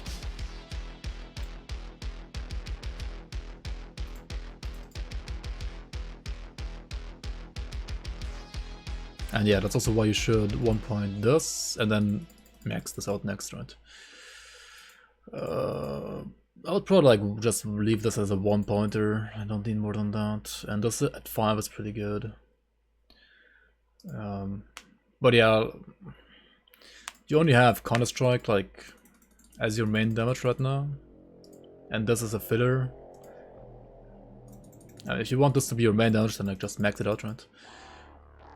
Generally, like the rule in Grim Dawn, especially while leveling, is whatever you choose to be your main damage ability while leveling, max it out ASAP, like put all the points there as soon as possible. For passives, like 1-pointer passives, right? And let like plus skills from gear do the value points. And your main damage ability, just max it out. Also like 1 point does because you have a shield right. Safeguard, very good as well. And also like Prodigy as well. Because weapon proof skills proc off Righteous Fervor. I mean, generally speaking, I would say this is probably like one of the slowest ways you can level a Warlord. There are like many different other ways how you can level a Warlord like way quicker. But if this is what you want to play and this is working for you so far, then like stick with it. And I guess eventually you want to like play Retaliation, right? Like just play a shield, sword and board, super tanky Retaliation character, and like yeah, Counter-Strike and also Retribution is gonna be like very good as well later on. But right now you probably don't have like enough Retaliation support yet. Once you have more Retaliation support, you should not only max out Counter-Strike but also Retribution, right? Remember when Ground Zero wasn't toxic?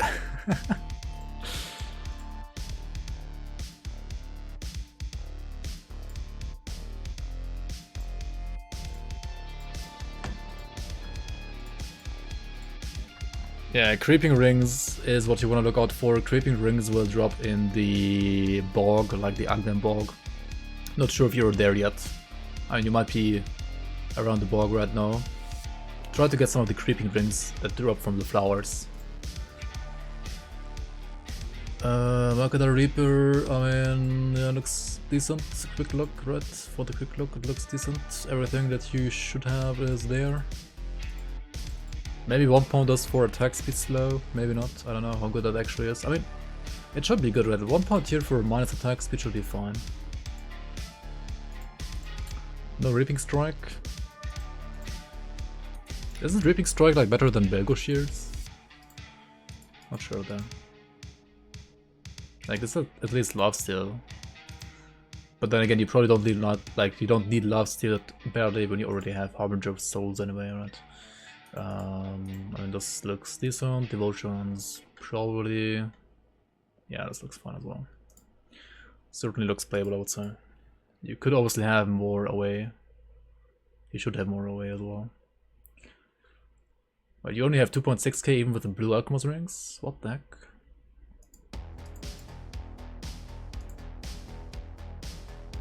I mean, you have enough attack belt as well? What? Probably want like more of attack than somewhere on the greens or something.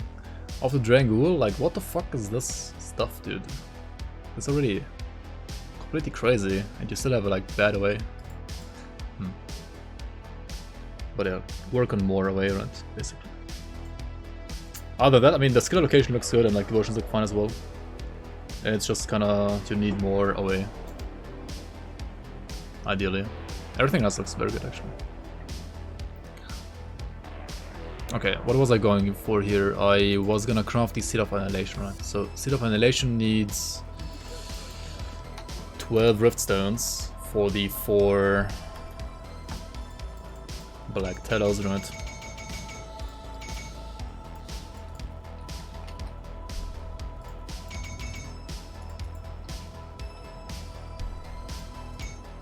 Now with this I will have more spirits. But I still can't take this off. So I need to respec attributes, right? And now Grim Tools tells me to go for 7 points here. Let's see if 7 is enough. 4, 5, 6, How much physique? 17.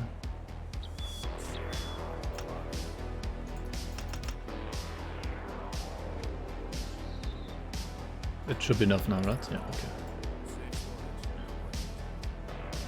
Wait, I need less than 7. Oh my god, I got debated.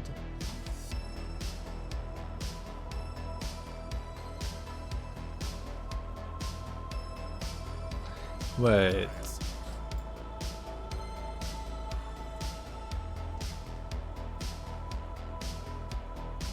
Huh?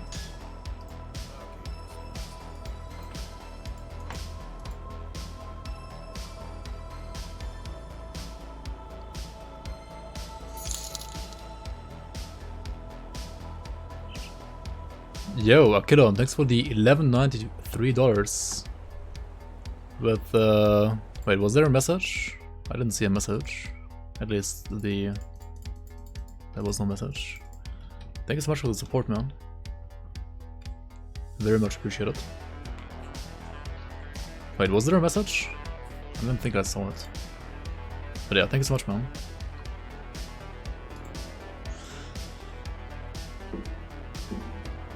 Just a friendly donation. Thank you so much, man. That's crazy. That's crazy support, man. I mean, that's like worth of what? That's like almost 5 subs, right? That's crazy. Thank you so much, man. I mean, with like, it's more like 4 subs. Yeah, dude. Holy shit. Thank you so much, man.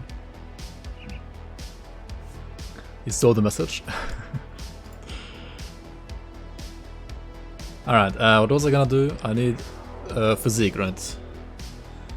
Also, how much spirit do I need? I need less than this. I already fucked it up, right? I only have 1 tonic left though. Okay, let's not use that one yet.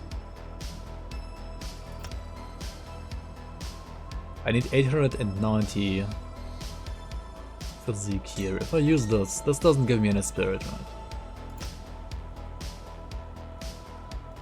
Wait, why do I have like less physique than in my Grim Tools? 17 physique it says.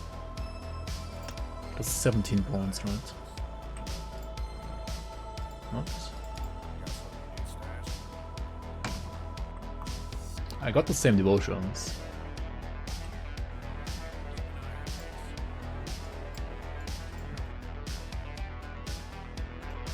Yeah. Fizz on gear, yeah, but like...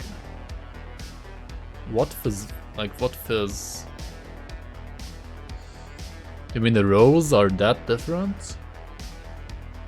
It's like 40 physique difference. How high is those? 10 points. 10 points. 6 points. Okay, fizz rolls are on this ring. 34 physique here.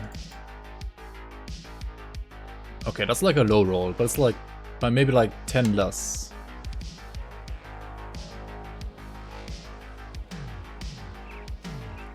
Dude, what has physique? Oh, the Juggernaut? That's a high roll. That's like literally the highest you can get. Mastery bar? Yeah, you don't get physique per level, you get away and DA per level. I have already like 1 more point here than here, like it's already 1 more. Wait, okay, components? It gotta be components, right? Oh yeah, ancient armor plate is actually physique. But ancient armor plate is literally on my pants, so...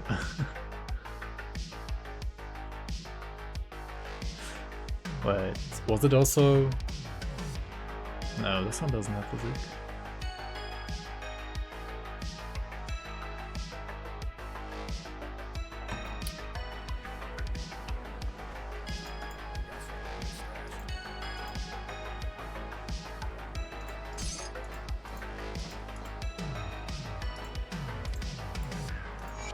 Yeah, if you drop the pants, you're gonna unequip them. Like if that happens to you and say color fight, right? You can't re-equip them.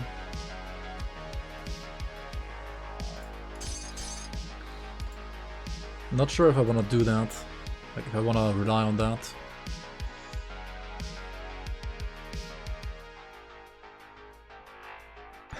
What are you guys spamming? Put ancient armor on some chest piece and maybe. I don't want to rely on that though, I think. I think I just wanna put physique.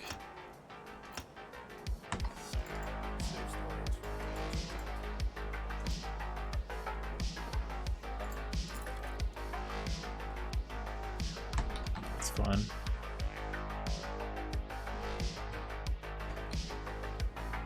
Okay, resistances are like literally unplayable. What is this? Oh my god. Okay, we got a...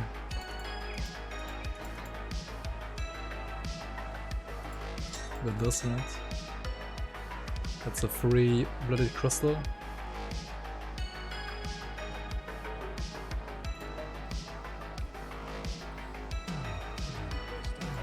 Sacred plating and legs. Yeah. Seal of Might. Last thing we can craft here. There's Bulwark, and then we have Presence of Might. Okay, 1, 2, 3, 4. Couple keep 1, 2, 3, 4.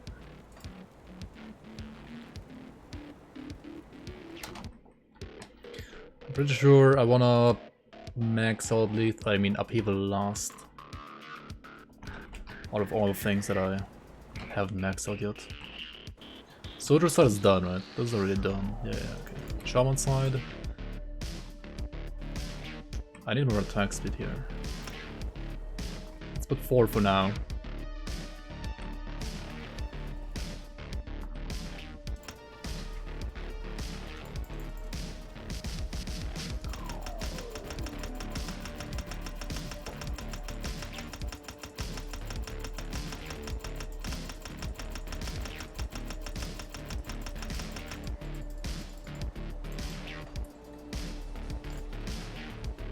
Oh, the Titan plating, you're right. That's physique. I'm a pega, dude. Holy moly.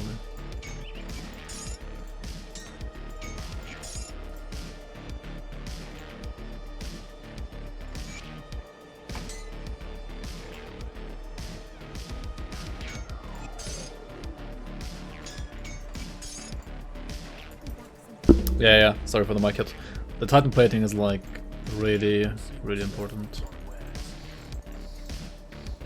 for the physique. I mean, I will probably have to respec attributes again at some point because of my spirit being too high, so for the McFic.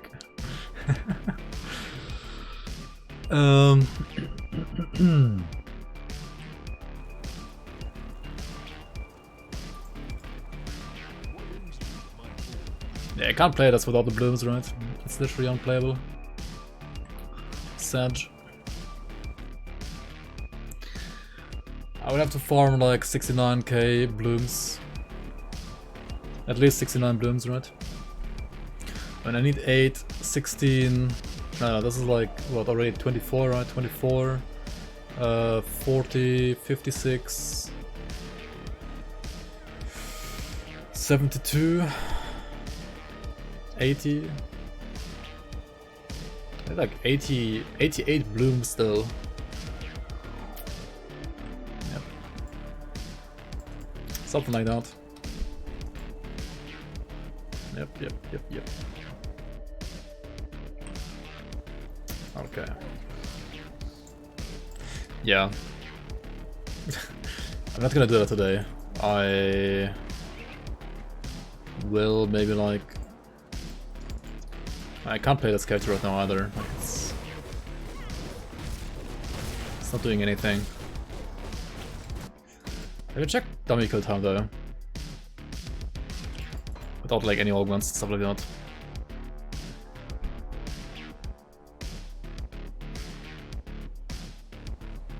Yeah, Agden Bloom, we're talking about Agden Blooms. It's like a crafting material, yeah, which you need for pretty much everything in this game. At least like, you don't need it for everything, but you need it for Like all the good end-game components basically need ugly blooms.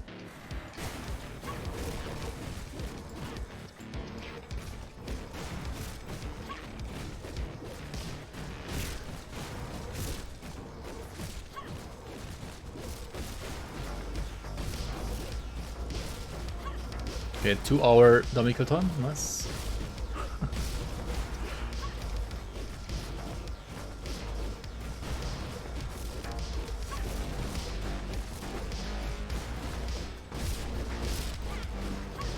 What are those hits, by the way? Is it like Zoltan's technique or is it something else? It's actually 35 seconds.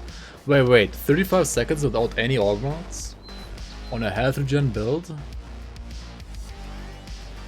I'm totally fine with that, too.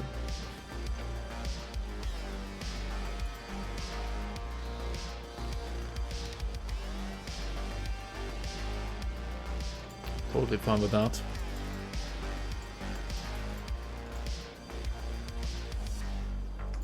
But yeah, I will have to go already. It's already gonna be anyways for me today. I'm sorry. This is kind of a short stream today. I don't really have that much time today. Because I need to get up early again tomorrow. And I will be back on Wednesday. And Wednesday is gonna be a longer stream.